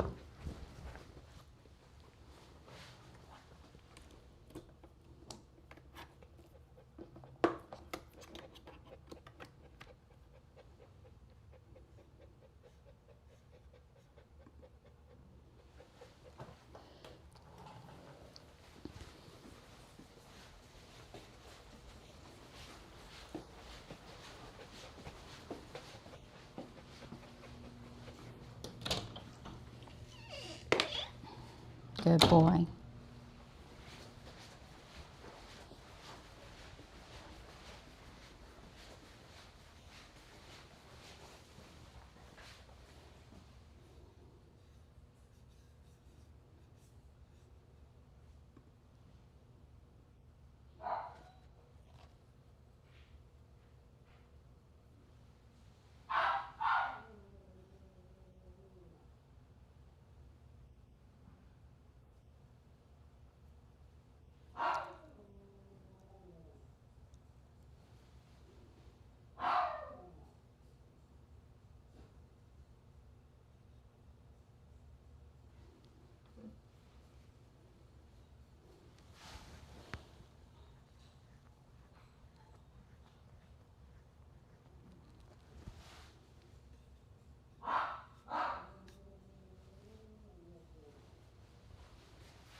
Want green or purple? Purple.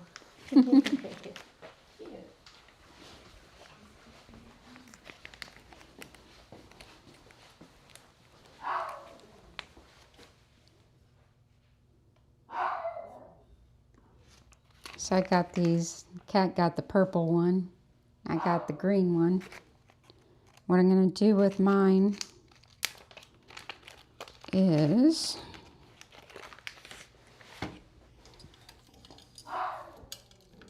my arm has 2 rings. I'm going to run it from one ring to the other.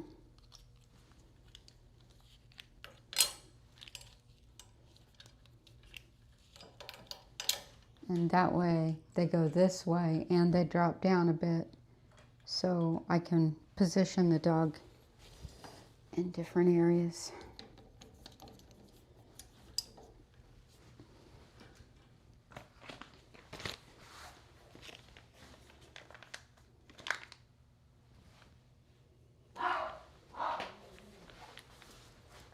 So I can put it way up here, I can put it in the middle and drop them a little lower, or I can put it way back here.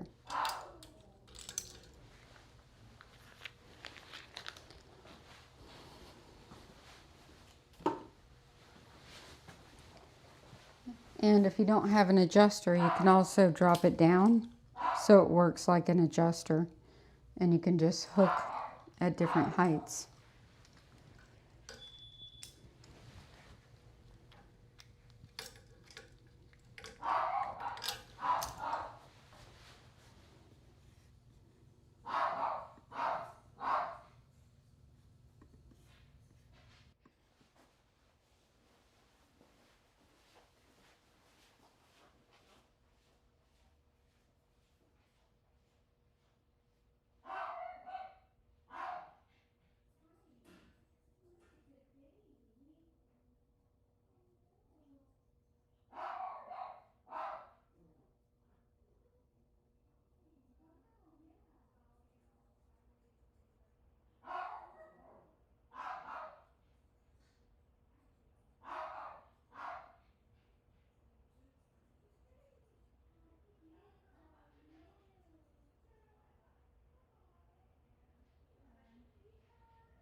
We had a new baby come in to say hi.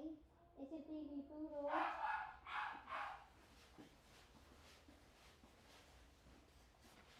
Look what I got, guys. A baby poodle. Her name's Lolly. She's like, where am I?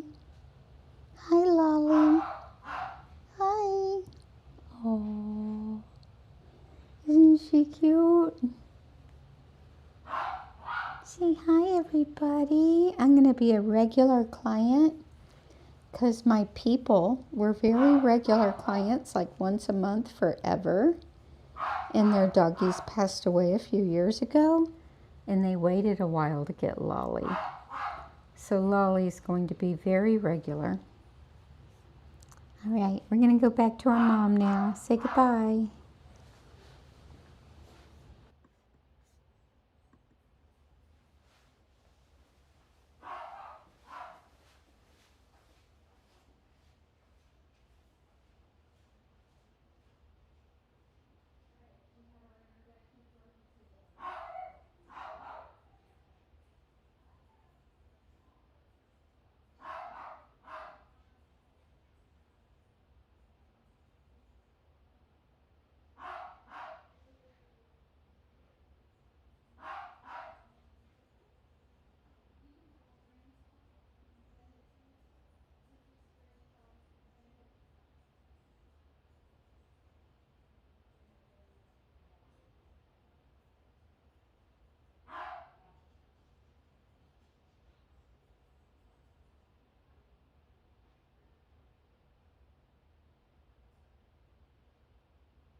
So if Charles needs more rings on his arms, I have an idea to show you here. There's a couple things you can do.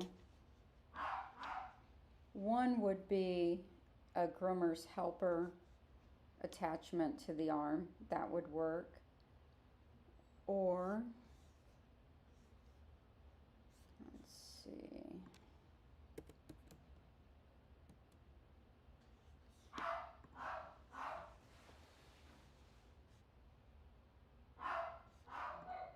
Let's go to here. You can add something like this. It wouldn't do the overhead real good, but it would do the post.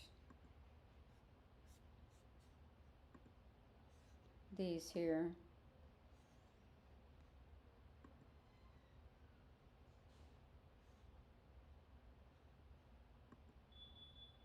Oh, I'm doing it on the wrong page.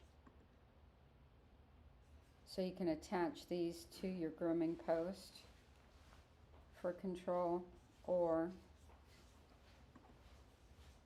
this is the groomer's helper. That's just the accessories though, that's not the actual tether.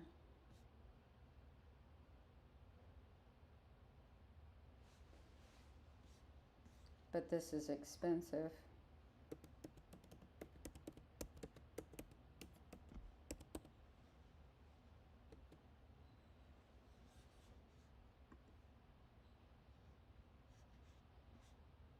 And it's not showing the actual thing. Like something like this would work with the clamp. So then you could clamp it on your arm up high. Let's see. If you needed something up high where you had to clamp it on, that might work. Those are a couple ideas.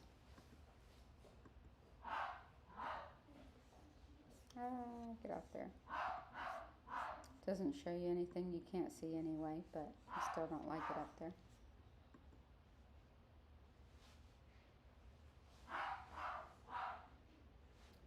All right, back to work.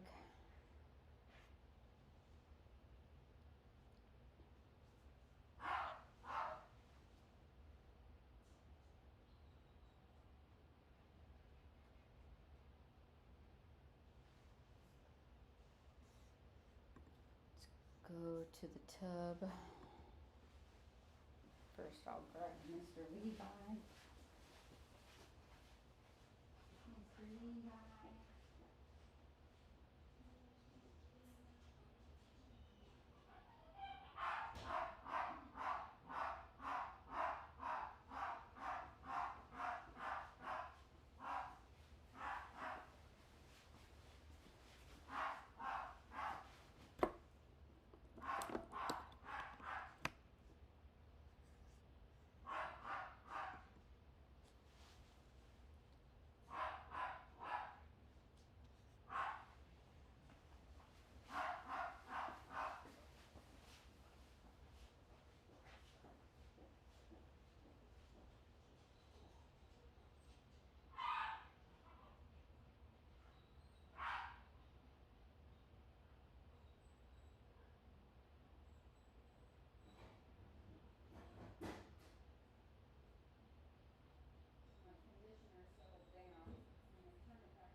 Forgot to take my mic with me again, didn't I? Sorry.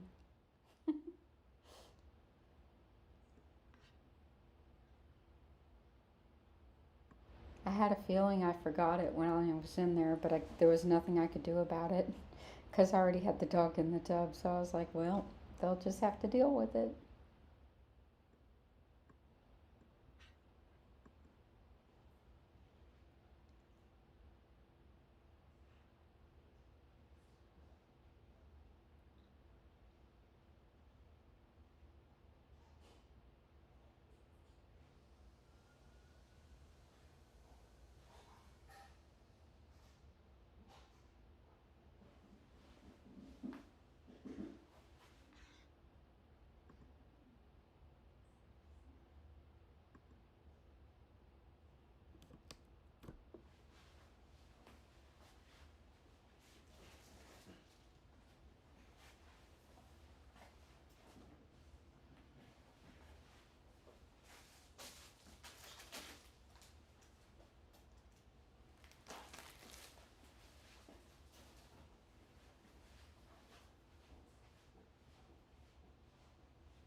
I see that Stargazer is talking about crystal white shampoo with a frother. The best way to do crystal white with a frother is to get a coffee frother that warms and froths at the same time and mix it in that. Like,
So my goal with Levi when I'm blow drying him, I like to separate out all the separations that are created in his hair from the bath. I like to get them all separate so that they look nice and straight. When I do that, he's typically not completely dry underneath, but once all the hair is straightened to this point, then I'll go back in with, I just realized my regular mic is dead. Anyway, what I was saying is when I am blow drying him this way, I'm trying to separate out all these separations that he has in his coat and make them so that they're all brushed. And if he's not completely dry by the time I finish with that, which he's about 80 to 90% dry, then I'll go back in with the high velocity dryer at the end.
So as you know, my goal with him is to not lose too much hair when I brush him out. He did have a few knots underneath, nothing serious. And even with the knots, this is the total of hair that I've gotten out of him, and nothing in the comb.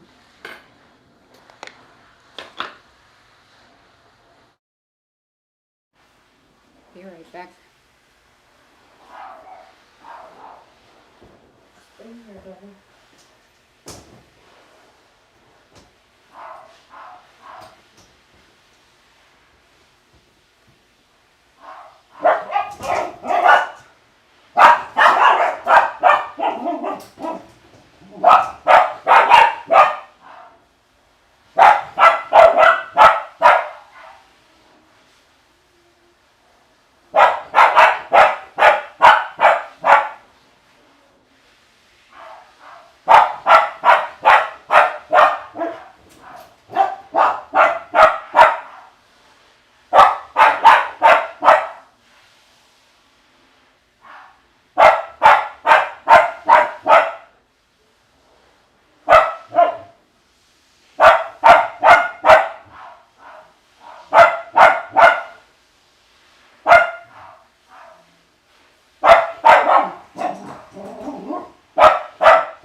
So I just had a doodle come in.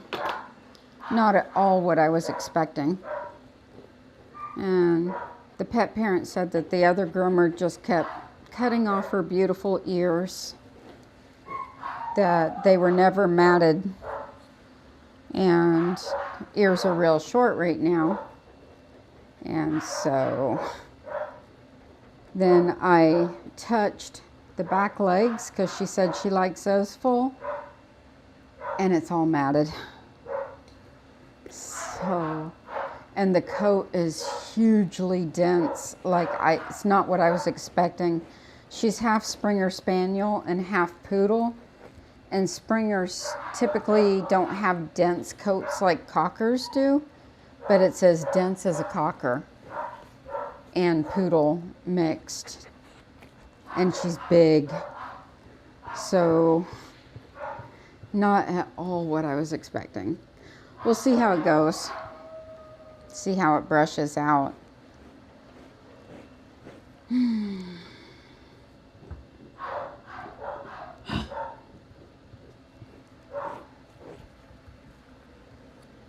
I was thinking more like Springer, kind of not as heavy a coat.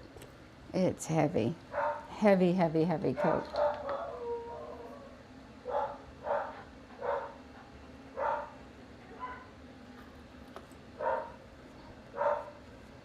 And I hope I didn't quote what I was picturing in my mind for a price, because that's not what it is. It's an easy $150 haircut, easy.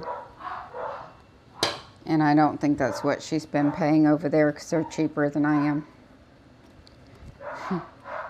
So, yeah, we'll see.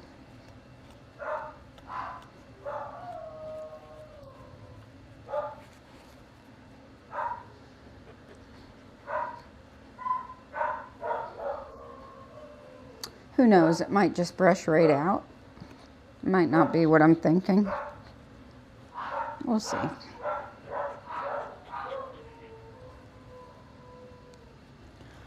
right.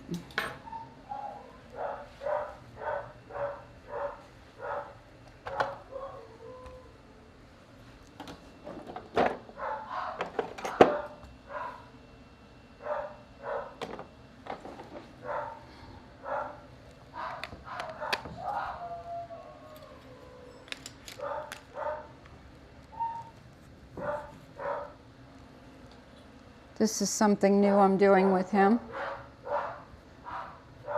New. I did it last time.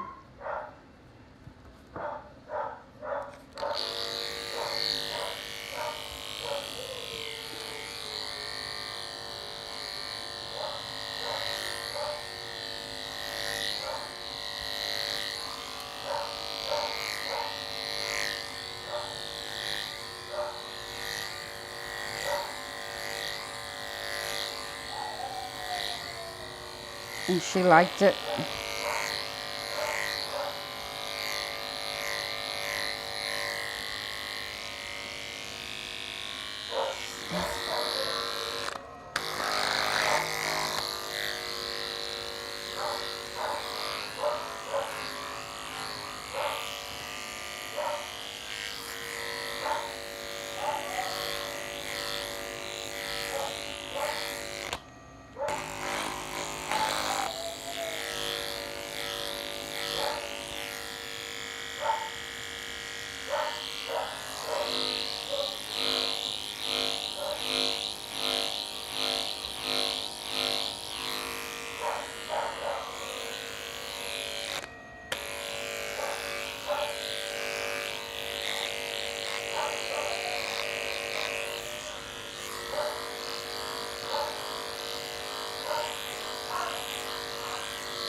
I guess Springer Doodles can be quite hairy. I'm looking them up now. Probably should have looked them up before. So this is kind of what I had pictured, like this here, the brown one.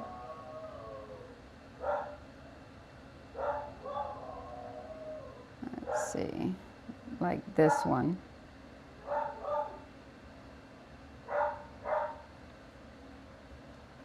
But that's more what it's like.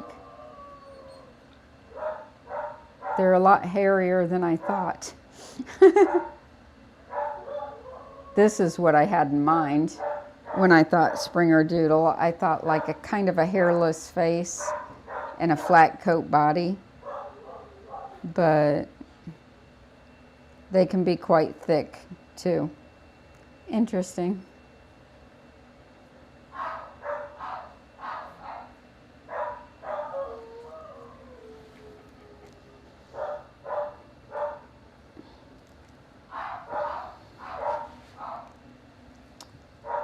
Trying to get this camera right. It's not working for me.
So our goal is to still keep the natural shaggy look on this one,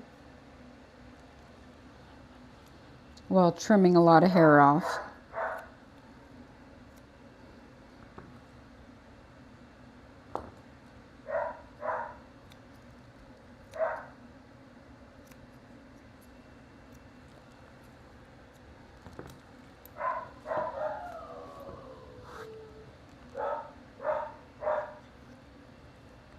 His eyelashes are getting excessive. This one's all the way out to here and curling up. I don't know if you can see it. See how long it is?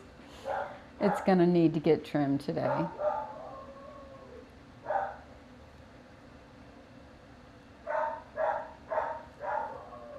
See that? So I'm gonna take off this much to make it more reasonable.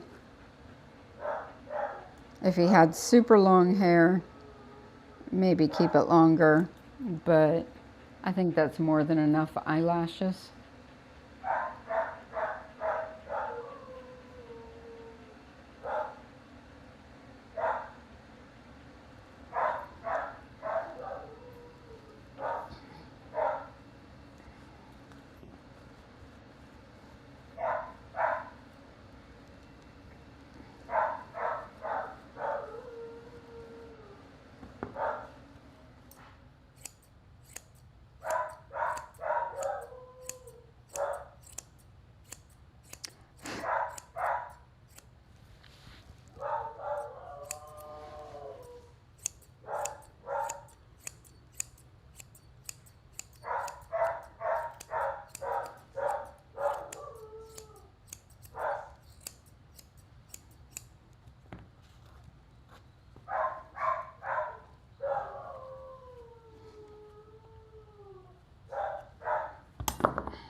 Quit pushing and pulling, dude.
This is what I do not like about these scissors. I love these scissors, but when they're going through thick hair, look what happens to my handles.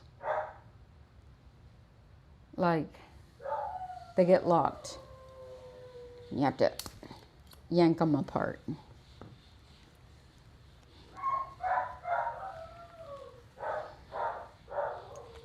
I was singing their praises a few weeks ago till I started going through really thick hair. That's why I say don't go right out and buy something new. I get. Watch me use it for a while. I might love it and then I might not. Let me just say my Zolita shears have never done that. So I'm going to flip over to those right now because they've never done it.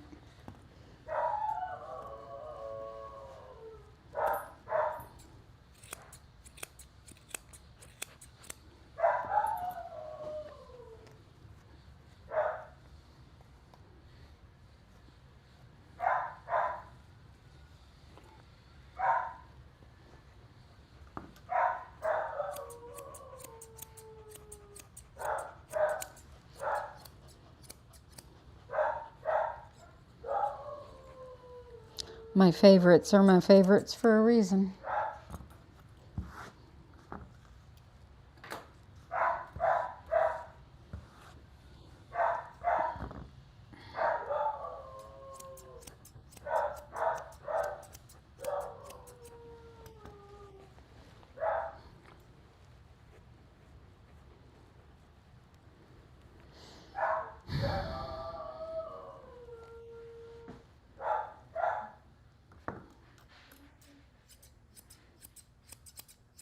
So she likes his head to look quite rounded, but not like a Bichon. So when I give him a good haircut, I bring up the ears, and start moving it into a more round shape.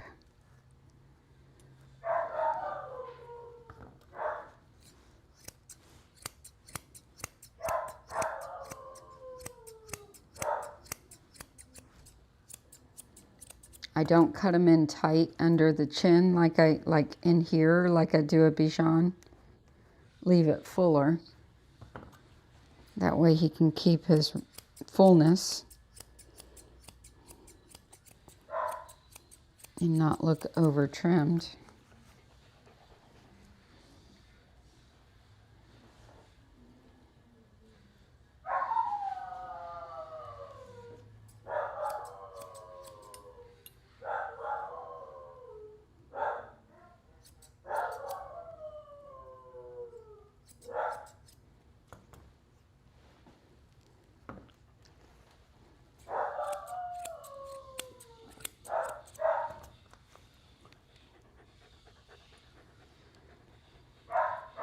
And it's interesting, every doodle owner is so different. Like most doodle owners like the short ears.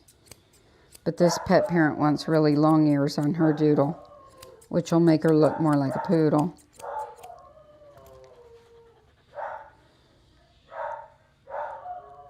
It's a good thing she told me because I would have done short ears for sure. Because that's my favorite look on a doodle is the short ears.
Good boy.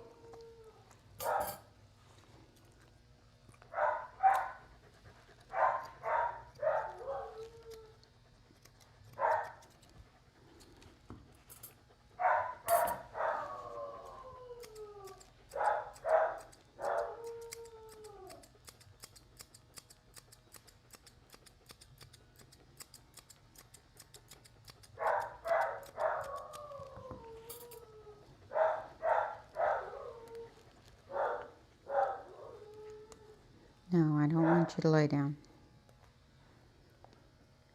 You're a big boy. You can sit up for a minute.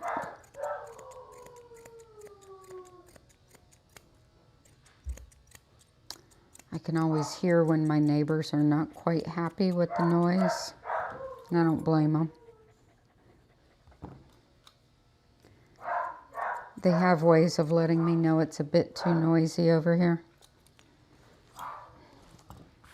There's nothing I can do about it at this moment, except hurry up and finish this dog so I can get that one on my table.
Stay.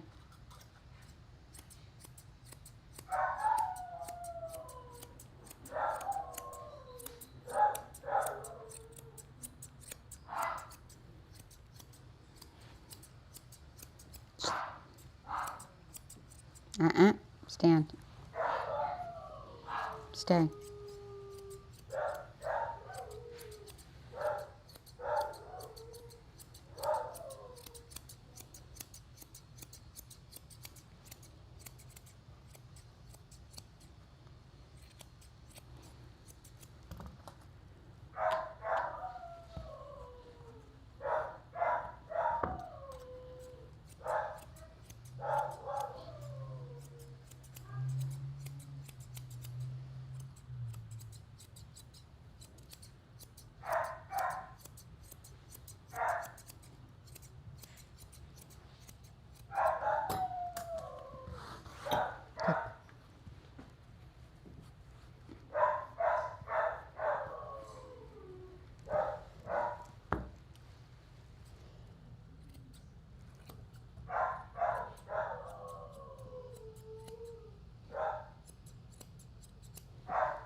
Yes, I love you too.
On our website, I basically call this like a 3 to 4 inch long puppy cut. It's kind of like what you would expect a 6 or 7 month old puppy to look like. So a lot of the puppy cuts, they look more like a 8-week-old to 3-month-old puppy. The longer puppy cuts look more like a 6 to 8-month-old puppy,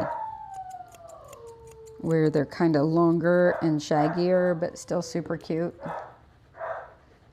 And not all the way to the floor, like they are when they get to be 9 to 12 months old, where it really starts to drop.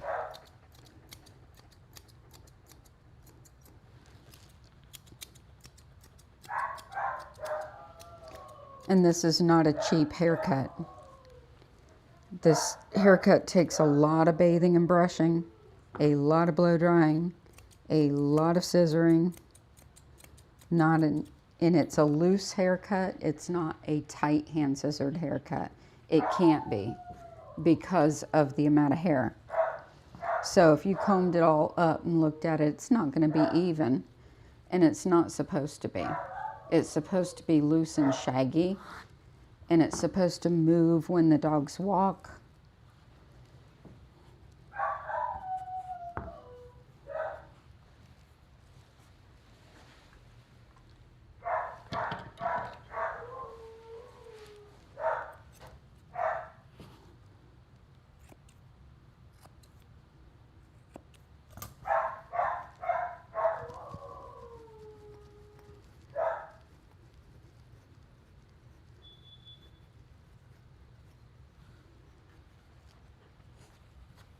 Don't know who that is.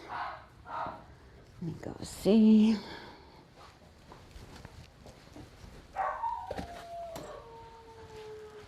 I'll be back. All right, behave.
So is the one I'm working on.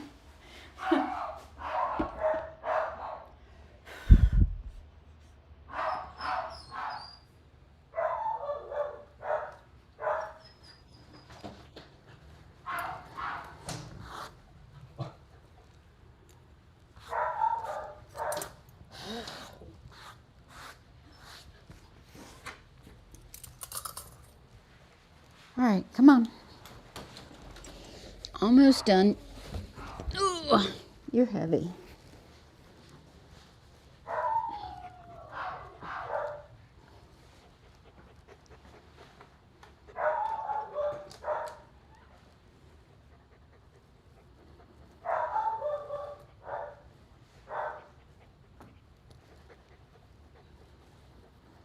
So this pet parent goes to great lengths to keep her dogs in fuller coat. They come here every 2 weeks, and we rotate them between who gets a haircut and who doesn't and what they get done. She waits right close by, and it takes about 4 hours, 3 to 4 hours to get these dogs done. And she's like most of the time in the parking lot or across the street at Whole Foods or whatever. And then she spends a lot of time brushing them. They're never matted. If they have a couple tangles, that's different, but they're never matted. She just takes amazing care of these dogs. They're her life. And she has a certain look she likes, and she does the work to keep it. And I do what I can to accommodate it. All right, we're gonna put him back in the run, and I'm gonna text her. You can see what they look like on the floor. Yes, it's the doodle barking.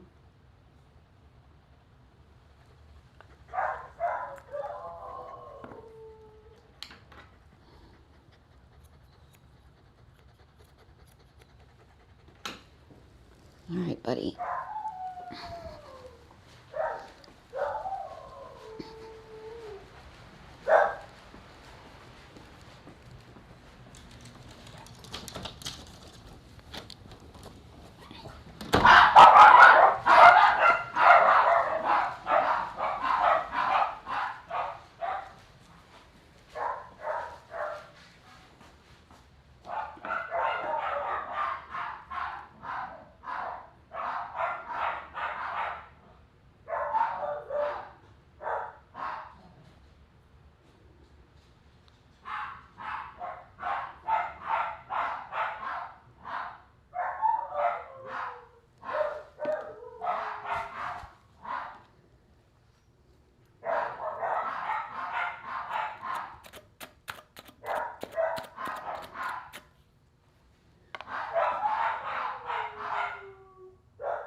So our doodle is going to get washed twice and conditioned before I do any trimming. So I'm going to get the tub ready for her.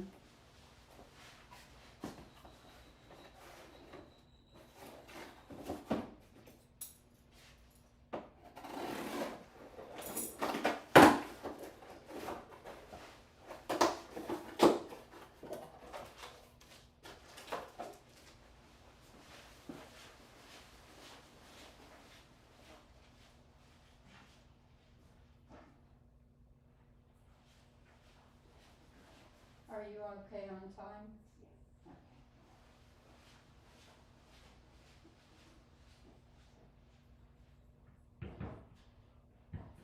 If you ever have to go, just let me know. We can work it out.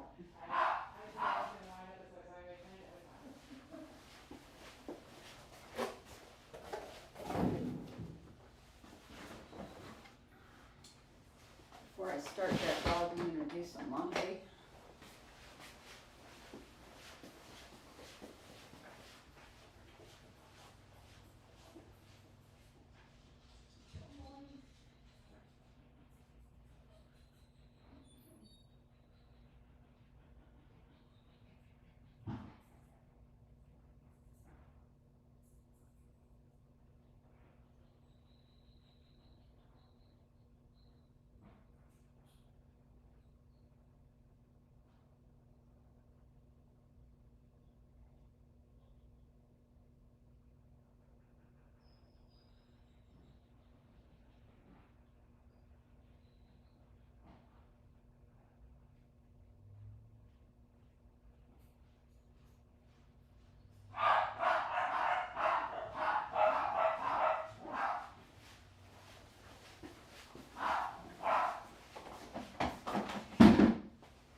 I'm going to turn off the open sign up front when you leave. If Grande and leave iron down, just lock the door on the way out, so I'll have to take the dog out there.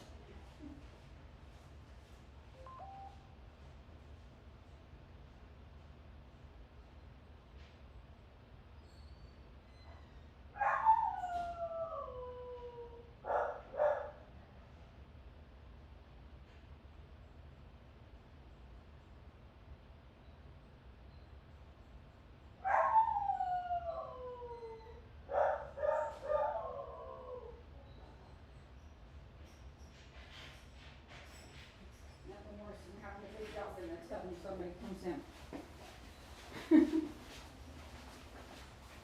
All right, it's time.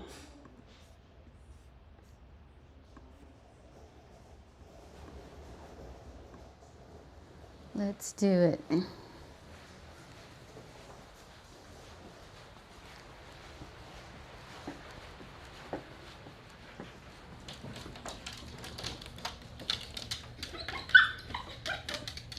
Got to change to the tub. Hold on. Yeah.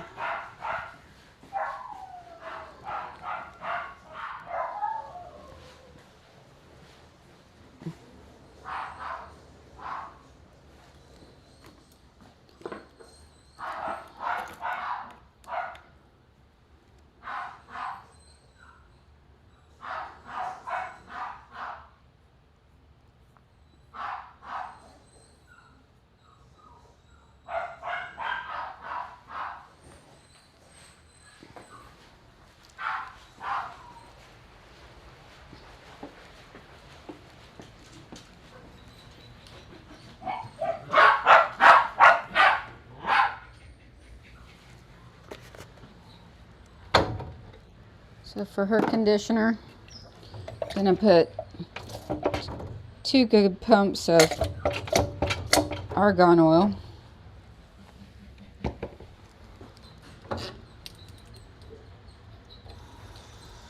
I'm gonna fill it about half full.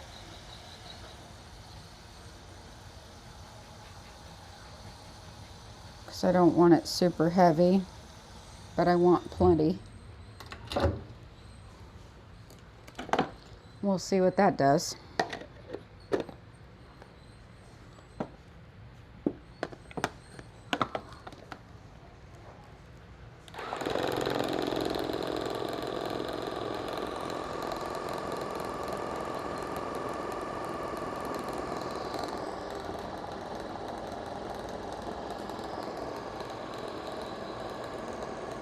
Hopefully I didn't fill it too full. My cup might runneth over.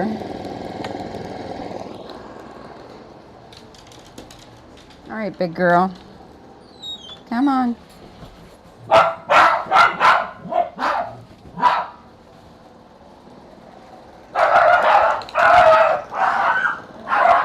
Hup.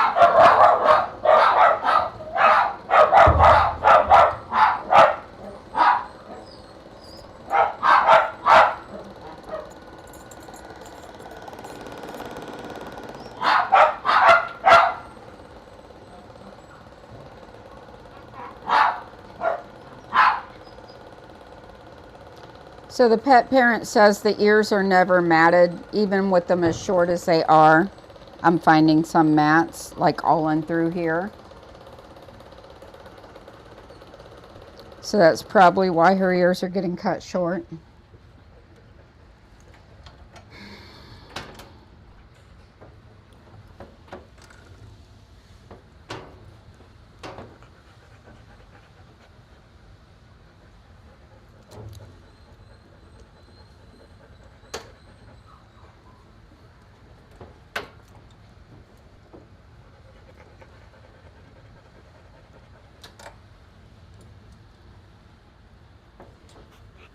You'd be amazed how many times people don't think their dogs are matted when they are.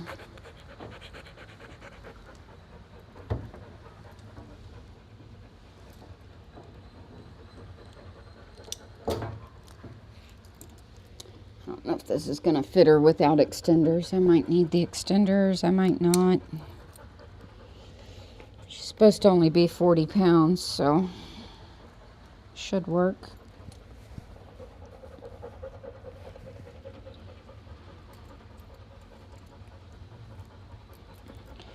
She seems bigger than 40 pounds. Yeah, the harness won't fit her. All right, let's go get some extenders.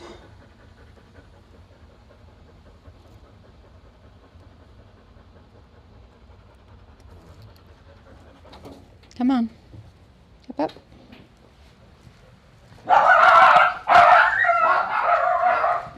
Easy, easy. Easy. Come on. Back in the tub, back in the tub, back in the tub. Up, up, up, up, up, up, up. Thank you.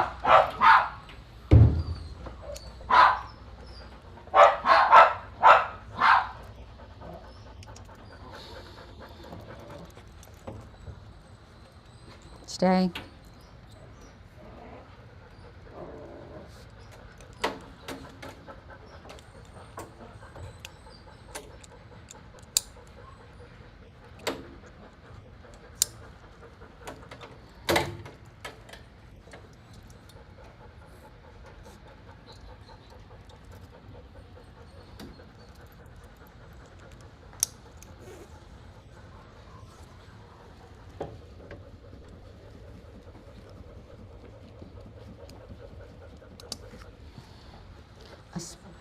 fly back here?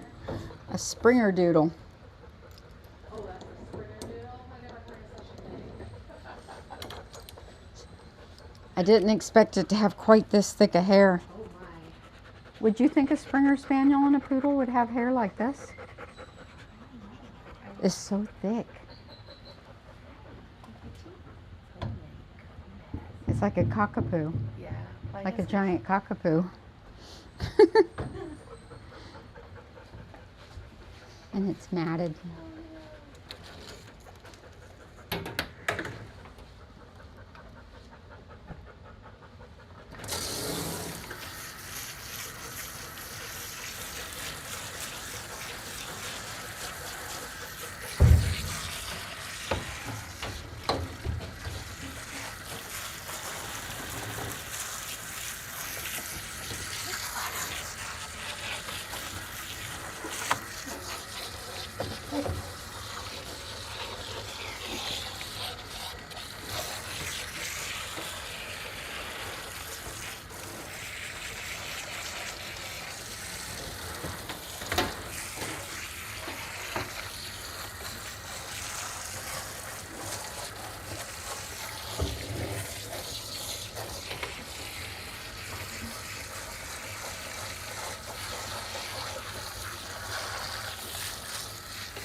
It's a good girl.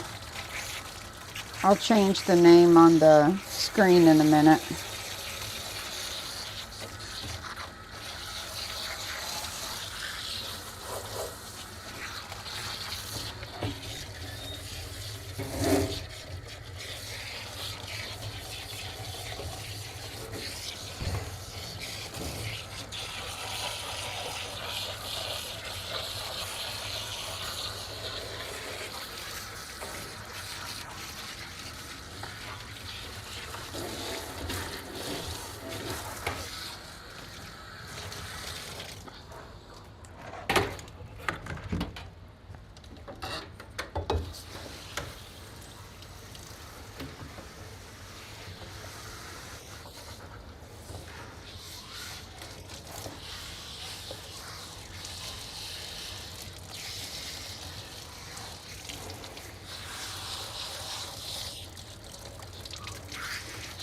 It's a good girl. If I remember correctly, her name is Blue.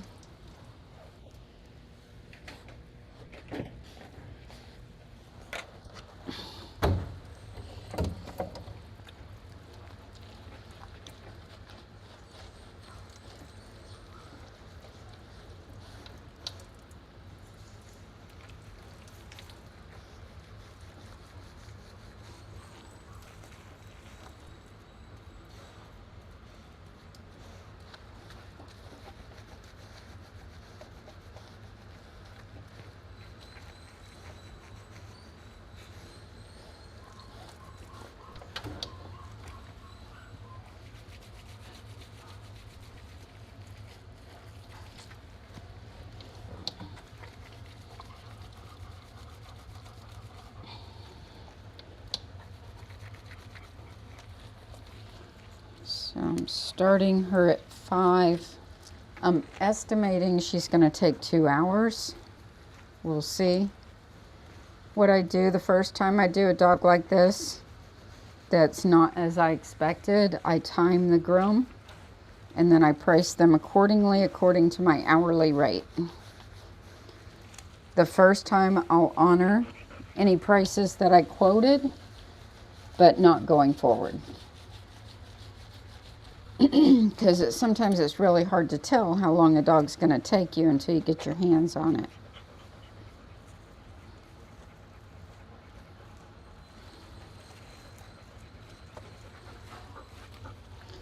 So I'm going to rinse her and then shampoo her again by hand this time.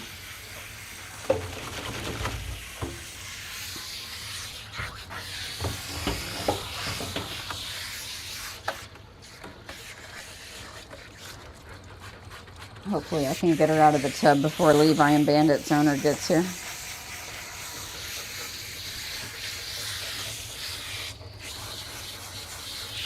If not, she'll get some extra soak time.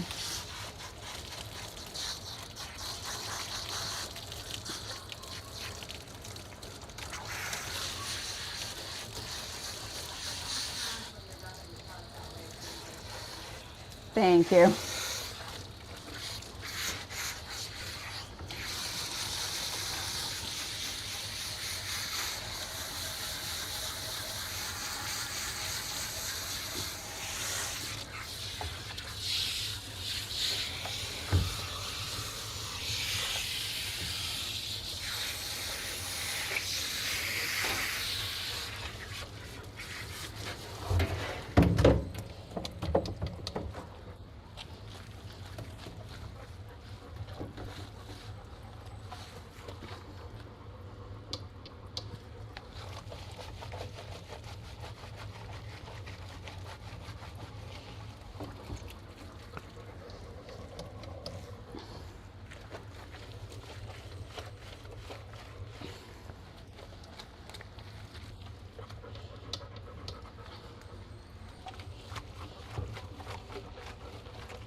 So I'm thinking she needs to be soaked up 3 times because she's still not lathering. And she feels like she's got like a coating on her hair. And sometimes like cockapoos, she's not a cockapoo, she's a springer doodle. But sometimes cockapoos get like a coating on their hair and it causes them to, the hair to be heavy and kind of greasy and not want to fluff up right. And being she's not lathering like she should, it's telling me, I mean, look how much soap I put on her head and I have no lather. So I'm going to lather her up one more time, see if I can get some lather to her before I decide to call her clean.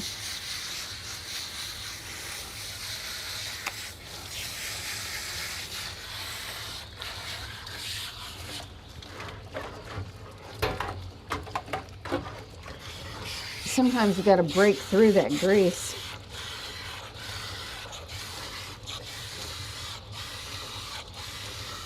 I think this time I'll do it with the shampoo system though, rather than hand washing her because I've already hand washed her.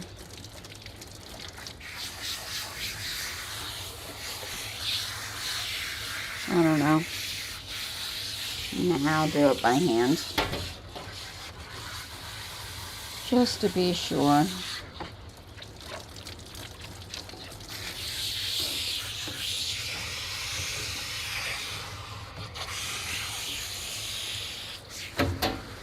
Alright, let's see if this batch lathers. Oh yeah, there we go. See? Look at the difference. That's what I'm talking about right there.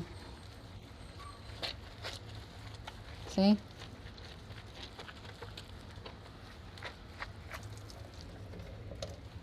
If it ain't lathering, the dog's dirty. Unless it's a medicated shampoo. Some medicateds don't lather. But most everyday shampoos lather beautifully unless the dog's just funky.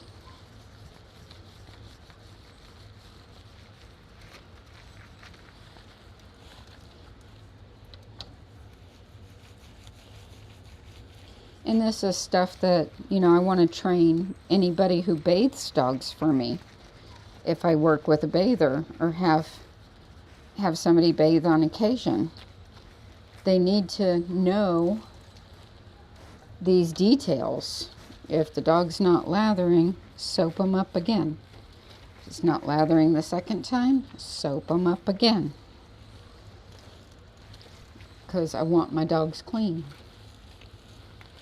They dry faster if they're clean, they look better if they're clean, they smell better if they're clean, and their skin does better if it's clean.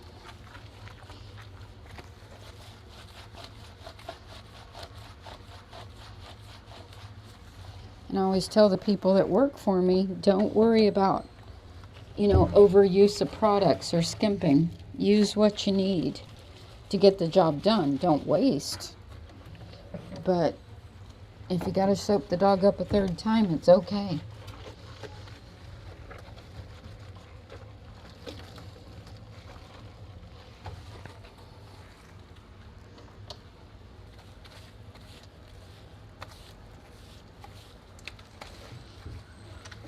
See how lather's holding this time?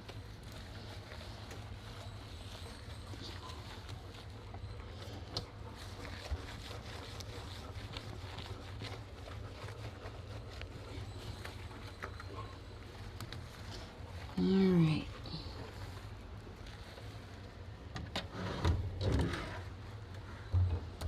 We have a clean dog.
It's a good girl.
Look how much conditioner that made.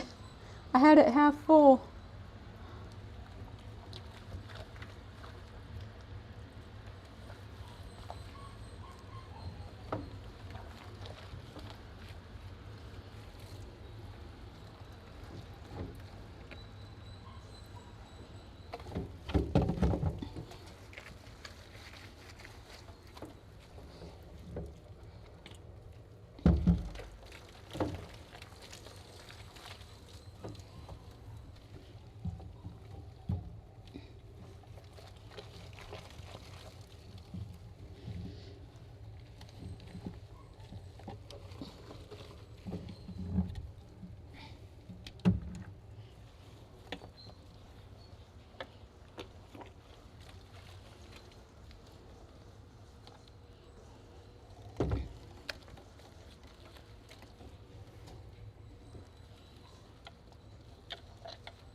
I need a better application system. I have to work on that.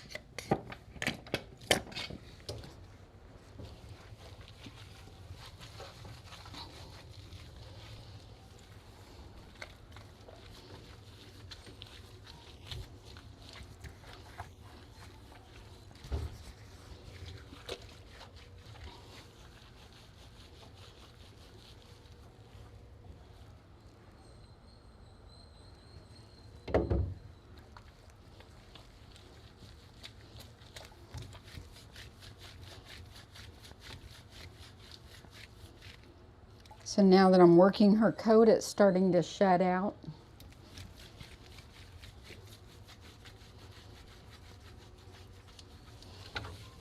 Being part spaniel, that makes sense. Because a spaniel is a flat coat and you lose hair. And that would explain why she was hard to get clean, because there's a lot of packed in hair there. So I'd imagine we're going to get quite a bit out in our brush.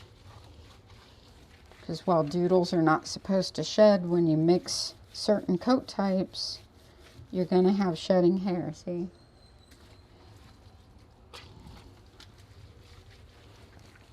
It just gets caught up in the longer hair.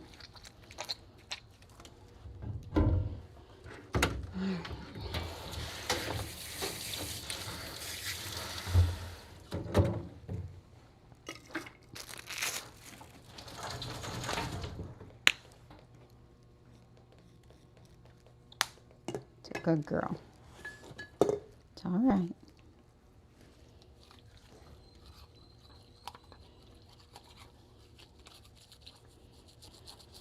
So the haircut she described to me, she told me what she didn't like, which was kind of the fusion teddy bear face and the shorter ears. She doesn't like that. But what she did like is she said that they took her shorter on the back and left poofy hips like a poodle. I'm not a fan of that look.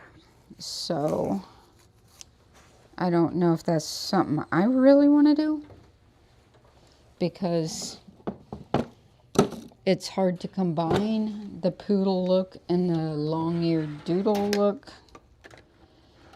So I'd recommend a more blended look with the fluffy legs as opposed to the poofy hips with lines, because she said it had lines up over like a town and country trim for a poodle, and I just don't see it.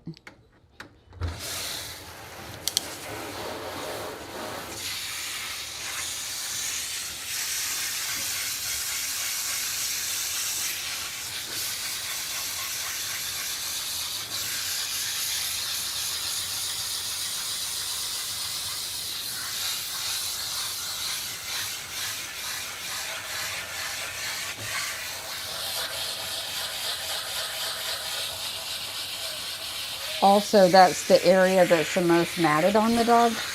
So it also doesn't make practical sense to have that area poofy.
Good girl.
All right, who's first? You? Okay.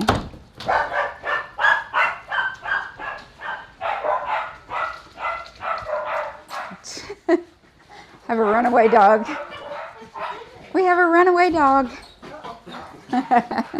Come here, you. He's like, me first, me first. Thank you so much. Oh my gosh, thank you.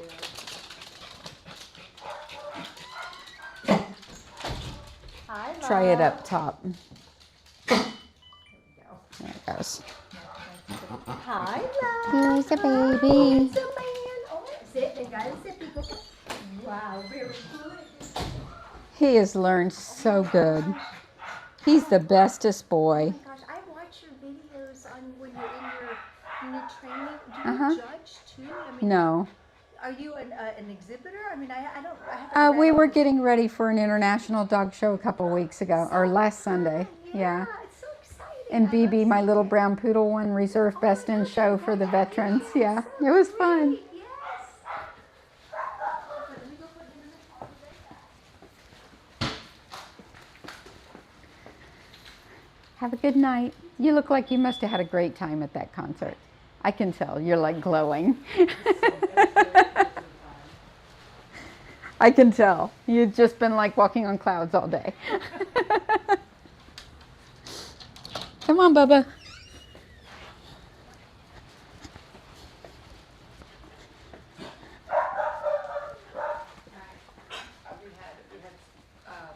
I had a seat real close to the stage, like right on the end of the aisle where they had an extended stage. And my favorite member came down to the end of the stage on the sound check and like looked me right in the eye and was just Oh, saying, how and I was fun. just like, I was like, that's my whole personality for the next week. He got a good haircut today. You got a trimming?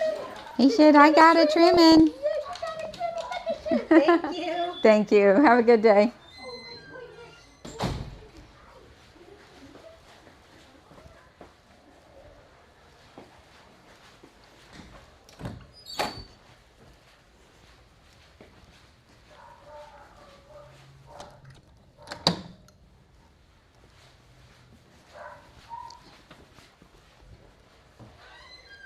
One thing I love about Bandit and Levi's owner is I can do whatever I want, whenever I want with those dogs. I know what she likes and what she wants, but I don't have to feel pressured if I'm behind schedule. I don't have to do a haircut. If I'm on schedule, I can do a haircut, whatever I want to do. She's happy. I'll clean that tub after because that's the last dog of the day. So we're just going to get straight to trimming and drying.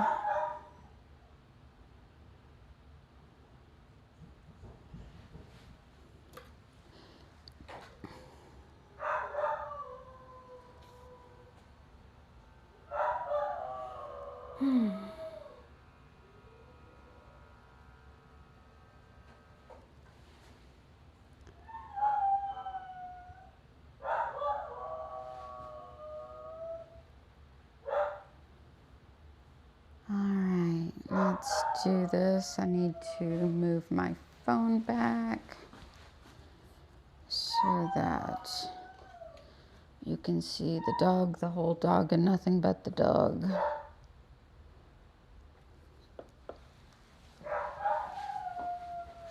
That's pretty good. You can almost see the whole dog. I gotta clean my mirror. Let's drop this down a little, like so. Sorry.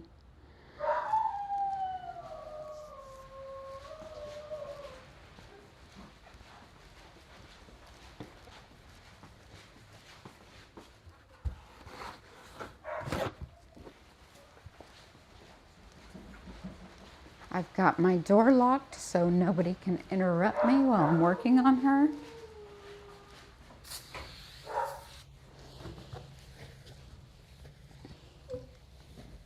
That's another reason why I needed to hire a receptionist, because when I'm working on big dogs, I hate to have to lock my door. But I really don't want to be getting a big dog up and down off the table at all. It's not something I want to do. So, having somebody here to help will make a difference.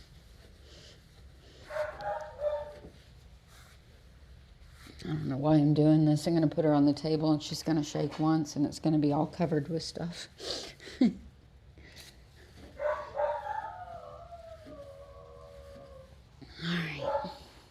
Still looks dirty.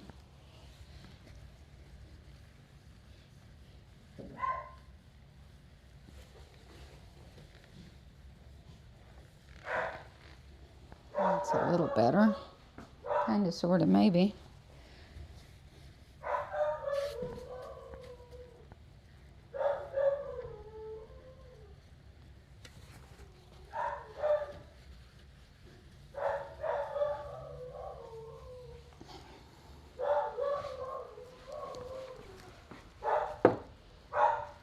I'm coming, doggy.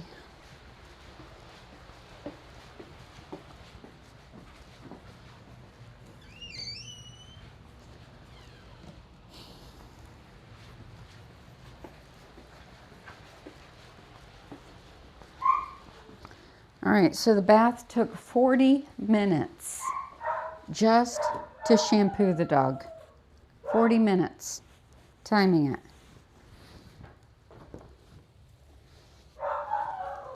People wonder why it costs so much to do some of these bigger dogs.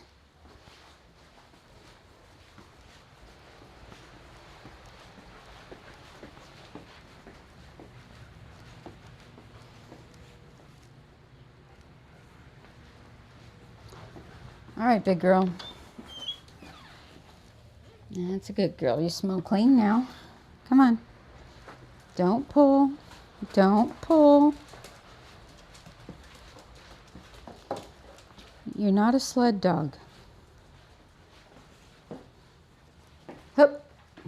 Good girl.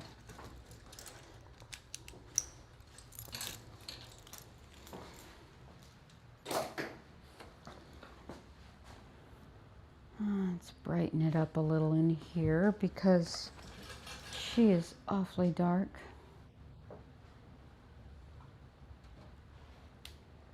That's better. Don't want it too bright, but that, at least you can see her.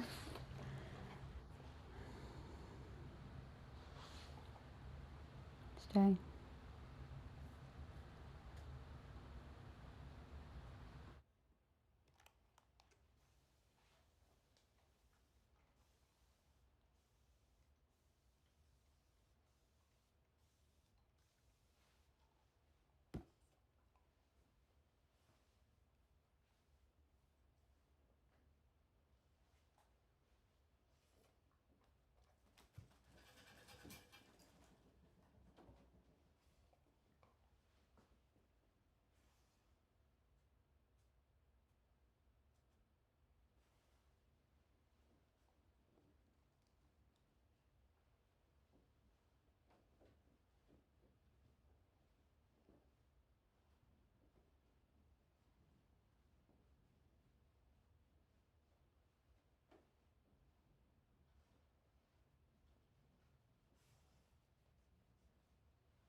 I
wonder why that looks like that.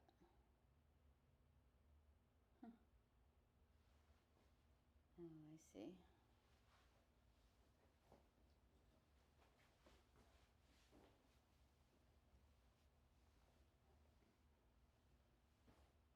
That's better.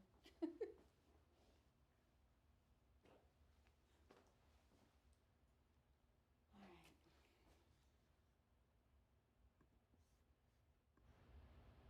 That's a good girl.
So based on the time it took for the bath and blow dry portion of the groom, and I haven't even done the nails yet because she has too much hair around her feet, that in itself runs $115 just for the bath and blow dry based on time spent.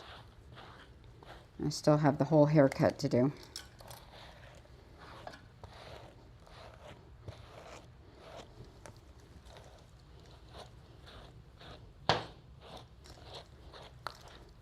Her hair is as thick as the thickest cockers that I've done.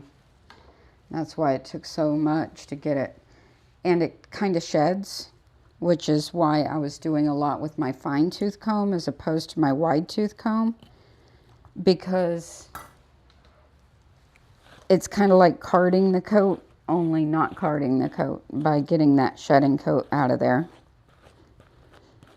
And the greasiness that she had to the coat was kind of like a cocker. So I would assume she's not like full Springer Spaniel cocker. I would imagine she's Sprocker and Poodle, which is half cocker, half Springer mixed with a poodle. A big poodle. A big thick coated poodle. So she's what we call a full-size doodle. This is not a mini doodle of any sort. It's a full-size. Full-size doodles typically run $150 to $255 on average for a groom here. So the haircut she wanted poofy hips with definite lines. I can't even bring myself to do that. Sorry. I'm going to do a more proper doodle trim on her. If she wants the poofy hips, she can go back across the street. Just saying. Because she's got these poofy shoulders too, with this definition here, shaved chest. I mean, it's even a bad poodle trim. I'm not doing it. So if I'm going to do a town and country trim, it's going to be up high. It's going to have clean face, clean feet. It's going to look like a poodle. But I'm not going to put a town and country trim on a doodle, and especially not with bad poodle lines.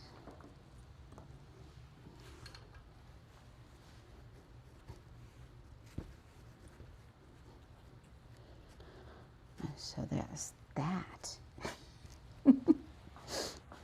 That's just me.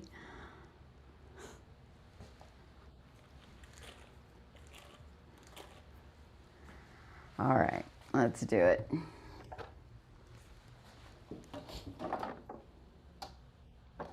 This client's been a customer for a long time with their other dogs, so I'm not worried about doing my thing.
Good girl.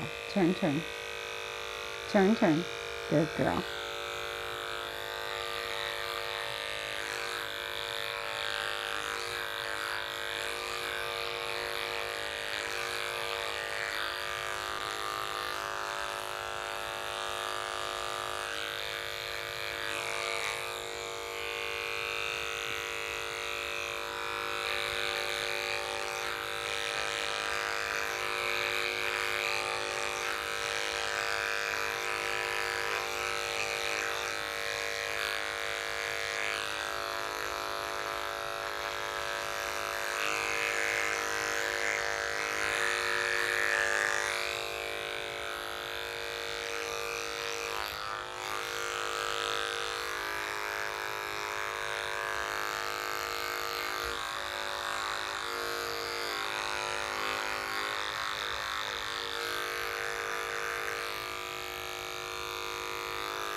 Good girl.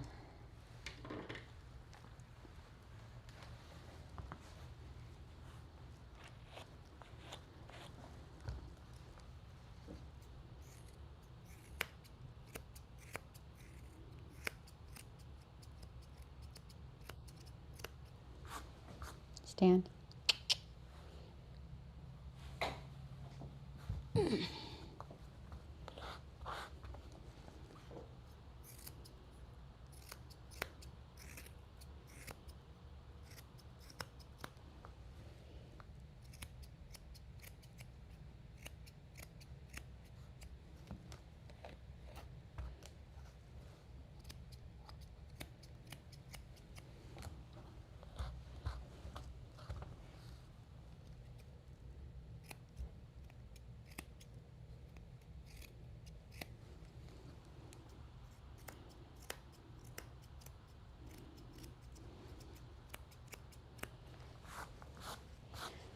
We had talked last week about not doing certain types of instructions anymore.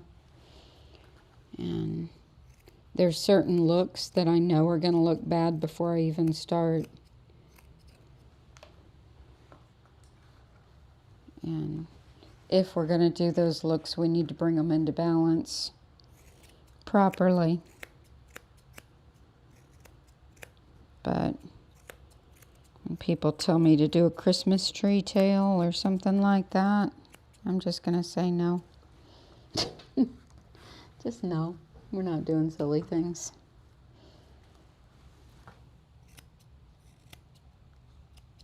Just like what I was saying about a good restaurant, you don't go in with your own recipe and tell the chef to cook it, right? You go to a certain restaurant because you like the way they cook.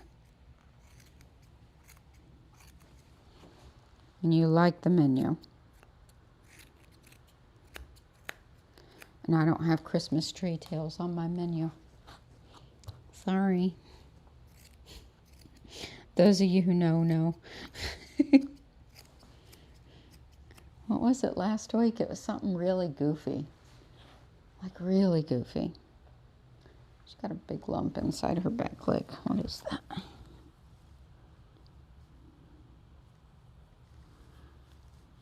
Guess it's just like a cyst.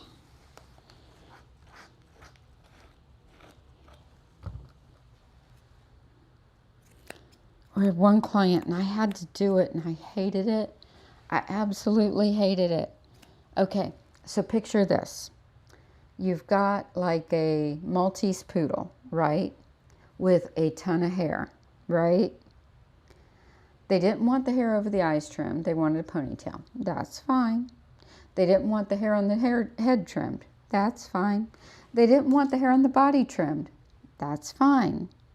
But they wanted the legs shaved, bald up to here.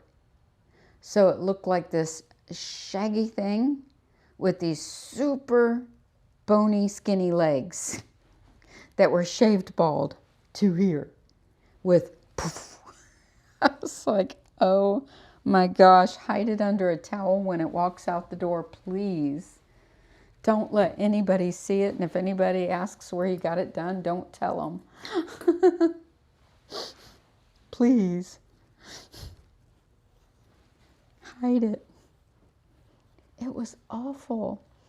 And they drove all the way over here from Daytona to get it done, and I'm in Tampa.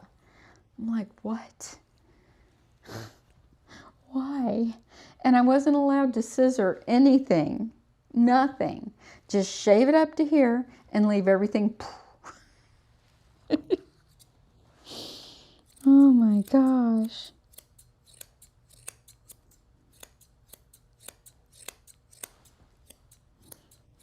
Next time I get something stupid like that, I'm sending them right back to Daytona. No, I'm not doing it.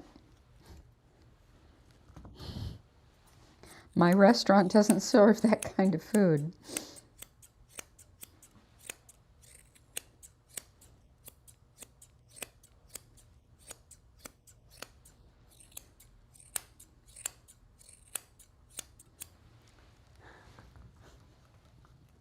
You can hear how thick this hair is by the way the scissors are chunking.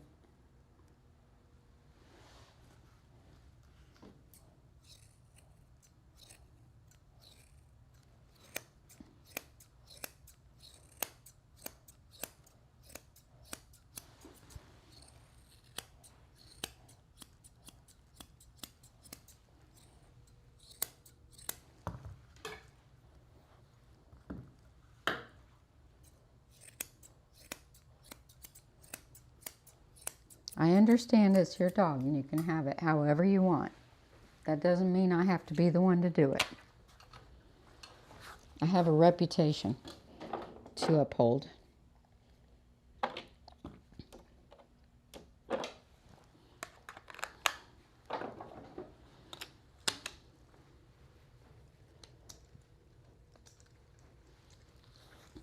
Good girl. So she didn't want her head blow dried.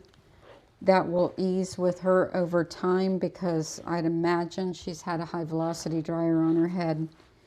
And once she gets used to the idea that I'm not doing that, I think she'll be fine. She is a strong little booger though.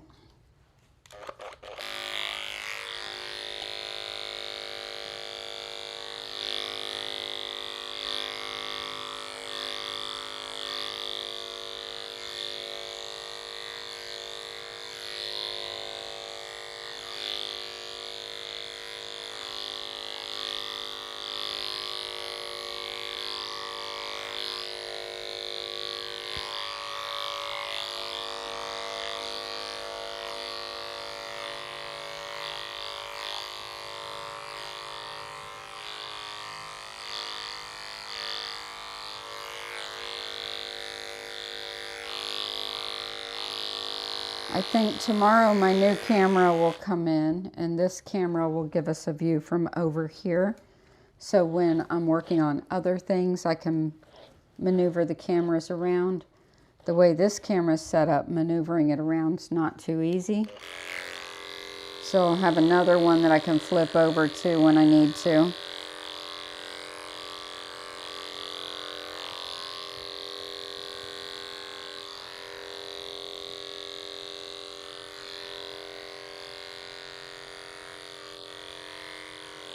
And that one's also going to be one I can move into the other tub area if I need it until I get one permanently in there.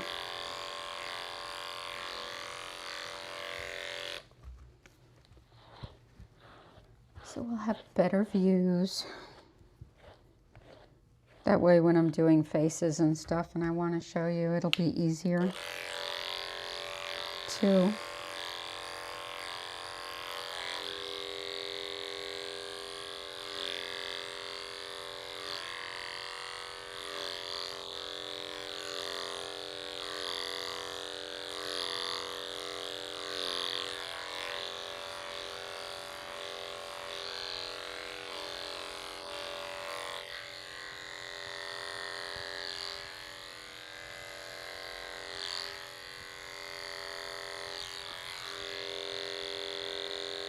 You're a good girl. Yes, you are. I'm sorry it's so hard on you. Yes, I'm sorry. I know it's a lot of work on you. All that scrubbing and brushing, your thick hair. It's just not easy, is it? No, it looks like they shaved down your nose and they shaved all out inside your ears. Yeah, we're going to make you pretty. Yes, it's going to take a couple grooms, but you're going to be very pretty. Yes, you are. You're going to be so pretty. And you're going to love it here. And you're going to learn how to have your head blow dried because you're not going to be scared of the blow dryer. Yeah. Well, you think about that. You know how to give fives? Oh, you do. Good girl. Give me the other one. This one. 5. Good girl. Give me this one. 5. Oh, good girl. No, you're not finished. You're not leaving. We're just beginning.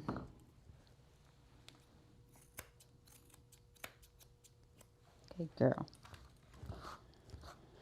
All right, turn. Yeah, we're going to be friends. Now that I know what to expect when you walk in the door and how much time to book for you, that'll be much better.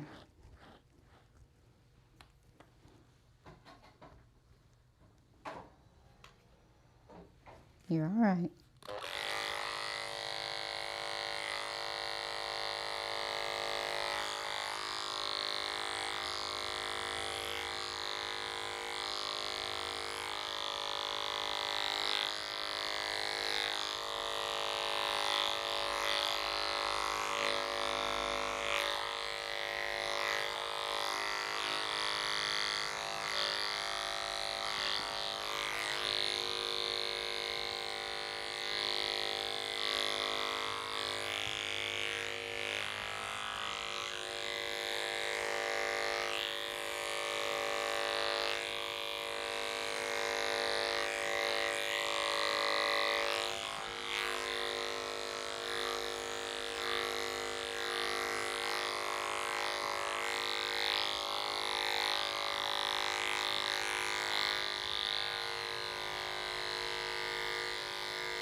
She's so plush. While these thick coats are hard, they're beautiful when they're trimmed right. Once we get her face grown out and her ears leveled out, I would recommend keeping a shorter ear on her, but we'll get them a little longer. But she grows so much hair inside, and they're so heavy and they're so thick, and they shed. I got a lot of shedding hair out of the ears. Having a long ear on her would be a lot of heat and moisture retention in the ears. I don't think it would be healthy for her ears. So when you see Cocker Spaniels with their big thick ears, the whole top half of the ear is shaved. When you see Springer Spaniels with their big thick ears, the top of the ear is shaved. When you see Poodles with their big thick ears, they're not this texture, and they don't grow that densely inside. So, not typically. But the hair's a lot lighter and fluffier, and the Poodle's ear sits a little higher, and it's a more open, lightweight ear. This is a heavy, clinging Spaniel ear. And that's why you see the Spaniels with the shaved ears on the top. They need to get that airflow in there. So I do agree with keeping maybe not that short of an ear, and maybe not quite this choppy like this is done. But I would recommend a shorter ear on her personally. Not going to insist on it, but I would recommend it.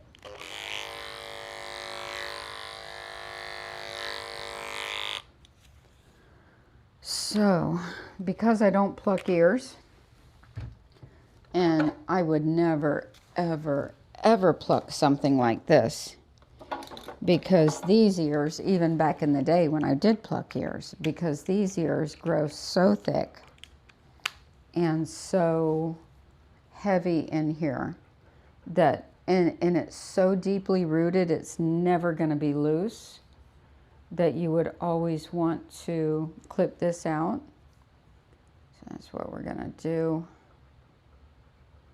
if she'll let me.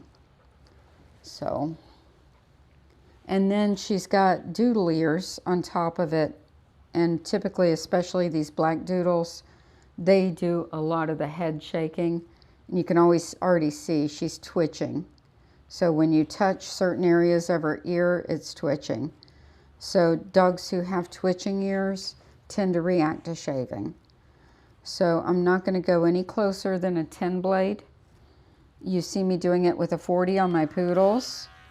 This is no closer than a 10, and it still might cause head shaking, so we'll see. So I'm just going to pick it out with a 10 blade. Good girl.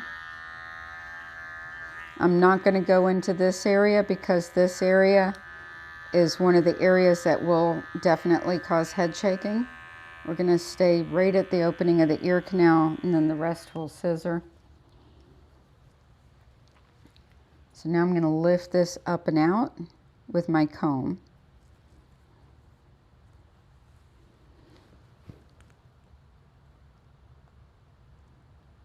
And we're going to go back in and pick, pick, pick.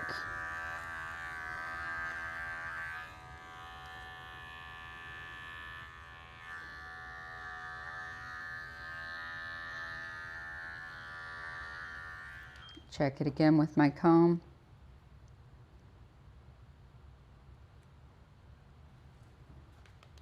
One more time. No closer than a 10. That looks good. Now I'm going to do the other side. You may not have a good view on that because of the position of her head. But we're going to get that done.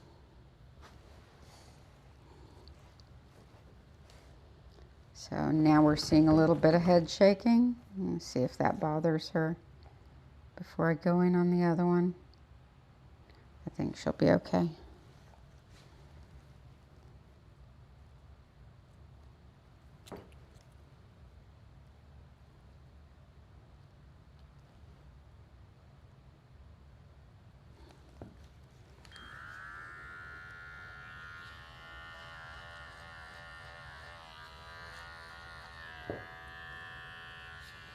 So I'm taking my fingers and pushing them here to kind of turn the ear a bit inside out when I do this. Pushing it out as far as I can go. That kind of flattens the inside of the ear out a bit and gives me access to the little nooks and crannies. Check it with my comb. I use my end prong, go right into the little opening there, and see if I can lift any up and out.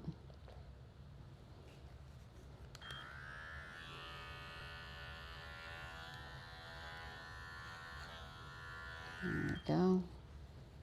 That looks good.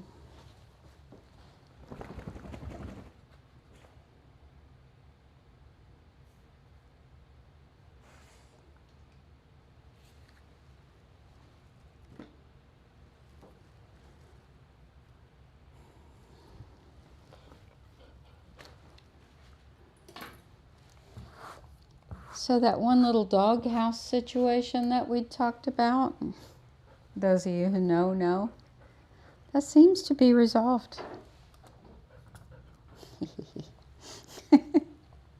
Stand.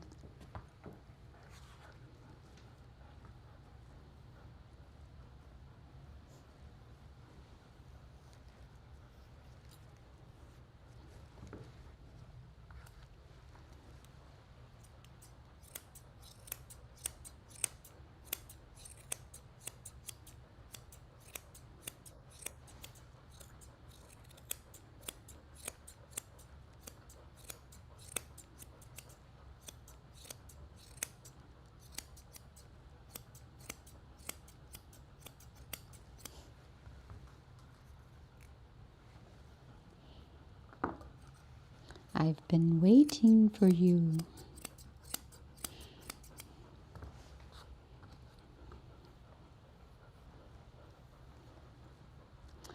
Y'all remember the movie The Warriors from 1979?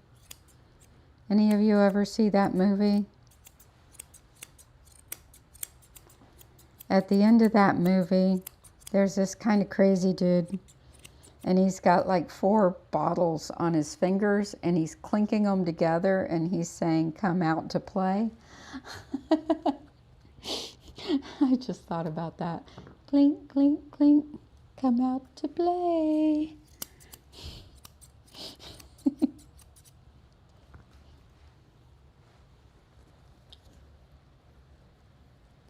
Well, the doghouse is gone because I was having trouble when I was playing with it, getting it to go into the doghouse. So I'll show you what I did so you know what to watch for. So I created a doghouse. Where is she? Where'd it go? No, that's not it. That's not it. Where'd it go? Here it is. So I created it inside a doghouse of its own. So that way, when we do put it up, it'll already be in the doghouse, and I don't have to try to move the picture around to get it in the doghouse. So that's how it would sit, like that. If we need it. Warriors, come out and play. Yes, that's it. Warriors, come out and play.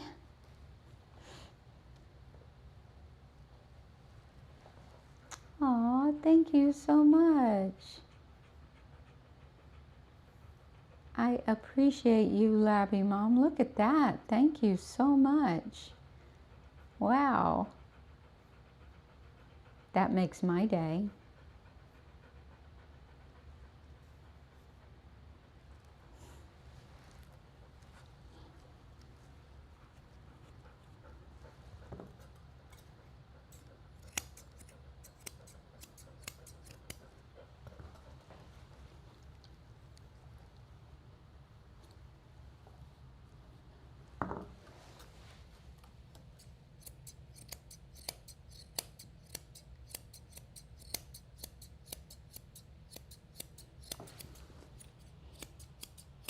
We were watching some facts about that movie, Warriors, the other day.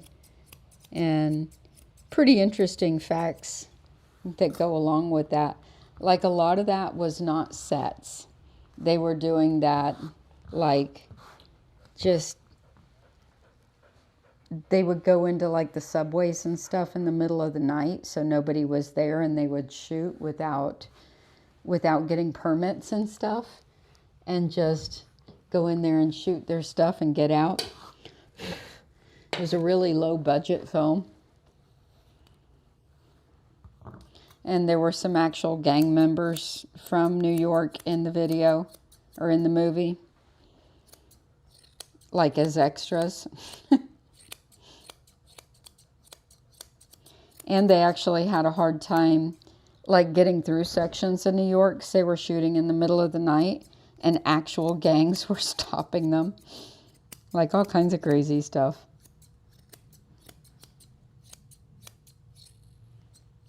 Some fun facts.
I'll show you chunking through her hair. See that indentation in my finger? I don't know if you can see it. See that? That's how much pressure my scissors are putting into my finger. And I've already got calluses there, but just from her, that red mark across there is from my scissors. That's how hard my scissors are pushing against my finger to chunk through her hair. That's how thick her hair is. Like, it's hard for you guys to tell on that end, but whew, between my fingers and my tendons, they feel it.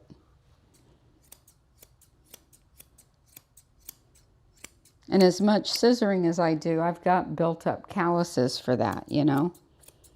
My fingers are used to that, and that's how thick her hair is, that it's doing that to my fingers.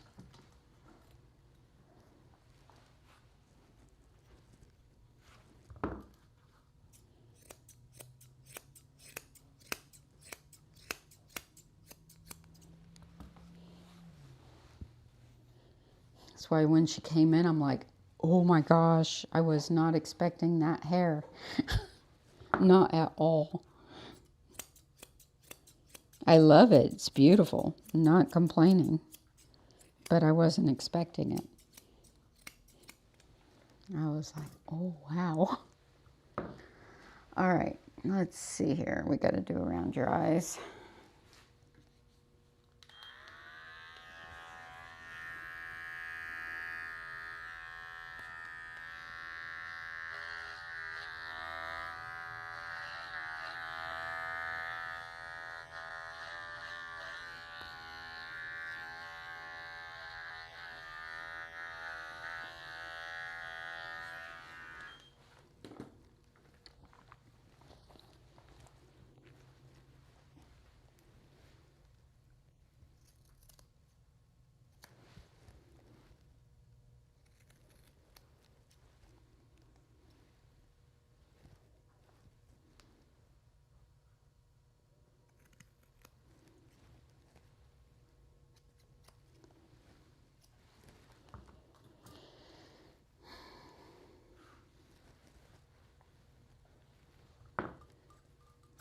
So I know her mom doesn't like the way the top of the nose looks right now.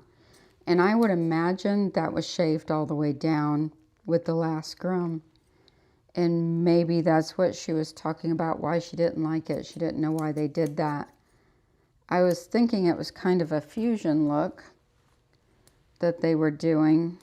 And that's why it was shorter, but it's really choppy.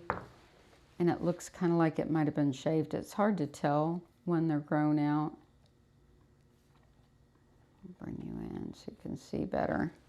So you can see how it's chopped over into here. And it's really chunky right here. So probably the only thing I can see to do to fix this at this point is go ahead and do a fusion kind of rounded thing and then start growing it out from there. I don't know what else to do with it. So it'll look like I'm still kind of doing the same thing, but I'm going to be trying to fix it because that's really, that's a lot going on right there. So if I go ahead and do more of a donut look and bring this into that and then balance it out and thin these chunky parts, I think it's going to look good for now.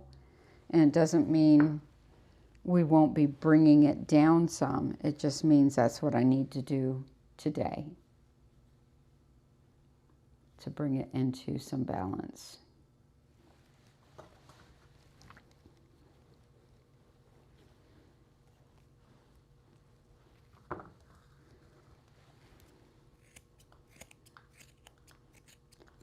And as thick as her beard is, the density of this hair, you might want to consider, if the pet parent is watching, a fusion face with a short chin, which would look super cute on her and be very girly.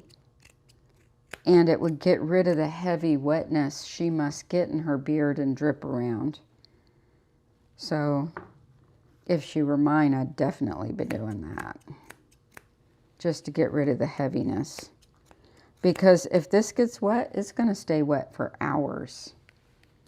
This kind of dog doesn't dry quickly.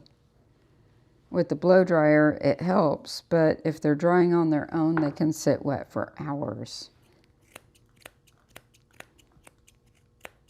And so this beard would as well.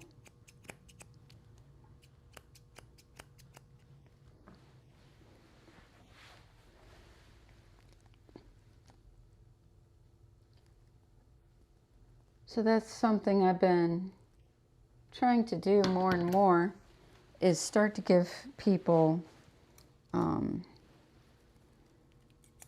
suggestions as to what would really work good with their dog. You know, for years I've just taken what the people want and give it to them. But I think part of a good consultation is also telling you what's going to work really well as part of your options.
Good girl.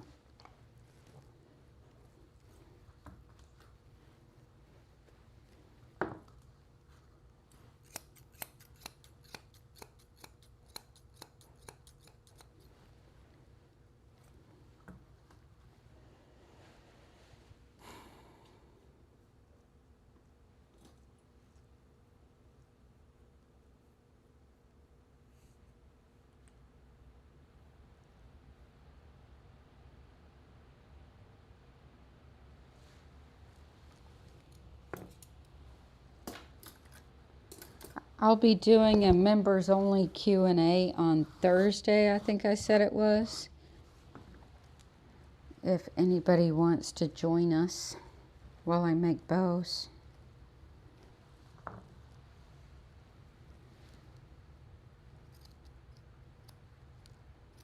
And bandanas. I'm going to be making one of every style of bow and bandanas that I make. And then a few extras.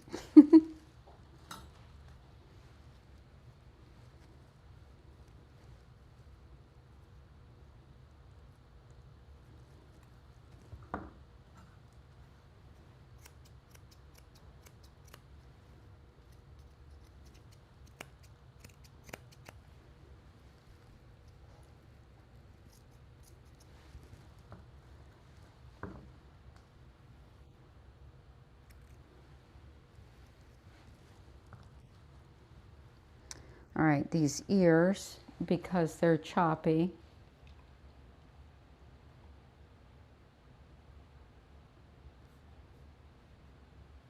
and if anybody ever has any questions, serious questions about grooming, feel free to email me, because I can sit down and do that in the middle of the night if I want to, or when I'm lying in bed and answer things. Or Facebook Messenger, I don't check all the time, but email is a good way to ask questions as well. Okay, so I haven't done anything with this head yet, or the ears. Pet parent didn't like the short ears, got that. But they're all different lengths, and they're chopped like to high heavens, right? This is so much shorter than this. What I would like to do is blend this out and get it started going in the right direction and kind of tidy them into the head so it has more of a doodle head. I'm going to be fixing this for a few months if they stay with me, with her. I don't know if they will or not, but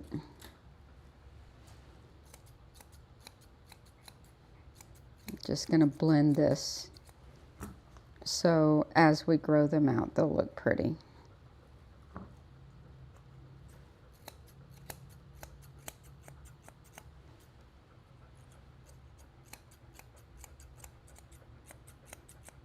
Like I said earlier today, I don't like teaching people, and I don't like having people in my shop learning on dogs, but I love mentoring.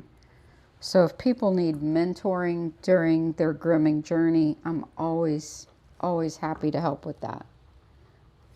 It might take me a week to get back to you, but I will, you know, because I have to wait till I have time to sit down, and I don't have much time to sit down. So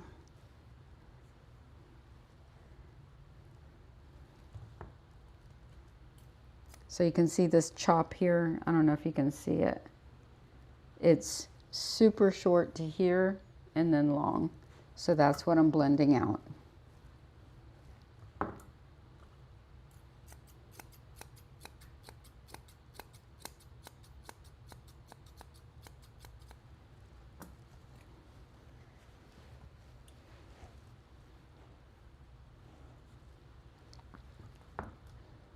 And like a lot of the stuff I like to share in grooming, on one hand, yeah, new groomers, I like to help them start their journey in a sense, but I kind of like next level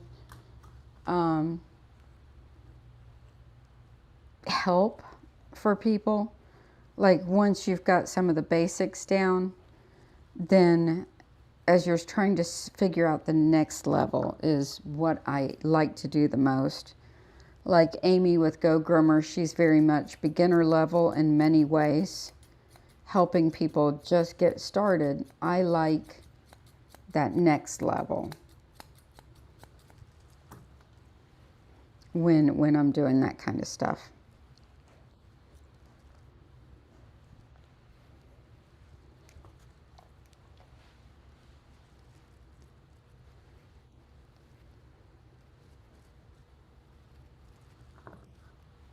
because that's what I enjoy the most.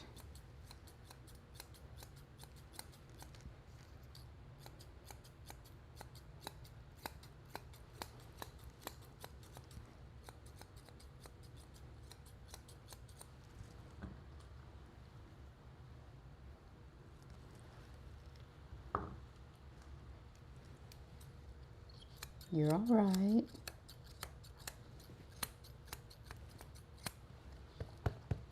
Pretty girl. Don't go nowhere. You're not leaving.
So this client's other dog is Barry, the Shih Tzu. And she loves her bows on Barry. And I don't know if this dog's worn bows, but we're going to go make her some really cute ear bows. So I'm going to put her up and let her have a break. Then I'm going to clean up all this hair.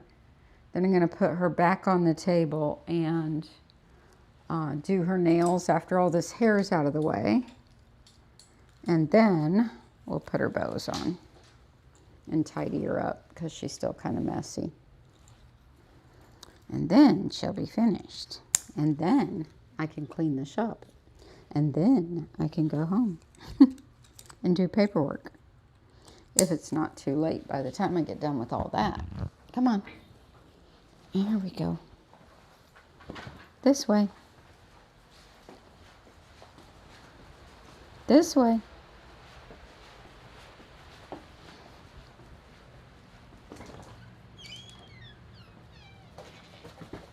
Good girl. See, it's a nice place, isn't it? We're nice people.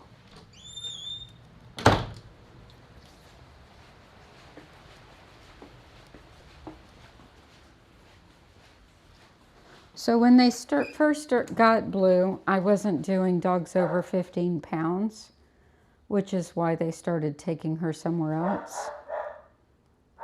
And for a long time, I wasn't taking any new larger dogs. So that's why, even though the client is regular, I haven't been doing Blue.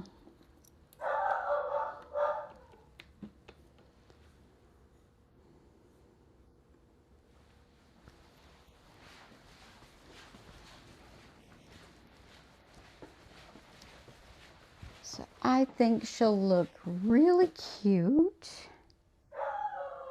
Really, really cute.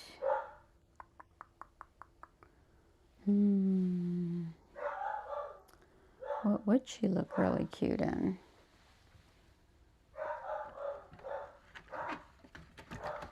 Let's do this. She's actually her daddy's dog. So I'm not sure if Daddy's gonna like the bows or not, but I know Mama will.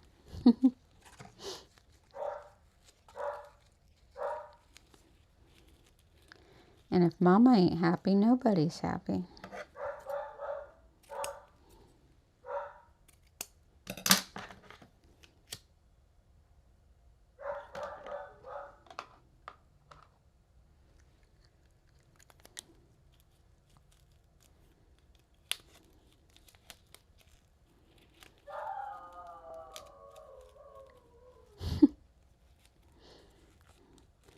She's got a lot to say.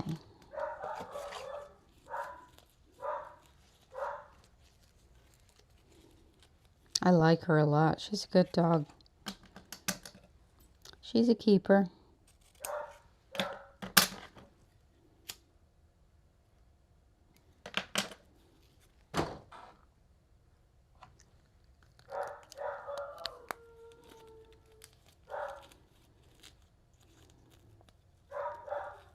So when I said people can email me about serious grooming questions, that's not to say, oh, when are you going to groom so-and-so again? Or, you know, what happened to this dog or that dog? Not that kind. I get a lot of emails. I don't need extras. Just important questions. Please.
So the mats she had on her back legs and stuff were mostly packed hair that was kind of shedding out, and the blower blew it out, and then it brushed right out, so it wasn't an issue at all.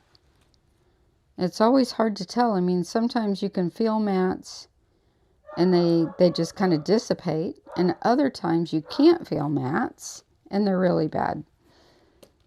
So that's why I really don't judge as far as mats or pricing or anything like that goes until after I've done it and I can see exactly what the hair is doing. Once I know a dog well, I know what I'm feeling, and it's like, oh, that's just that, and I don't worry about it. It's so hard to tell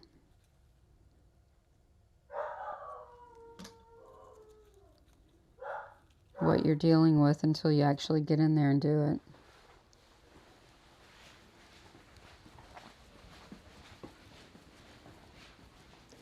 You would not believe how much doodle hair is on my floor.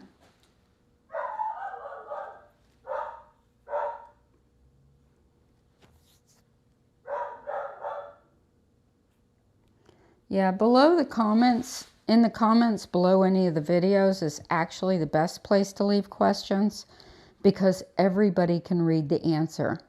And that way it's not just for you, but for everybody. And I do check those comments almost daily and try to get back to you as quickly as possible, especially there.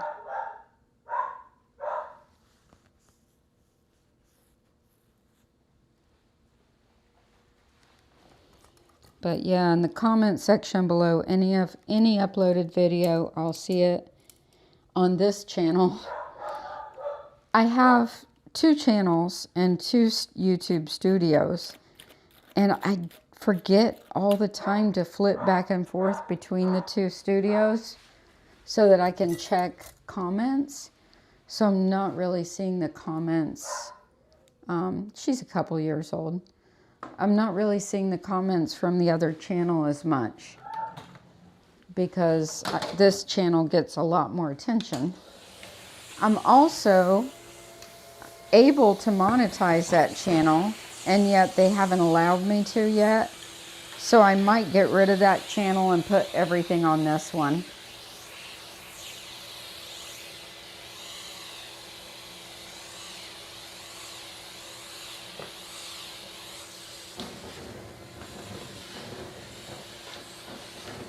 Michelle Miller, go to my website at grandstylepet.com and I'll show you.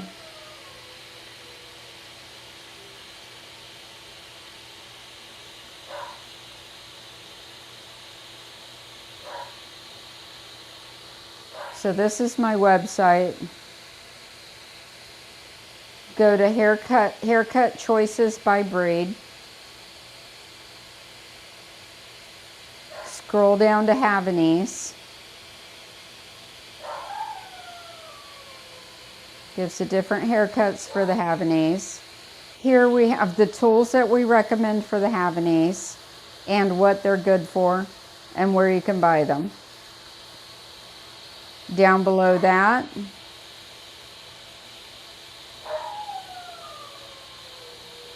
I don't have the matted stuff on there. I'll put the matting stuff on there in a minute. But I'll have what causes matting and how to prevent it there later today. But here's all the tools that I recommend for a Havanese. And what length of coat you need. And then, get back on the screen. And I will get the causes of matting and how to prevent it, which is an article on there as soon as I finish up the stream. So it'll help you to prevent matting.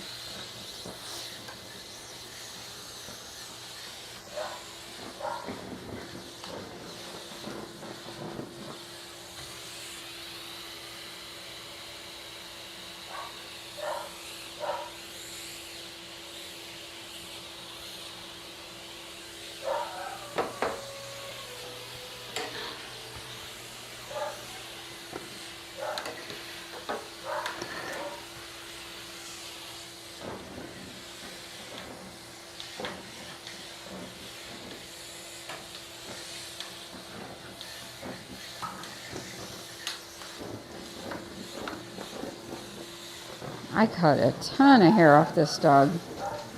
Doesn't look like I did, but I did.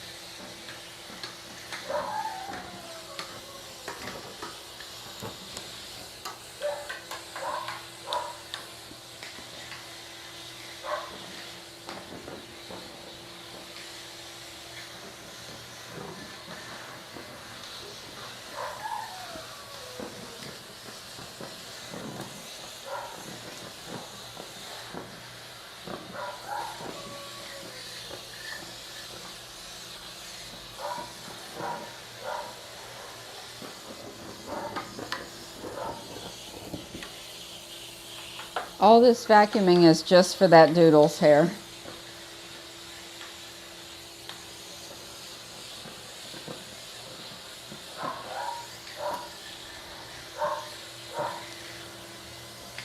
All right, I'm gonna go unlock my front door, get ready to finish her.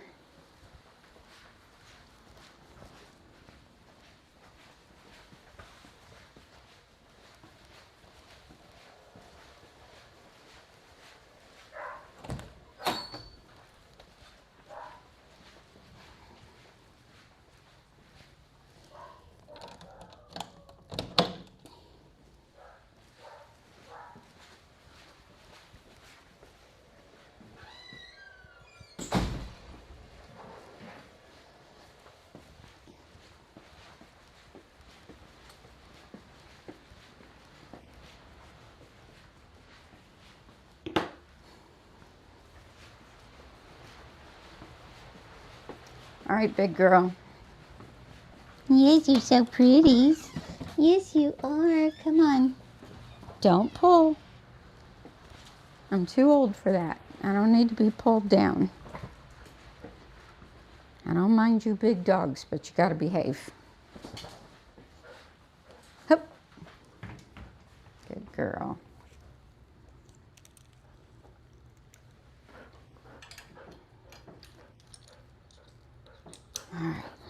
Gotta do your nails. I know I love you too. Did you have fun? Did you have fun with Miss Suzanne? You did? You had fun with Miss Suzanne? Oh, you can't leave. You gotta stay on. Oh, I know you're such a good girl. Yes, you had a good time. Yes, you had a good time at the groomers. Yes, you did. You had a good time at the groomers. We had so much fun together.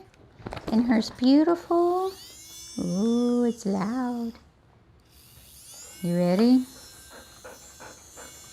Here we go. It's okay. Her nails aren't that long. She must go for a lot of walks.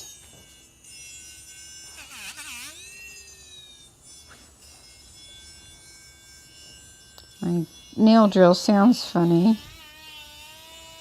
It doesn't normally sound like this.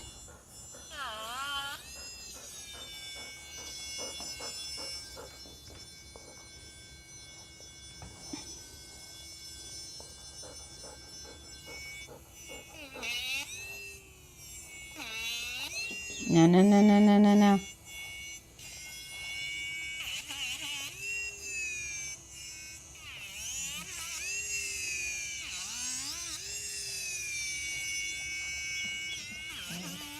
You're fine. Stay. You're not going nowhere. Turn. Stand. Wait.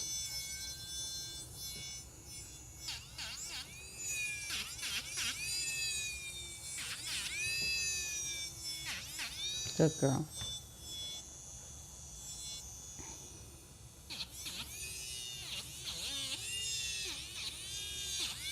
Good girl.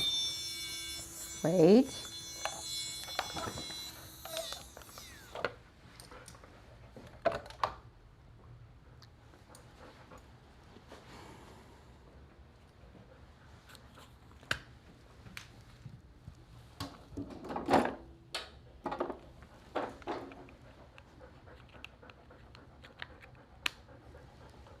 Up, up, up.